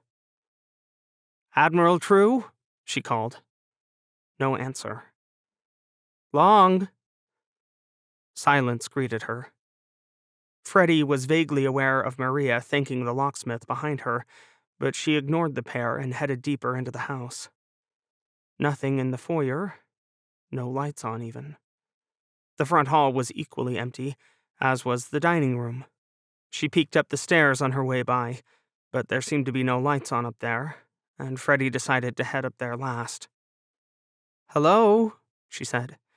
"Anyone home?" Finally, Freddie came around the corner and into the living room, and froze. Vice Admiral Long True sat on the couch, pale and chalky white. He was perfectly upright, his eyes closed like he was sleeping. But Freddie knew he wasn't.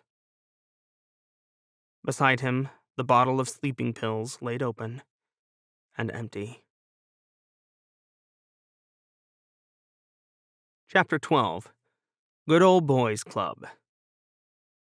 Less than 12 hours after arriving on board Jimmy Carter, Murder Machine 2 was already up to no good. Alex woke up to a crew-wide email sent from an anonymous external email account that no one ever owned up to, featuring pictures of Murder Machine sleeping in the XO's rack while George sang in the shower. He was even dressed in a cute little bow. George sputtered denials and fled breakfast when confronted about his off-key singing, while Alex almost choked on his coffee. He always heard George's singing through the door to their shared head every morning, And it really was as bad as the email claimed. He just never commented because making fun of the XO was mean when George was such an easy target and Alex was the captain. But if he wasn't guilty, that meant someone else crept into the XO's stateroom to stage the rabbit with big pointy teeth, while Alex was in his underwear next door. At least morale was good. Navy caught in another cover-up. Mark Easley, Washington Post. 5 months deep into this new World War, the U.S. Navy is, once again, on the receiving end of too many questions. Multiple sub-losses, 8 confirmed as of this writing on August 29th, 2038, and perhaps as many as 15 remain shrouded in mystery. Surface ship losses, including 1 aircraft carrier, occur at a rate higher than that in World War II. Admirals die in secrecy, 2 of them now, can you believe it? And the Navy insists that everything is just fine. And what's the Navy's newest plan? Replace the late Vice Admiral True with Rear Admiral Winifred Hamilton, the highest-ranking female submariner in history. If confirmed by Congress, she'll be promoted to Vice Admiral and become the Navy's senior submarine officer. This is great news. It's long overdue for the Navy's biggest boys' club. It's also flack thrown in the public's face to distract us. The Navy has real problems. Sailors are dying because of incompetent, dare I say, criminal mismanagement. Captains and admirals freeze up in combat, hide in their cabins, or find that their old paperwork ninja skills fail to intimidate the enemy. And then what happens? American sailors die. The Navy deserves better. The nation deserves answers. Perhaps Vice Admiral-select Hamilton will give them to us. Indian diplomats ejected from Sri Lanka after security breach. Kara Garlock, New York Times. Financially flush for the first time in history after the 2027 rush to the ocean floor, it finally looked like the small island nation of Sri Lanka might move mountains. After a long-time alliance with Norway led to the development of 3 major underwater habitats, Sri Lanka's GDP quadrupled. The government could finally pay off a lingering 2016 bailout from the International Monetary Fund and begin turning a profit. Tourism was up, trade with India on the rise, and China was a good neighbor. Now, China remains in flames, deep in the grip of a 4-way civil war for control of Asia's greatest empire. Meanwhile, India extended a hand of friendship, full of riches, to their small neighbor to the south, requesting access to Sri Lankan oil terminals in exchange for neutrality in favor of India and the ULP. Sri Lanka seemed poised with a counteroffer. Already a member of the Non-Aligned Movement, or NAM, Sri Lanka was excellently positioned to be a mediator between the various nations now at war in the Indian Ocean. Preliminary talks suggested that President Rajapaksa would propose a ceasefire to the UN, offering to host a peace conference in Sri Lanka's capital, Sri Jayawardenepura Kotte. Now, everything has changed. Negotiations slammed to a halt yesterday when Indian hackers were caught red-handed inside the Sri Lankan defense mainframe. Indian Defense Ministry representatives claim innocence, but the Sri Lankan chief of the defense staff, General Correa, confirmed that there is hard evidence linking the Indian government to the hackers. As a result, Indian diplomats have been ejected from their neighboring nation, including the entire embassy staff. Boarded up and not even under guard, the Indian embassy stands empty. But for how long? The government of Sri Lanka, however, has not been idle. President Rajapaksa has reaffirmed her nation's neutrality, but has also entered into talks with the Grand Alliance, the US, UK, Australia, Canada, and several smaller allied nations, concerning mutual defense should any of the Union for the Freedom and Prosperity of the Indian Ocean act against them. The Indian Foreign Ministry provided no comment when asked about further negotiations with Sri Lanka. Time will tell if Sri Lanka remains neutral or if the Grand Alliance gains a foothold right on India's doorstep. The XO was on a manhunt to find who snuck into his stateroom, and Alex wasn't going to help. XO hazing was one of the sub-Navy's oldest and finest traditions. Executive officers responded in one of three ways: laughter, anger, or stilted tolerance. Frankly, Alex expected the latter out of George Kirkland. Unfortunately, he got dogged determination to find the culprits. Alex didn't have the heart to tell George he was pretty sure the entire crew was in on this. He sure as hell didn't mention he was pleased by the shenanigans. Jimmy Carter's crew was young, untried, and tossed together like odd vegetables in a blender. Alex still didn't know what flavor smoothie they'd make, but pranking the XO was a good sign. Lunch that day included clam chowder. It wasn't the best choice. Navy soup came from a can, and with the meal slammed in between torpedo loading and battle drills, it made for a slow lunch. But it also gave the junior officers in Jimmy Carter's wardroom another opportunity. Running late after a marathon spot check forward in sonar, which Alex would have blamed on George if their young sonar officer, Ensign Eduardo Vincentelli, wasn't smirking so hard, George rushed to the chair to Alex's right and plopped down. Several junior officers exchanged barely smothered grins, which Alex pretended to ignore. George, ever oblivious, turned to Maggie. "Is the VDR install complete now? And have you heard any other complaints? I don't want the crew forgetting to do their duty because they're nervous about being on video." Alex suppressed the urge to groan. George's last boat's VDR was installed before the crew even reported aboard. Razorback was one of the newest subs in the fleet. Yet he remained wrapped around this particular axle. Maggie smiled easily. "The contractor finished this morning, sir. Op test sat. And everyone seems to be getting used to the idea. Pretty sure they'll be competing for who can say the worst thing on video." "They had best not." George reared back as if slapped. "If I catch people being inappropriate, I will hammer them." Alex sipped his water to hide a grimace. "Oh, I think we'll find a happy medium on that one, XO," he said. "We'll have worse things to worry about during wartime than a few dick jokes." George flushed. Maggie giggled. A sailor slipped between Alex and George to put a bowl of soup in front of the XO, and Alex did a double take when he realized it wasn't the normal mess attendant. It was Lieutenant J.G. Yoko Kasuba, Jimmy Carter's supply officer. "Here it comes. Hot sauce or asinine amounts of pepper?" Alex couldn't see around Kasuba without giving the game away. Vincentelli's lurking smile became giggles until Kasuba kicked him on his way by. To Vincentelli's credit, he didn't yelp, but the kid still had a terrible poker face. "Captain, I think we can do better than that," George said as he lifted his soup spoon. In fact, the spoon bounced off the soup. Frowning, George looked down and tried again. Bounce. "What in the world is this?" George's voice squeaked too much to sound threatening. Vincentelli dissolved into giggles. Maggie, mid-sip of red bug juice, almost snorted it up. Kasuba, cackling, vanished back into the galley. The other officers at the table looked back and forth between Alex and George, and when they saw their captain trying not to laugh, gave up and joined in.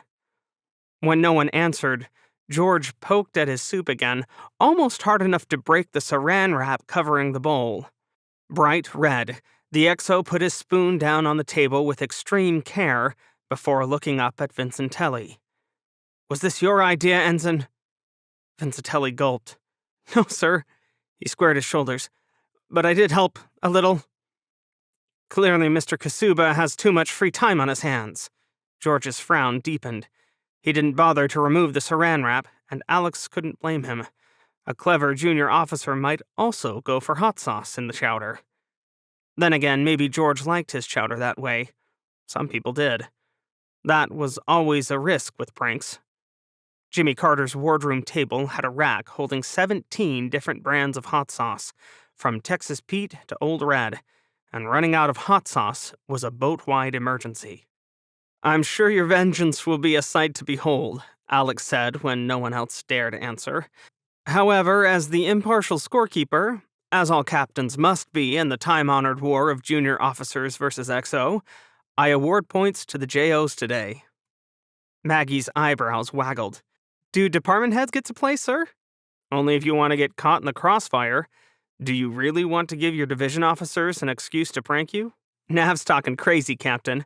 Benji Angler spoke up from Maggie's right. Is it too late to sign on as junior scorekeepers? Impartial, of course. Alex chuckled. Wise choice. Please excuse me, Captain. George rose. I find I've lost my appetite. Of course.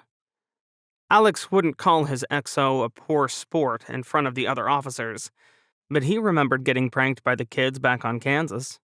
Alex gave as good as he got, including rigging the lights in their staterooms to change color on his command, until Commander Rothberg brokered a peace treaty that included the division officers returning all 3 sets of coveralls they stole from Alex.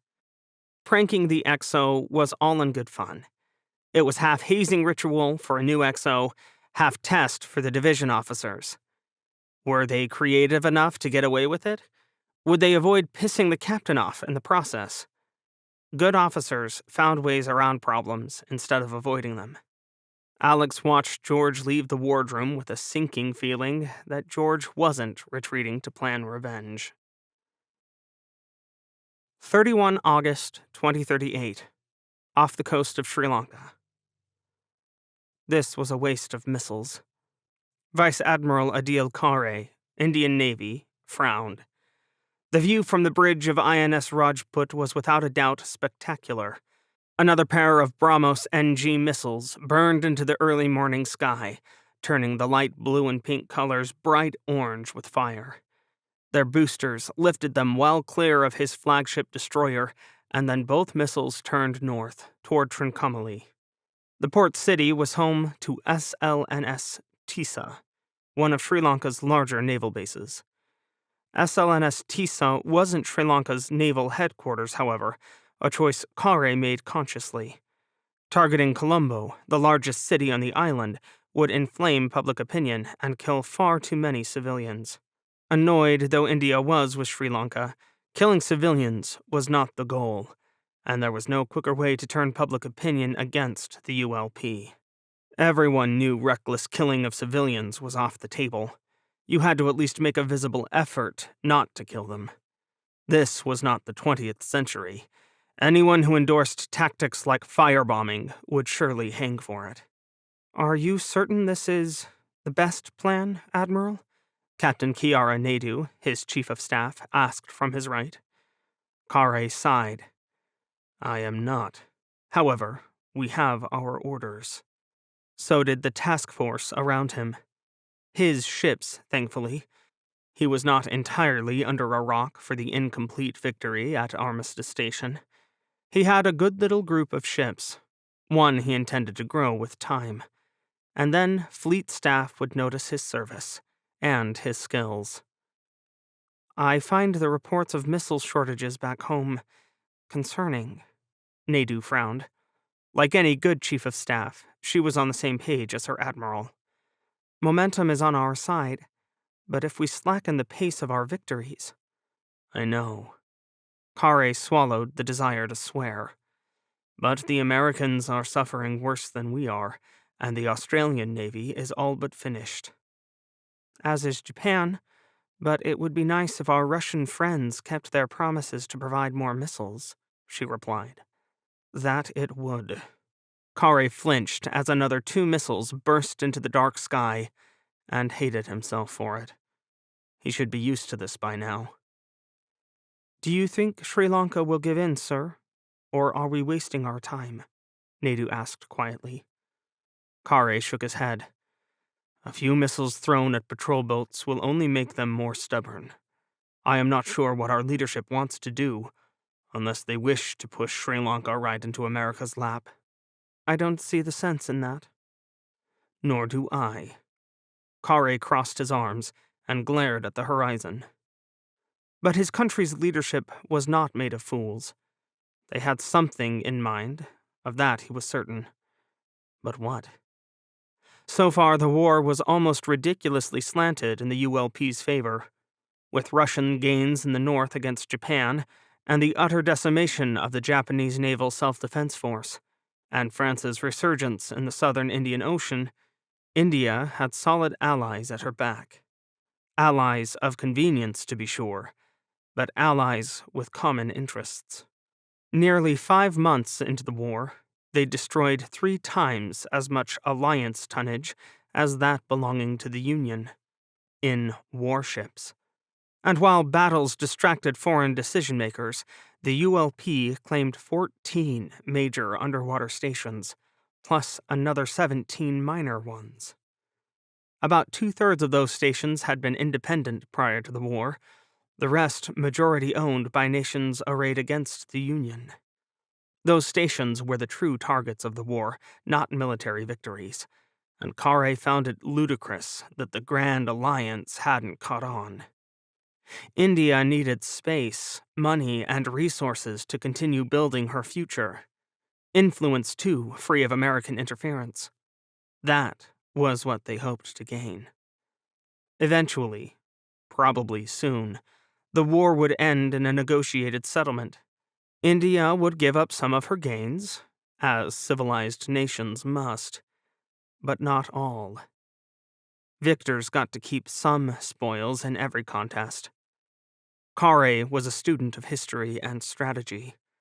The Union's advantages grew more overwhelming by the day, and when they offered the Grand Alliance a way out with honor, the Alliance would take it. Carre bared his teeth as 2 more missiles launched toward Sri Lanka. Not yet. First, they would bleed. Damn it, I can't believe you let them slip by us! Master Chief Casey ducked into control just in time to catch the tail end of Commander Kennedy's tirade. As usual, Lieutenant Sue Grippo was his target.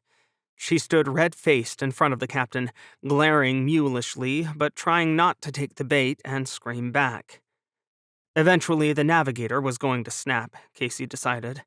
She was a good officer, had potential to be one of the best, but getting beaten down by Kennedy for the last 9 months left her a shell of her former self. Once a dynamic and cheerful leader, Sue was now quiet and withdrawn. Casey still wasn't sure why Kennedy hated her. Was it because Sue sided with Commander Coleman back during that idiocy when Kennedy tried to kill a civilian submarine? They'd both been right, but the fact that Kennedy only got to punish Coleman probably pissed him off. Sue came out of it unscathed, except for Kennedy's irrational loathing. "They were outside our patrol sector, Captain," Sue replied quietly, "and out of range. The link track from Stockdale is 3 hours old and—" Shut up, Nav! If I wanted stupid excuses, I would have asked for them. Kennedy paced across the space as watchstanders busied themselves looking anywhere but at their captain. "Yes, sir." Sometimes I wonder if you even want to be in the Navy, Kennedy huffed, or if you deserve to be. Casey tried not to sigh. Working for Kennedy was like riding a roller coaster. The highs were high, but damn, were the hills steep. Worse yet, Kansas was doing okay in the war, which meant they were mid-pack when it came to counting ships they'd sunk. And that wasn't good enough for Commander Christopher Atticus Kennedy. Sue visibly bit her lip before turning back to the navigational plot. "Ready to hit port and get some R&R, Captain?" Casey asked to fill the silence, strolling up as casually as he could. No need to tell Kennedy that the boys at Fire Control had called the chief of the boat when the captain got frisky. And where was the XO? Avoiding conflict, probably. Maybe still grieving for her little sister. Lieutenant Commander Hunt hadn't been the same since her sister died, when Bella Wood got hammered in the Battle of Cocos Islands. Kennedy scowled. "I'd like it better if we could have killed another Scorpion before pulling back in." "Hey, we still got one this patrol, plus the Akula. Add that French frigate we got last week, and we're sitting pretty, sir," Casey said. "Not as good as I'd like. They gave John Dalton command of Razorback." "So?" "So he's already got a Silver Star, and he's had command before." Kennedy crossed his arms. "They're going to roll the red carpet out for Dalton. I can see it coming. Give him the best assignments, clear his path straight to flag rank. Going to be impossible to compete with." Casey thought he heard someone snort. He couldn't disagree. What did Kennedy think this was, a video game? "I wouldn't worry none about that, Captain," You do your job, and you'll get noticed. War means there'll be plenty of promotions to go around, right? Only if... Boom! Kansas shook like a giant hand, reached out to use her as a salt shaker, rattling Casey's teeth so hard he thought he might lose a few. What the fuck was that? Kennedy whirled to face Sue. What did you do? Splashes, bearing 009er at less than 1,000 yards, one of the sonar operators shouted. Kennedy staggered, leaning on the periscope display for balance as he shook his head drunkenly. Splashes? They're using goddamn depth charges, Captain, Casey growled, a sinking feeling coiling in his stomach. I recommend diving fast. Depth charges? Kennedy looked at Casey like he was crazy, but thankfully, their prideful captain was no fool. Crash dive, he ordered. Make your depth 800 feet. Fall down on the planes. Make my depth 800 feet aye, the plane's operator replied. My planes are at 30 degrees down. Very well. Kennedy was sheet white. For once, Casey couldn't blame him. Boom! Another blast shook the submarine, this one from further away. Casey's teeth still hurt. Still, boom, boom! How the hell did we end up in World War II? Kennedy asked no one in particular. This depth charge bullshit belongs in last century, and where the fuck is it coming from? It's gotta be an aircraft, sir.